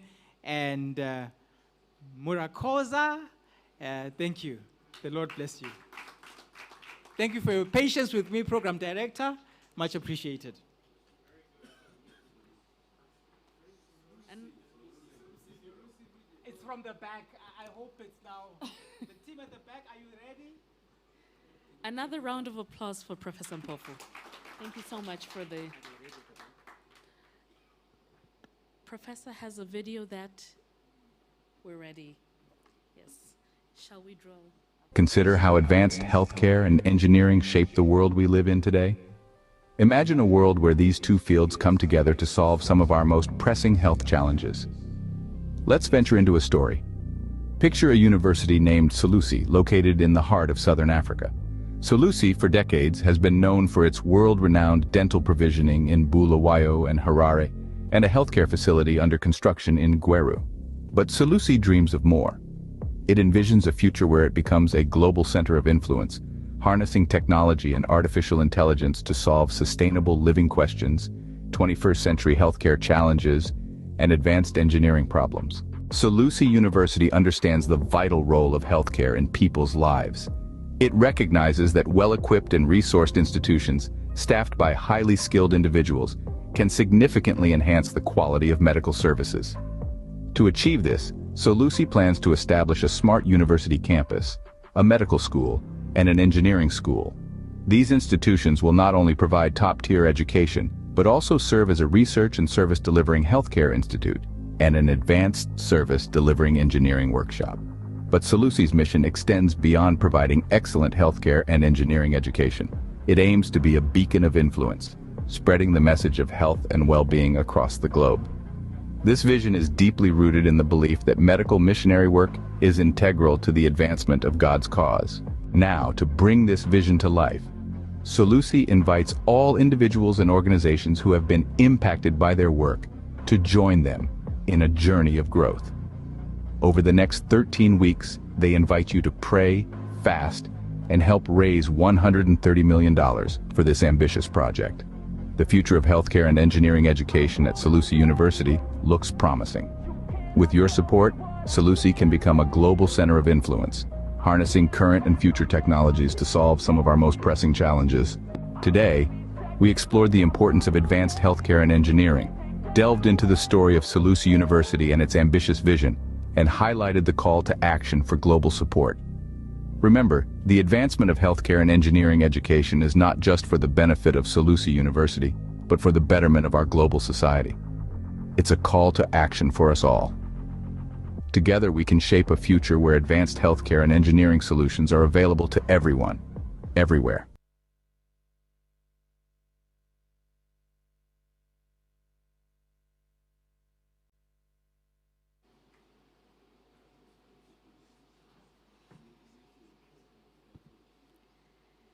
Now we move to a session where we have now the future of innovators.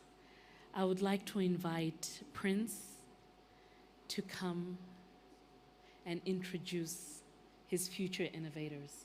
They have something powerful to present to us. Welcome. A round of applause. Let's welcome Prince. Thank you very much. Yeah, this is the time we are going to showcase some of the projects, software projects, that we do at our IT faculty. We have a bunch of future-to-be engineers who are there behind. And before I invite them to come, I would like to first present the faculty members who are here, to recognize them, because these are the people behind this young generation. Here we are, in our IT faculty, we have 3 programs. We have the software engineering, of which I'm the boss. We have the information management. He's at the campus now. We couldn't be here all. And we have the one in charge of network, Mr. Maniraho Laurent. He's there behind. Is him. Please clap for him. We are with Associate Professor, Mr. and Dr. Sebagenzi Jason. He's the Dean of our faculty. Please, Jason, come and... Thank you very much. So when we do innovation, we go along the 5 pillars that drive our national economy. We do it in 5 thematic areas. We innovate in agriculture, we innovate in health, we innovate in education, we even go to crime prevention and financial technology. Here we are going to limit ourselves, given the time we have, to 3 thematic areas. So that's why I would like to call upon Ivan Kaitare to come and present on the agriculture, one of the few innovations that they do. They try to bring software engineering along with artificial intelligence.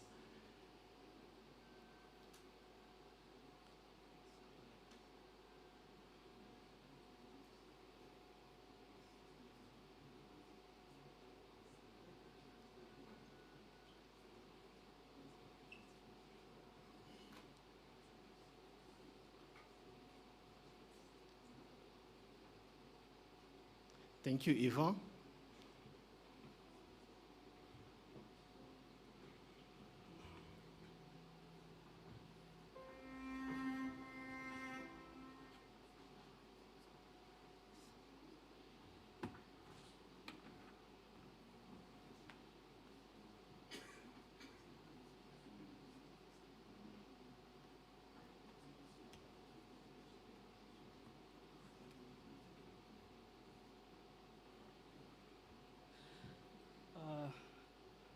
Good afternoon. I am presenting the team of agriculture, a team that put their effort into making a really good AI-powered agriculture predicting yield system. So, as the cost of work in the agriculture system, when we are predicting yields, to see the benefits of having a good crop nature so that the grains of the grains of the seeds can be cultivated well, the scientists found in Africa usually use the knowledge they have in what they're studying, and they use mostly guesswork. So in here, I'm going to share you a few statistics.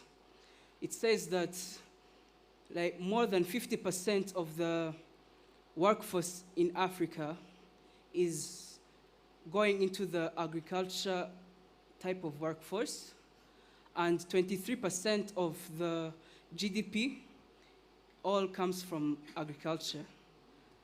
But there is a systematic gap. There is currently no scientific system to accurately predict crop yields.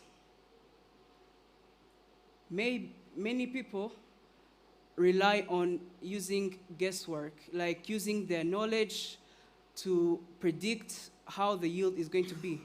And that usually gives us 50% prediction that to work. But with our system, we have tried to reach it to 92%. And since this prediction is not there, each year Africa is losing $4 billion in crops that are dying because there's no good way of predicting yields.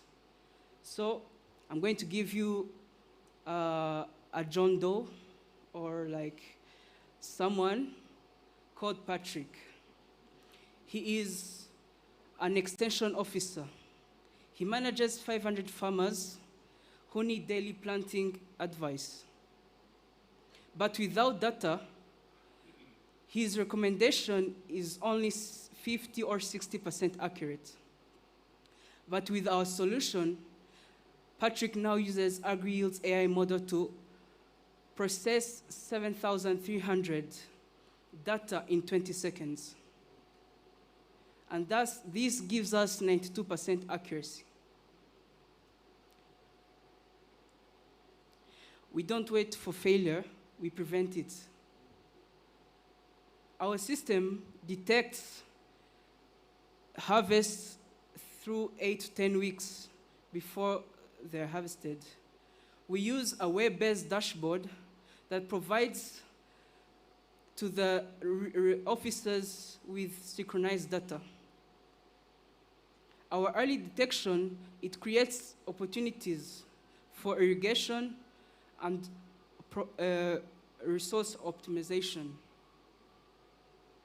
Now, let's go to how the formula we've used to make this AI prediction.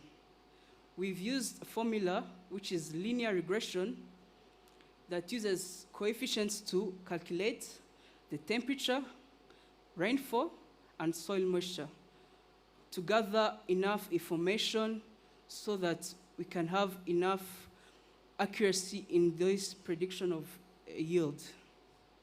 So how is it distributed, our coefficients? The primary coefficient is rainfall, which gives us a 50% power on that formula. Now, the efficiency of this prediction model is going to be working across many regions simultaneously. So how does this work in scenarios? If in high temperatures, we gather the information that this area is having a lot of high temperature, our prediction model will predict that it is giving us a bad prediction yield. We have other scenarios. Later on, I'll show you in the dashboard how we implement these predictions. So the prediction yield, it gives numbers from 0 to 30. 0 to 15 being a high probability of failure, 15 to 20 being an emergency intervention, 20 to 25 being the normal one, being favorable, and 25 to 30 being the optimal condition where crops can grow very well. So with our accuracy that we've tried to go from 50 to 92%,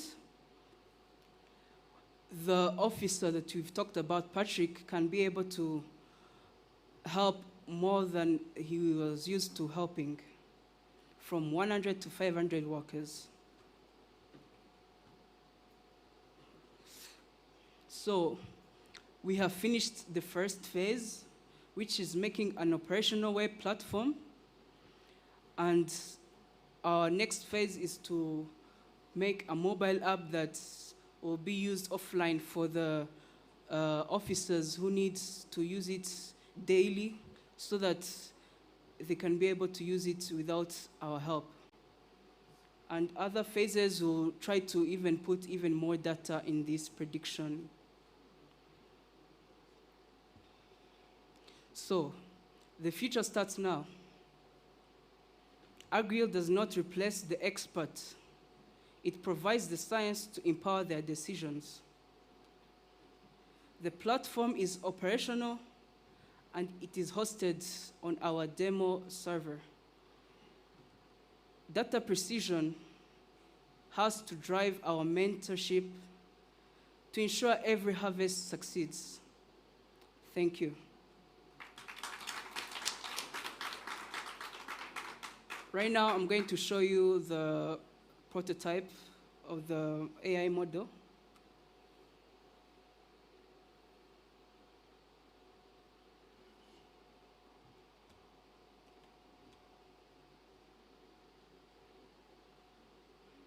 So this is our model.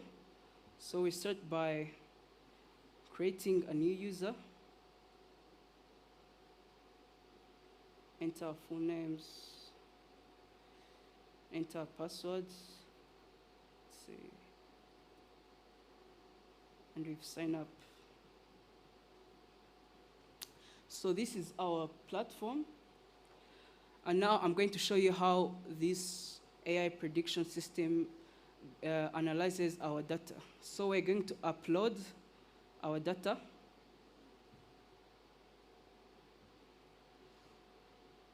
We upload using CSV.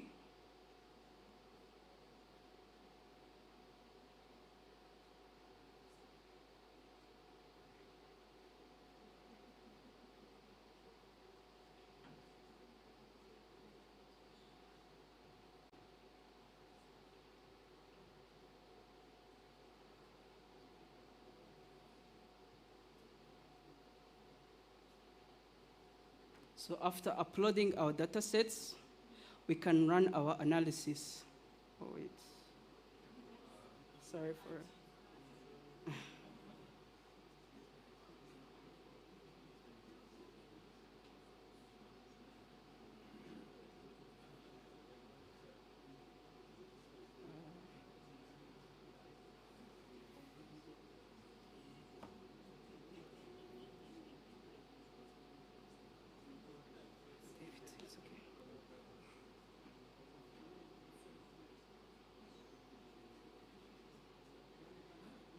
Okay. So let's run it again. Excuse me.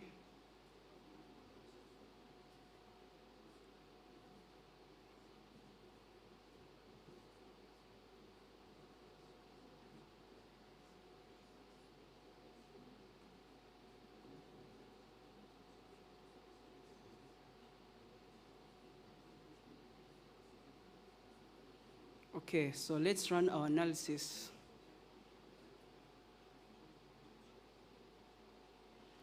Okay, so as you see here, this is giving us the 5 regions that we've given them. Gives us the average temperature in each region, the average rainfall, and the average soil moisture. And this is the yield index, which gives us the number that we need to use to decide, because in the range of 20 to 25, that's a good measurement for having good harvest. So this is the data, how it visualizes, giving us some bar charts and some scatter plots, and also a correlation heat map to show how the data is correlating with each other. So basically, this is how our system works. Thank you for listening to us. Thank you.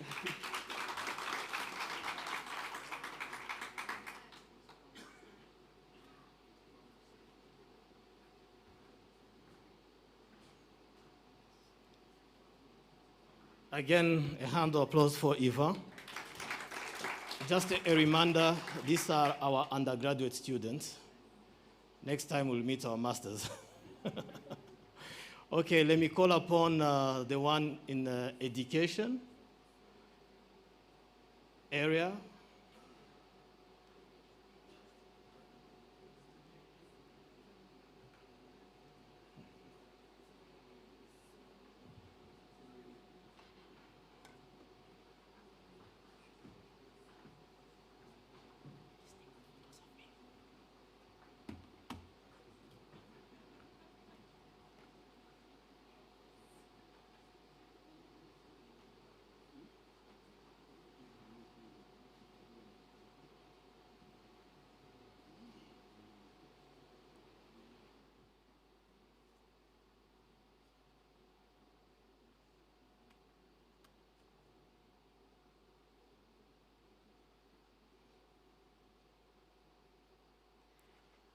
Hello, everyone.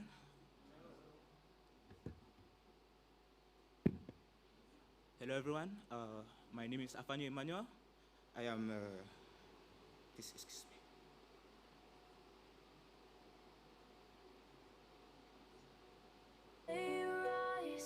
But I will stand, for I know you hear my cry. Oh, my soul, be still and know, in the fire he's in control. Though my heart is torn and weak, Jesus, you're my song. Okay, while we're waiting to start the presentation, I'll just take this time to introduce myself. My name is Afanio Emmanuel. I am a Cameroonian by nationality, specifically from the northwest region of Cameroon. I'm a semester 6 student here at AUCA. I joined AUCA in 2023, which was quite a very great experience. It's really changed my life, both academically and morally. So while we're waiting for the presentation, I want to know, are they, apart from the teachers from AUCA, do we have other teachers in the building?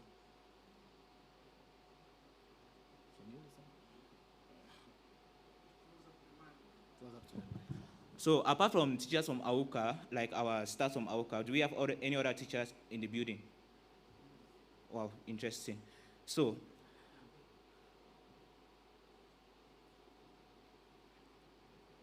I want to tell you a little story about myself.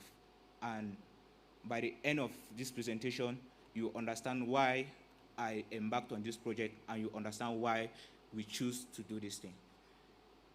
Back home in 2022, I joined the University of Bamenda, where I was studying mathematics and computer science. And due to circumstances that I was facing a lot of difficulty, I thought running away was the best option. But I think running away was the best decision I made. So coming to AUCA in 2023, I started in the first semester. Facing a lot of issues during the first semester, I ended up in probation, which was really very bad. I was one student who doesn't talk. I don't collaborate with anybody. I don't ask questions. I'm always myself, just my book and me. So that was the life I came to AUCA with. And with that lifestyle, it affected my first semester results. I didn't even notice that I was in probation because I just thought maybe because I had good marks and I had a 10 average, I have passed, whereas I never knew I was dying until I met my mentor, Mr. Ishimwe Prince, who assisted me and told me that you have to sit up.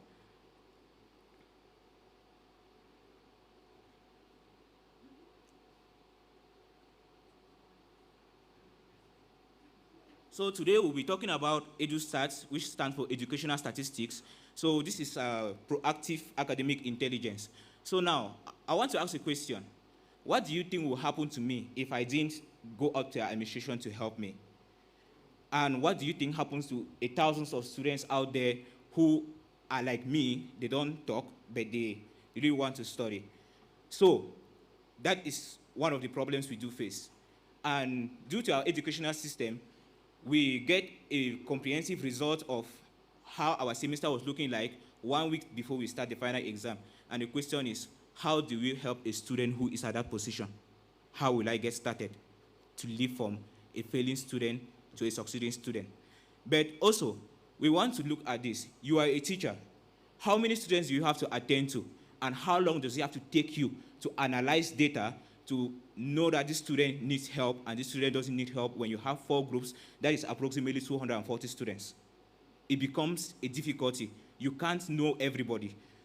So that is where, with all of this, teachers struggling to meet up with academic work, have results, compile questions, answer questions, create other academic works, it becomes overwhelming, and the teacher doesn't have that time to find a student who is in need.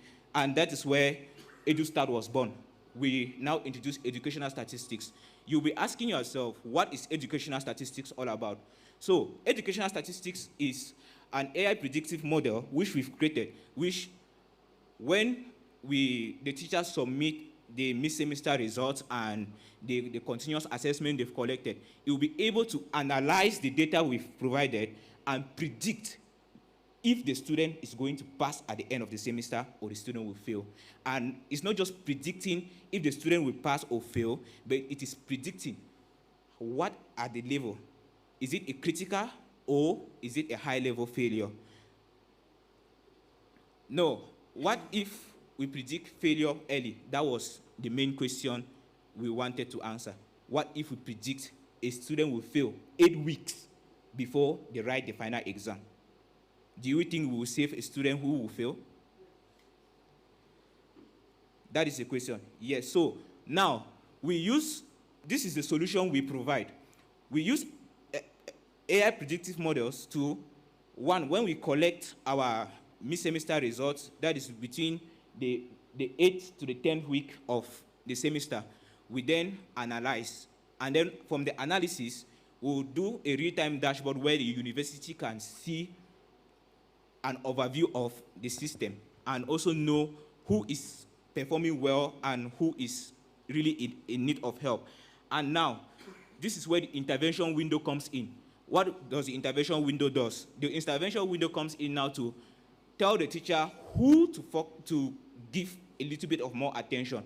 For example, if we had a predictive model in the first semester when I was there, they will be able to notice that I will be in probation and call me out to assist me in my learning. Now, how do this work?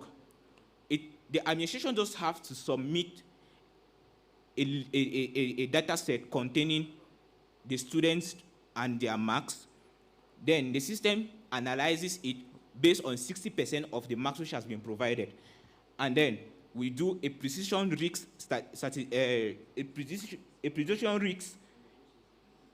analysis, which we analyze the data that has been provided, and then we classify the students based on their performance, and then we sort out those who are in keen need of help and provide them to the administration so that they can get proper help.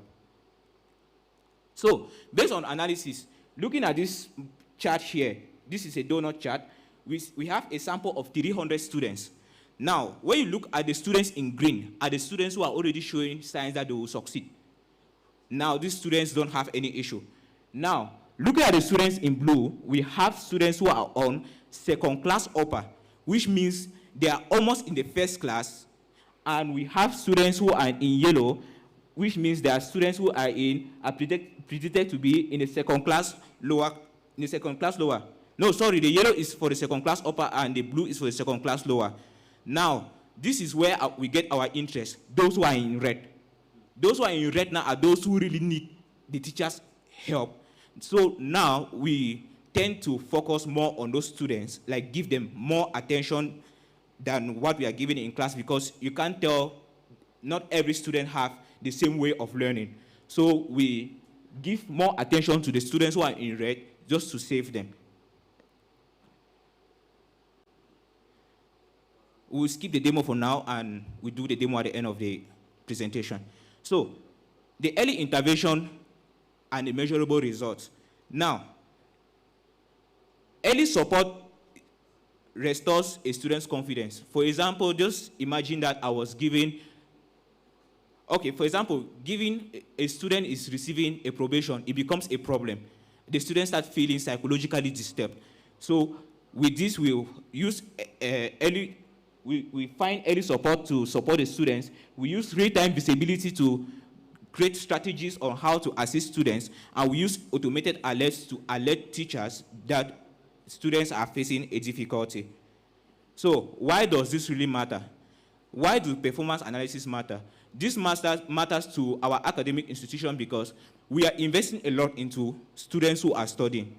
Parents are investing a lot, the school is investing a lot of effort, and the church too is investing a lot of effort. So with this, will help to assist more students to perform better and also return more of what we've invested. Then we have expert support to the system and educational leadership. Our educational leaders will be able to predict how the school is performing and know if we should increase the amount of lecturers we have. Maybe we should look at the learning models again, or we also predict how students are performing and know if the school is expanding. If we can get more students, because you can't be saying you want to get more students when you can't take care of the little ones that are there. So this is what this comes to help. So today we have an analysis, we have a predictive analysis that identifies student risks, but we don't plan at any here. Where is this system going to? We are trying to build a world where students don't have to depend until the end of the semester. They are able to get their own predictions, and not just having the alerts given to the teachers, but also alerting the students that you are failing, and also provide AI models which can assist them in learning based on the requirements, on the academic information provided by the teachers to the AI models. So, accelerating the mission through technology, together with the church, we look forward to building a system which assists educational factors and also assists a great school like AUKA to assist more students, train more engineers, and also lead the Rwandan educational market, and also grow the world and bring and attract more internationals like me and other people who are within the country to come and study in our great institution. Thank you very much, and I'll give the room for questions.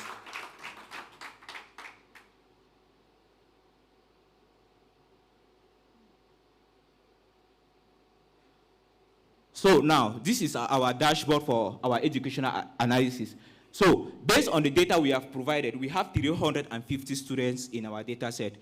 Based on these 350 students, we have 27 of them who are on critical risks.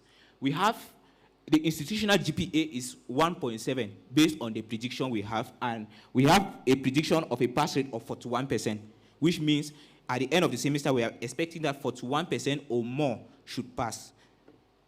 So now, looking at our donut chart, we have 350 students who are already on a second class lower, and we have 206 students who are at risk. This is a very big problem. So we need to really assist them. So coming down, we have a comparison of the departments. How are the departments performing, so that our administration can know which department needs more help and which department is really performing well.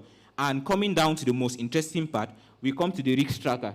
So this risk tracker now highlights those who are having the highest problem coming down. So it analyzes and alerts the institution that, for example, Kevin Kamazi has a critical issue which he needs to be attended to, which it provides a teacher more insight on who to help. Now, apart from that, we come here now, we have our details where we have a full system on the analysis and prediction of students. So when you look at the students who are in blue, there are students who are on track.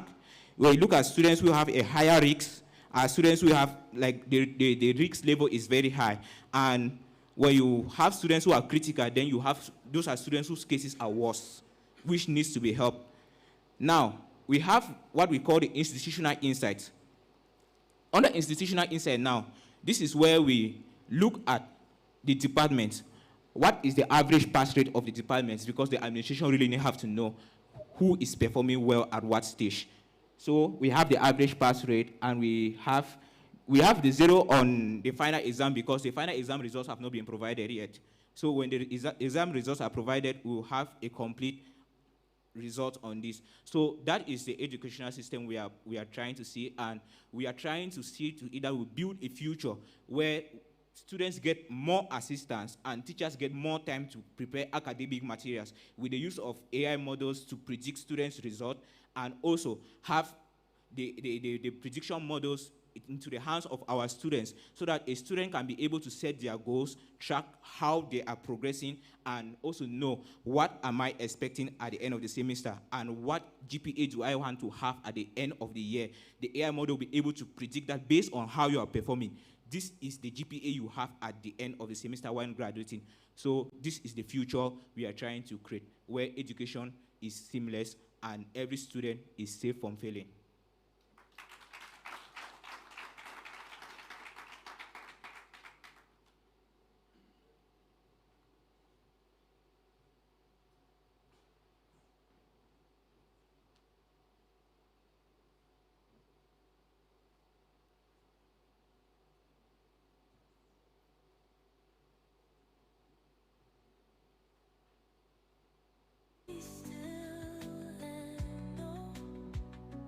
Again, clap for the education cluster.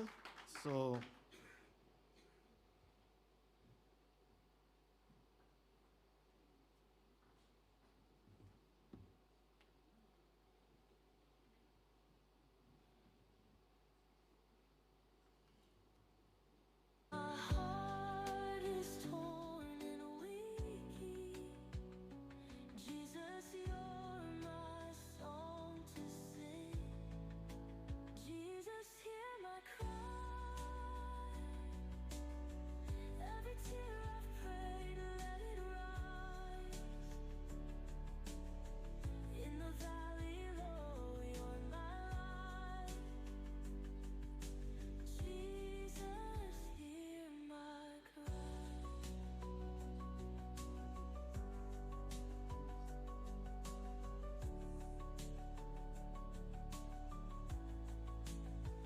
When I can't see, you are near. When I can't speak, you still hear. You turn my sorrow into praise. Jesus, you're my hiding place. Jesus, hear my cry. Every tear I've prayed, let it rise. In the valley low. Am I supposed to? Oh, sorry. Yeah. So good afternoon. Yeah, I'm sorry for taking this much time. There was a bit of rain and all that. But I hope you're doing great. I'm Dirwena Emery Pacific. I'm a student at Aukagishush IT. I do software engineering, and I was privileged to be in a class of big data in which we got to express our ideas, and we came up with a health project that is powered by AI and uses analytics and tools such as Django. So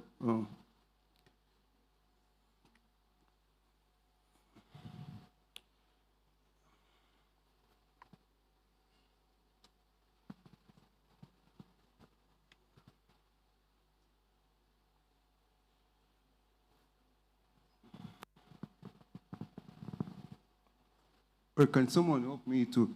Oh, sorry. Thank you.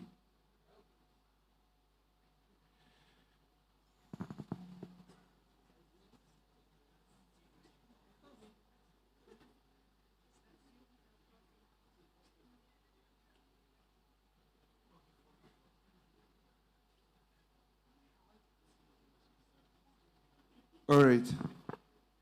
So as I said, our project and our focus was healthcare systems with artificial intelligence. So the main problem that we face as healthcare workers, not me, is, but doctors, is that they have the challenge of manually entering the information and processing it by themselves and doing everything manually. And they rely on themselves so much that they miss a lot, or a lot of time goes by, and then they find themselves not really making the critical or giving the critical patient care. So our mission is to build a comprehensive hospital management system that leverages smart data tools to automatically assess patient risk and enhance care quality. And our vision is to build or to be part of a future where technology is seamlessly integrates into clinical workflows, identifying health risks, and fostering a culture of continuous care improvement. And the technical concepts that we use, all the tools that we used were, we used Django as our web platform, and Pandas as our data manager, and NumPy as our calculator, and Matplot library, or Seaborn as our artist. Maybe we can call it as an artist because it transforms complex numerical data into clear, easy to understand charts and graphs for visual insights. So the main solution that we wanted to provide, the main solution was to enhance our remote care, right? So, and by doing that, we wanted to enable the real-time monitoring and provide data-driven insights, and also offer personalized care, right?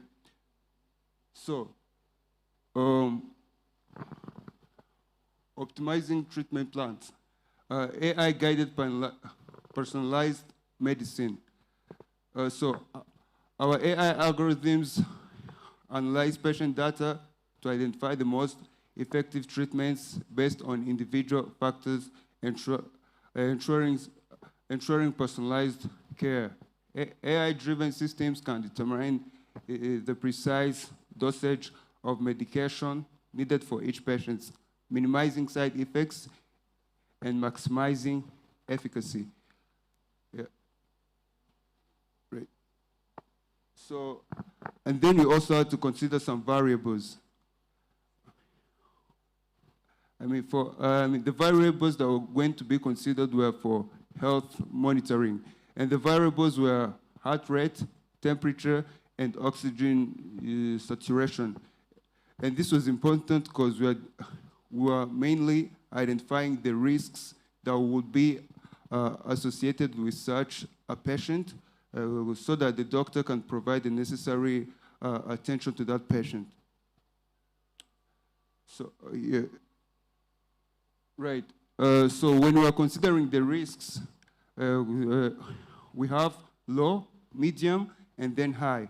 So for the heart rate, when your heart is low, you have a risk of falling, I don't know how you call it, but it's something very bad. And then for the medium,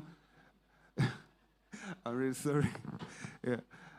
And then for high risk. So high risk is associated with high blood pressure, right? So sometimes the patient can fall into stroke, or they can have high blood pressure, they can have a heart attack. So our AI monitoring tool was going to provide an information management or an alert to the doctor telling them that this patient has these vitals and they're pointing to this problem and they need your assistance as fast as possible. So insights and interpretation.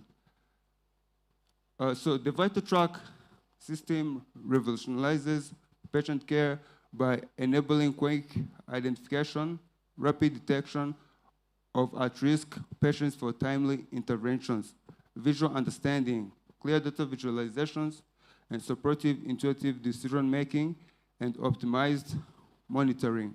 Focused resource allocation based on predictive insights and also proactive care, a shift from reactive to preventive patient management strategies. Yeah, I believe that is it. And all right, now we are going to the demo. We're going to the demo part of.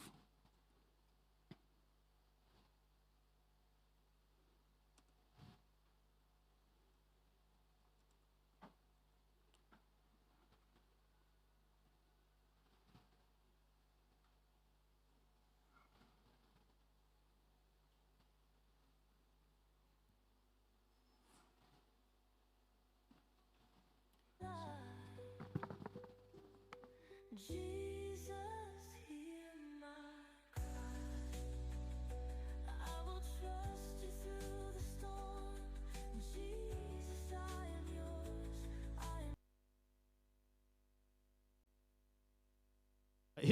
His application is kind of crashed. Oh, yeah, so maybe you'll do it later. You'll have to make a video for it. Thank you very much. Yeah, so the place where they belong is to the AUCA Innovation Center. We have a video. I would like the person on the technical to play it.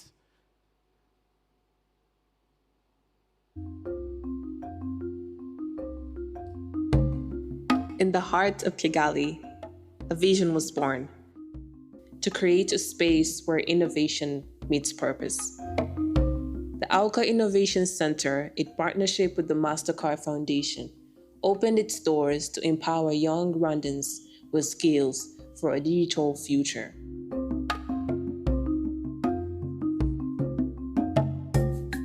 Guided by AUCA's mission to provide Christ-centered, holistic education, the Innovation Center stands on 3 pillars: training, research, and community service. Here, ideas are nurtured, solutions are built, the next generation of innovators takes their first steps. Hey, my name is Ishimimiza Grace. I am a part of the Innovation Center program, and I'm a student here at AUCA. We've been going through an incubation program that has been helping us develop our projects and incubate them, for that matter. And we've been, so far we've had entrepreneurship courses, and that will help us with the business plan. And now we just finished the UI UX. I'm head of a health department, and we're working on solving real world problems in Rwanda.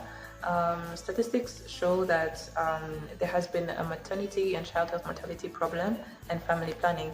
So we focused on that, and we're trying to solve a problem where we created a system for health workers specifically, that is our user, because we haven't really focused on the people or the end users, because we're focusing on rural areas. And if we're focusing on rural areas and we're including technical equipment, there are very, very few people who have mobile phones or computers in that matter. So our system is focusing on health workers to help them or give them a web development or a mobile app that will help them to be equipped with all the information they need to send to the end users in terms of messages. So that's the specific way it's going to function, because the end users are usually less privileged and they don't have all those mobile apps or computers for that matter.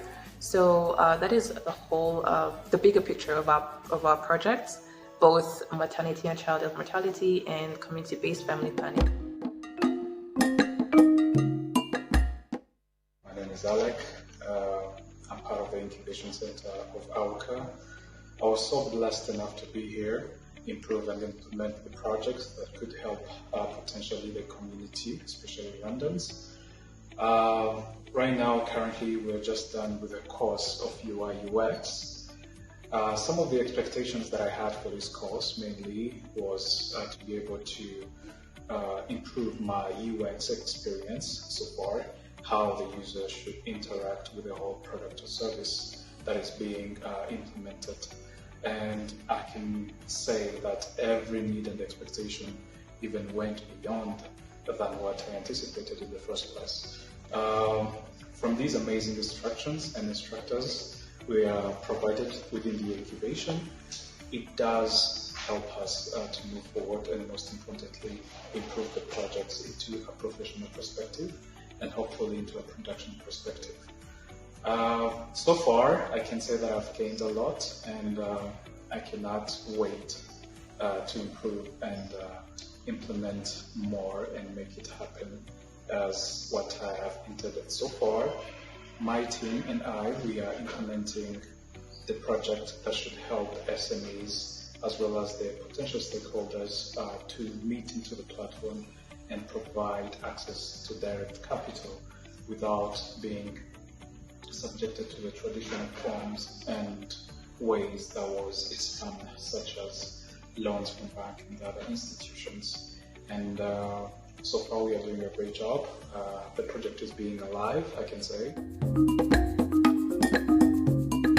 Each cohort embarks on a 4-month journey, mastering technical skills in mobile app development, AI, data analytics, web technology, and more.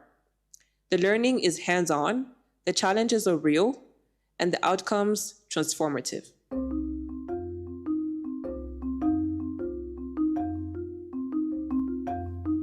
Partnerships fuel progress.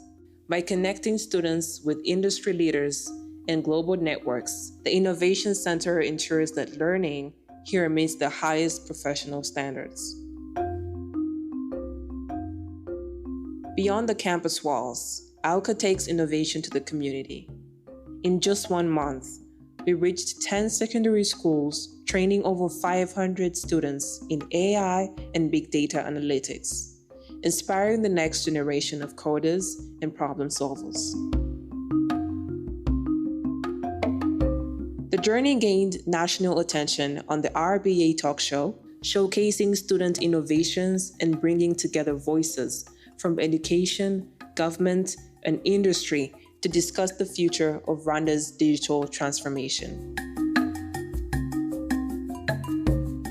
So one of the challenges that we faced, it was at first when they introduced themselves and they were like, we're here to teach you about artificial intelligence and machine learning.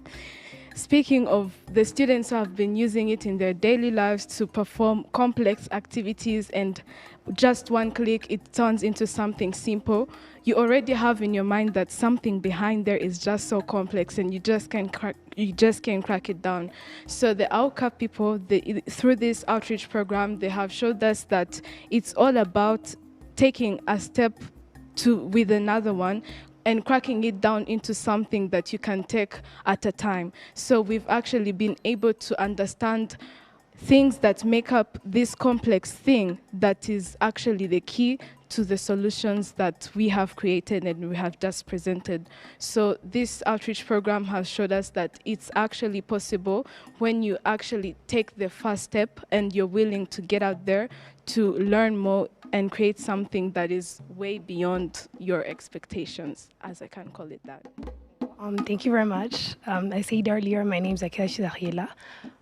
Actually, I'm a geography major, so I don't major in computer.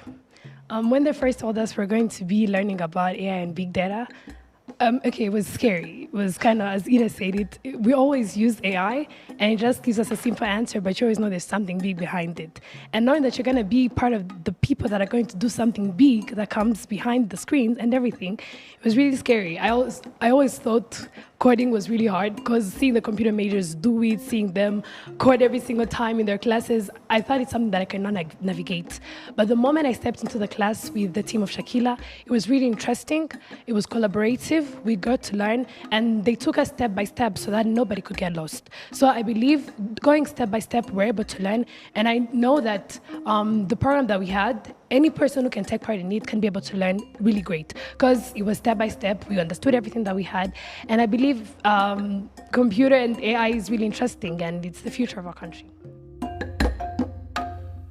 The impact lives on in students launching startups, joining internships, and sparkling innovation in their schools and communities.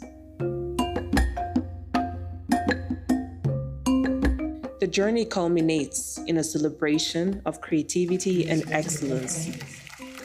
The final award day. Please clap for them. Here, the first projects are honored, partnerships are strengthened, and the future of running innovation shines bright.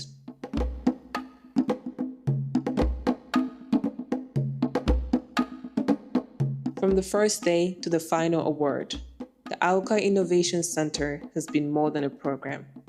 It's a movement that believes every idea can change the world, and every student has the power to lead that change.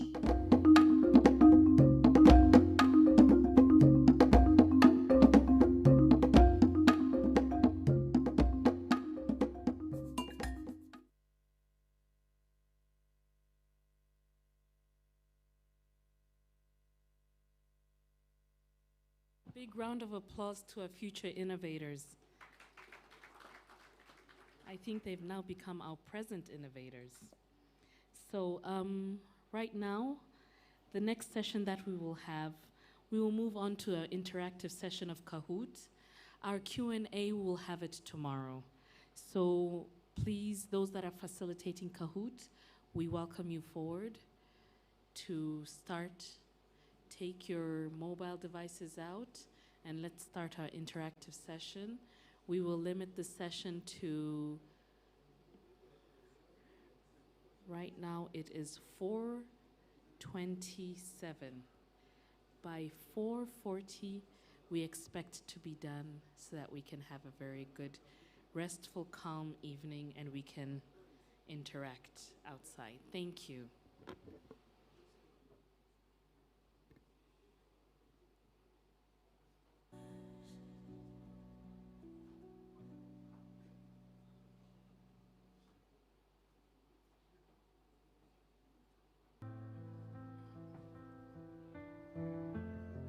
Good afternoon or good evening. Since our connection has improved, I guess that we will not take much time today to do this. So let's get our gadgets out and get ready for our session for today. And yesterday we had Cedric as the winner. I hope that today he will be overtaken by someone. Yes, we need a new winner today.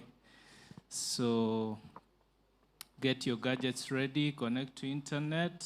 If it's not connected,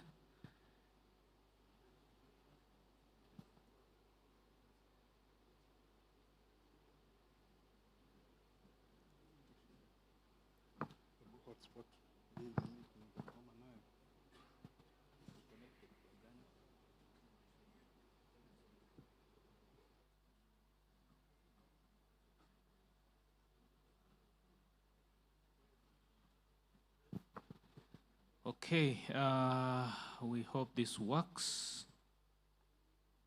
We are sorry about the internet challenges. Okay.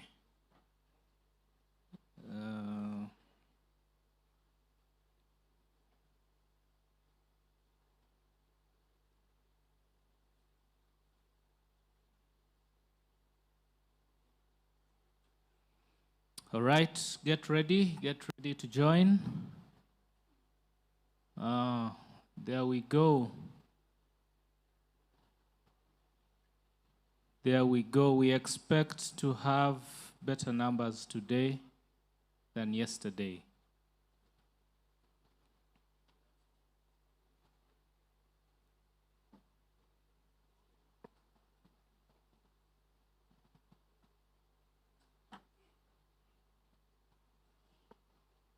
It was a very packed day with insightful presentations. So let's see how we did and whether the food we ate was as good as yesterday's. 74. We should get even 100 today and more. Yeah, we on 7 vote we had quite a number, so we need to beat 7 vote. We need to beat 7 votes. Maybe our questions are not as fun as 7 vote. We are not electing anyone, but 110. Good, good, good, good. This is good. Just 30 seconds. 30. Why are we dropping? Okay. 30 seconds and then we start. Okay. Maybe we'll work with that today, because I see that we are. All right. Just take a screenshot of the game pin. You can always join even as we go. Take the screenshot of the game pin and have your kahoot.it. You can keep trying as we go. All right. Are we ready to begin? Are we ready to begin? Okay, take note, time is of essence. Some questions might be repeated, but read carefully. Time is of essence. Okay, let's start. As usual, we want to check those who are participating.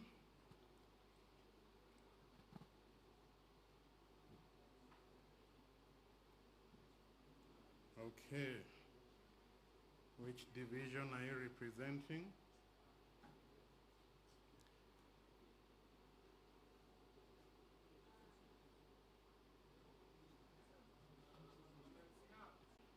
Which language is traditionally spoken by almost all Rwandese?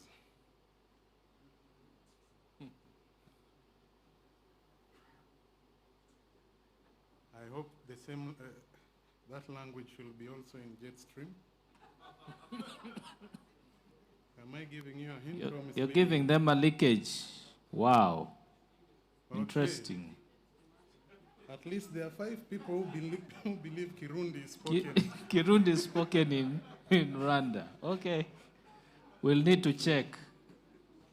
Wonderful. Okay, next. Let us see. Soup Gen 1 is now leading. My DIY and Miles. Miles is appearing today. I hope you'll not drop and disappear. Okay, let us go.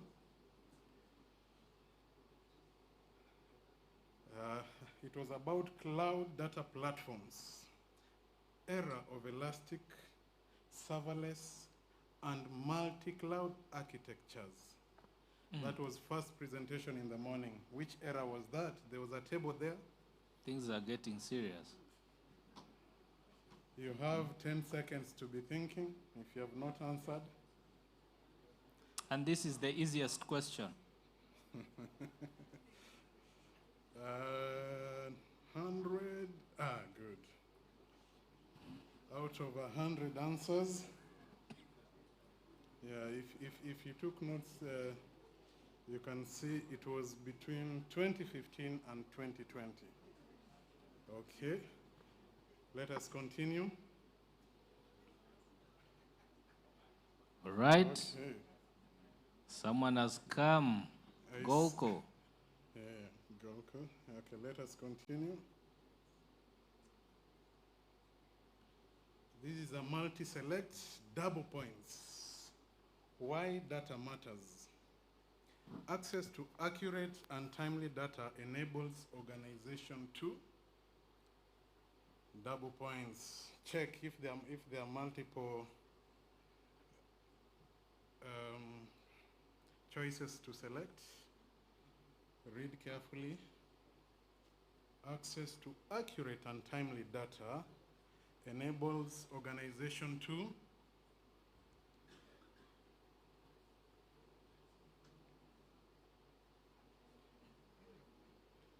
red, understand trends and behaviors. Blue is improve efficiency and performance.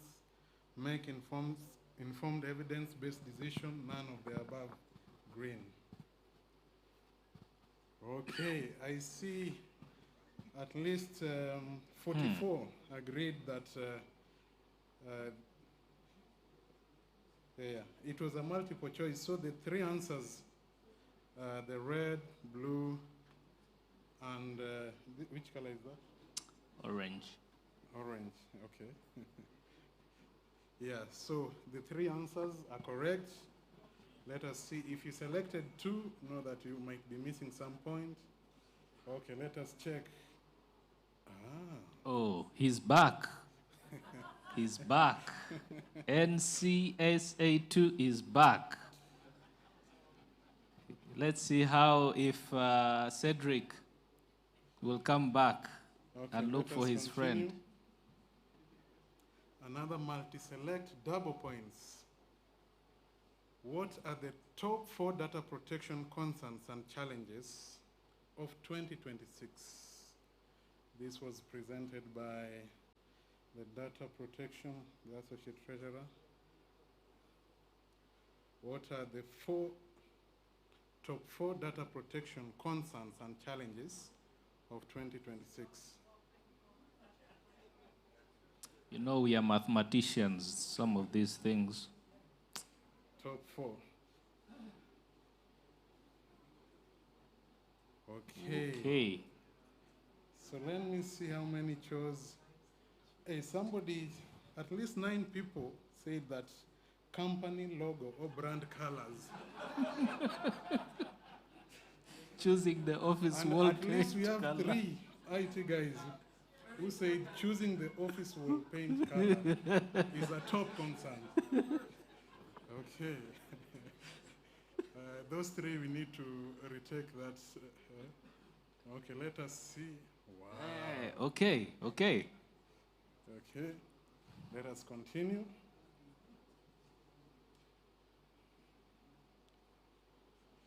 Be careful with what you feed AI. Do not feed AI what and what. Sensitive data, personal data, proprietary data. If you are quick and you're so sensitive, yes. Okay, the answer is all of the above.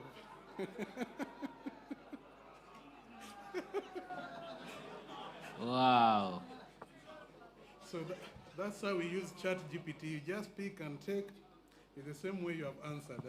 You can see the trend. There's a relationship between how we have answered and how we use the AI. Okay, let us continue. Wow. Defending champion. Yes. Okay. Multi-select. Select any 2 mitigation strategies for cyber threats and ransomware. Any 2 mitigation strategies. Oh, this one I gave it less time. I see it has a lot of wordings. 3 seconds. Okay, I think that one deserved more time, but at least 75. 75 people at least got that you deploy zero trust security and multi-factor authentication, then maintain immutable, regularly tested backups. Okay. Muscamo is there. Okay. We are going on. Number 8 of 23. Data protection is a stewardship obligation to our members as well as seekers. Data protection is a stewardship obligation to our members as well as seekers. Let me see. Okay, at least the majority got it. Let us continue, we see. Okay. Next.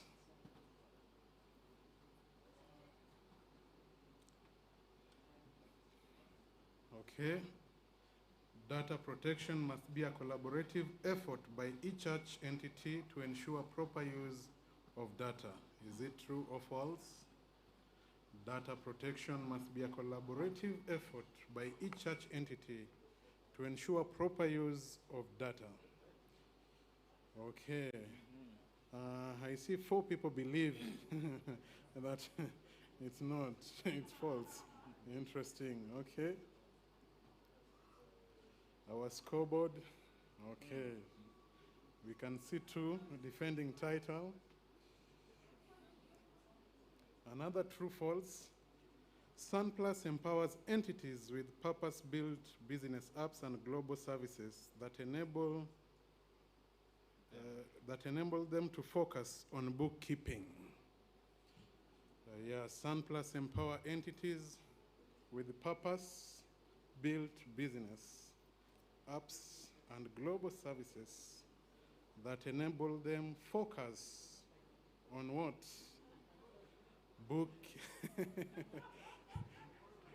What do they focus on?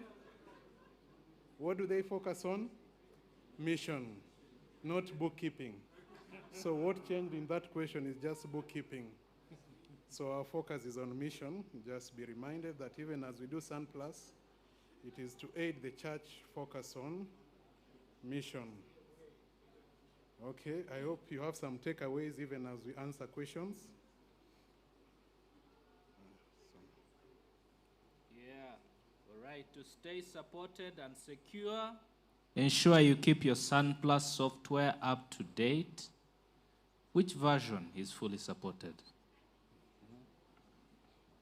If you're an Which IT version? person and you go home without knowing this, then...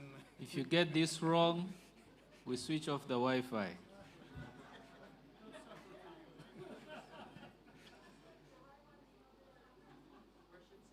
Yeah, version 7. Yeah, all of the above.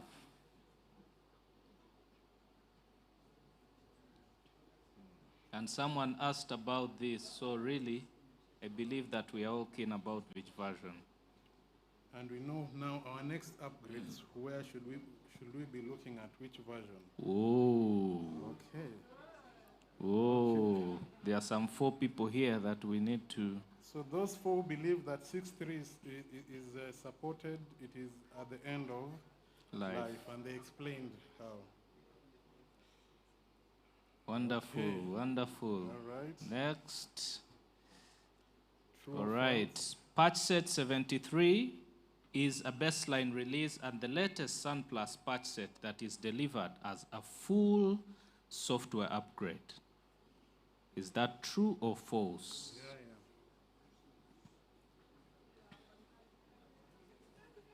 Yeah. As a full software.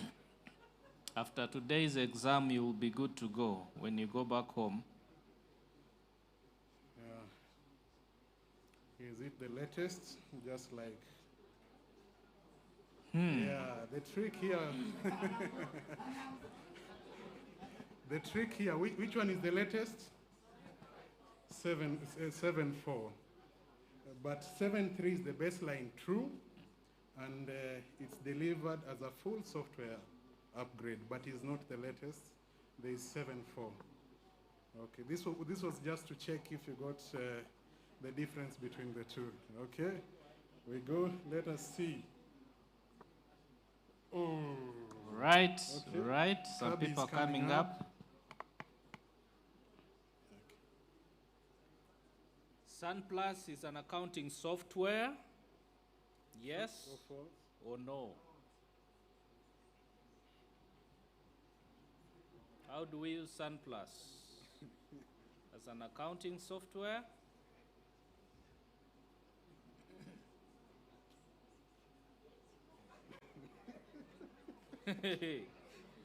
Oh, Philip, there's a problem. So, And our presenter said this, that SunPlus is actually a network. The software is what? Sun system. So we should change. Ideally, when you are talking and you're asking for support, we refer to SunPlus as a software. But from this Tech Summit, I believe now you have a different, okay. Ooh. We have some guys coming up. All right. Let us go. Question number 14. Which of the following hurts IT performance? Skipping meals. Huh? Low sugar. No energy. They won't be able to pull cables. This was done in the afternoon.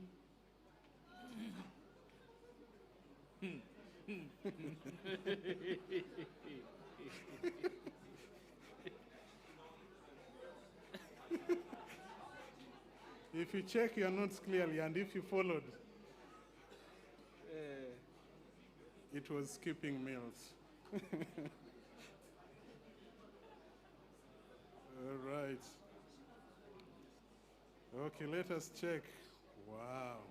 Hey, what happened? What happened to our defending champion? How many languages does Jetstream support for on-demand voice dubbing? How many languages? How many languages does Jetstream support for on-demand voice dubbing?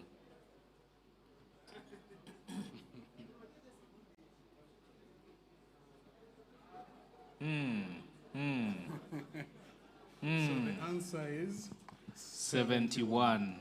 If you didn't know, now you know it. All right. Wow. Muscamo. All right. Let us go to next. Jetstream allows live stream. True or false? Don't mind the typo. Jetstream allows live streaming on YouTube. Yeah, that is Jetstream. T. Yeah, There's yeah. a typo, but it is There's a typo, Jetstream. but Jetstream Yeah. allows. So if you get it wrong, it will be our, you know. Okay. Okay, at least majority got it. Wow. NCS A2 is coming back. Seems this battle is between Muscamo and NCSA2. Let us Let's- see if Kenya. Kenyan Terror. Hey. Kenyan Terror, okay. Who can use Jetstream? Who can use Jetstream?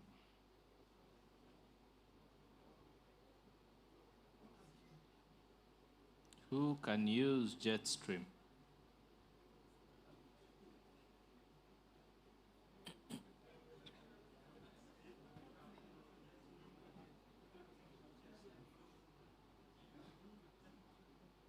I think that's enough time for you to think. I see somebody celebrating.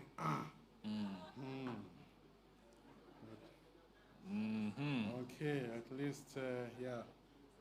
All of the above, that is the local church, division, union. Yes, let us see. Oh. Someone dropped. Okay. All right, let us continue. Almost there.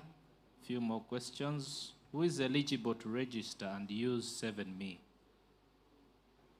Only church leaders with elevated privileges. That is red. Everyone like open source software, blue. Only admin with pseudo access, and green. Only baptized church members. Who is eligible to use 7Me?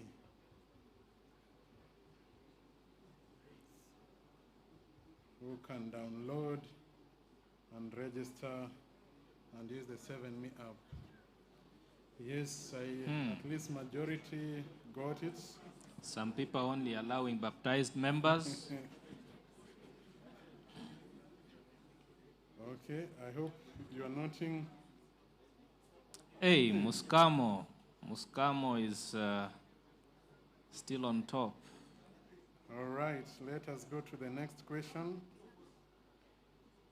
Is 7 vote limited to only yes or no question? Is the 7 vote which was presented?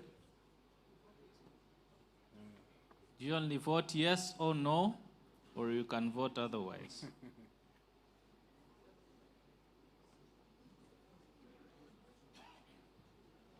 If it is limited, okay. I see at least 80%. I mean, 80 got it right. 11 still don't believe. The 11 just remember the last question that we voted on for president had different. We had different names. We had names, so and it was not a yes or no. Okay. Let us see. Okay, Kenyan, Terra, and Muscamo. all of them are still there, all the 4, 5.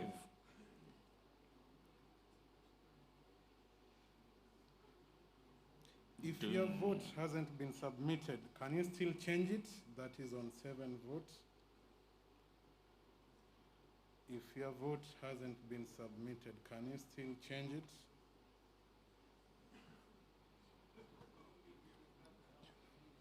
Okay.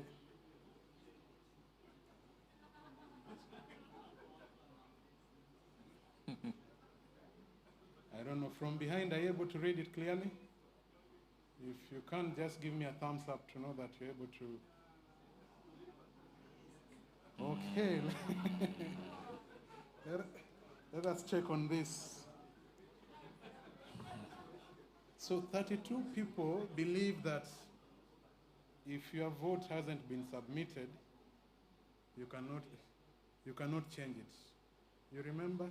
Those who tried it, provided you have not clicked the submit button on 7 votes, you can still change. Yeah. I think these guys don't change their minds. That's why. So that's a lesson also to take note for. Okay.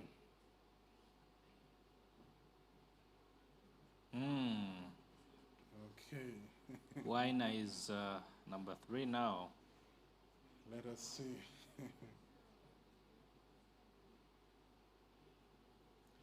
Okay, for IT guys, changing your vote before submission is similar to, and this one might be having double points.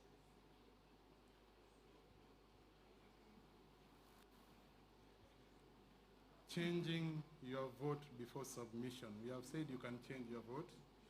So technically, if you're an IT person, changing your vote before submission is similar to rebooting a server.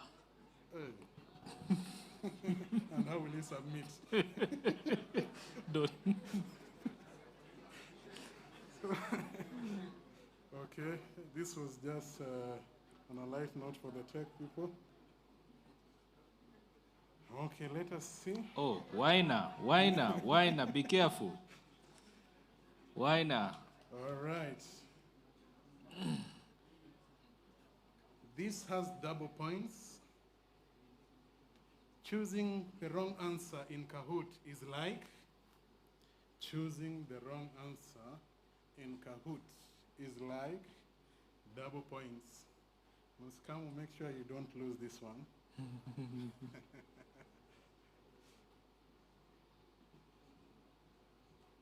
Just read it slowly and make sure you answer. You have 25 seconds. It's a double point. So you rather take your time and ensure you get double points than rushing. Okay. Choosing a wrong answer in Kahoot is like, those will get it wrong.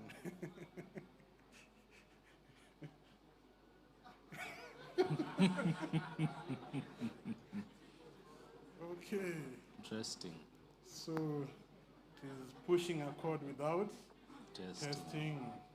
You just rush and deploy the code without. It's like now you're just reading the answer and even before the answer, before reading a full question, you have already tapped on the answer.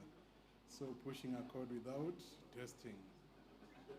Right, Okay, we're let us almost at see. the end of it. Should AI predictive models be used in our educational system to analyze and predict students' performance? So just read carefully. Don't rush to answer this one. I don't think it has points, but out of the last presentation that was done with one of the students, he would love to know, okay, should AI predictive models be used in educational system to analyze and predict students' performance? Okay, 68 are saying yes. 7 saying no, it should not be used. 2 are unsure. And then 8 are saying maybe. Okay, I think that should be the last one. Let us see how the podium is. On position 3 we have Hakuna. Hakuna, no Hakuna, data. no data. On position 1 we have Muscamo. Muscamo. So let us put our Well hands done, together for Muscamo. Okay. Where is he? Muscamo. Maybe can we now today We have identify 5 the- hands at the back, and they're all claiming to be Muscamo. Okay, that is Oh, Muscamo. there is Muscamo right That's there. an applause for him. Just give him an applause. Yesterday we had Cedric. Where is Cedric? Yes, Cedric. Okay, he had the best network. Yeah, yesterday he rigged the network so Then we that he have could number win. 2, winner. Winner, Winer. Oh. Oh, well done, well done, An Winer. applause. Number 3, Hakuna, no data. No data. Oh, wow. Okay. Thank you so much. Thank you. Thank you. I believe you have learned something out of the question, and it's also a recap for today's presentations.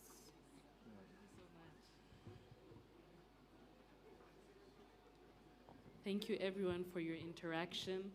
It has been good, Ms. Kama, well done.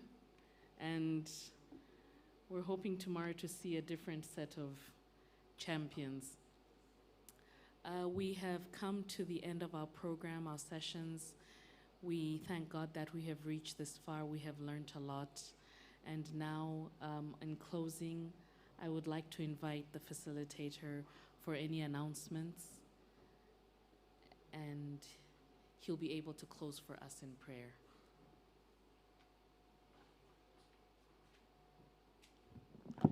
Good afternoon. Have you had a good time? Great. We praise God for another day. It's amazing how time flies fast. And tomorrow is our last day. So we want to thank Richard in absentia. He made sure that every delegate goes home with their T-shirt. So we are going to pick the T-shirts right away. Tomorrow, we want everyone, all the delegates, to put on the T-shirts, right? So our good protocol team have set them up at the back as you exit. When you go there, please, let's go in an orderly manner. They'll direct you how you pick your T-shirts. Then please tomorrow remember to put them on. The other good news is that dinner is ready. So once you pick your T-shirt, you can go and have your dinner as we network. Lastly, tomorrow we have an excursion. Those of us who are coming to Rwanda for the first time have not visited the Genocide Memorial Site.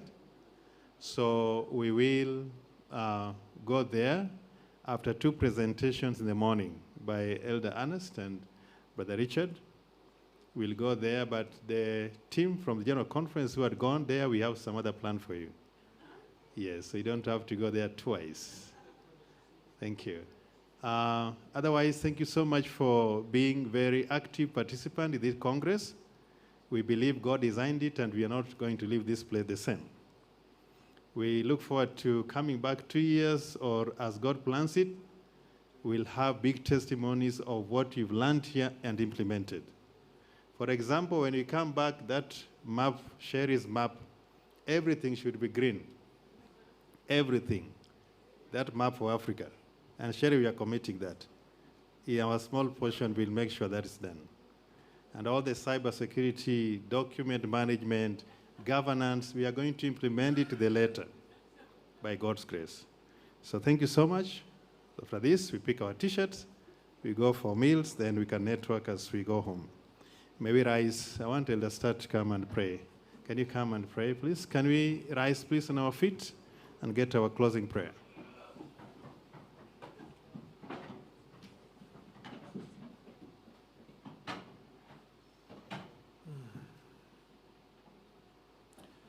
Heavenly Father, I thank you for my brothers and my sisters represented here. Lord, I thank you for the family that we are, the shared beliefs, the passion for mission. I pray that you be with us, open our hearts to see how we can help further your message and your mission. Thank you so much for this time to collaborate and learn from each other. And thank you for the wonderful food and the wonderful hands that have been making all these meals. In Jesus' holy name we pray. Amen.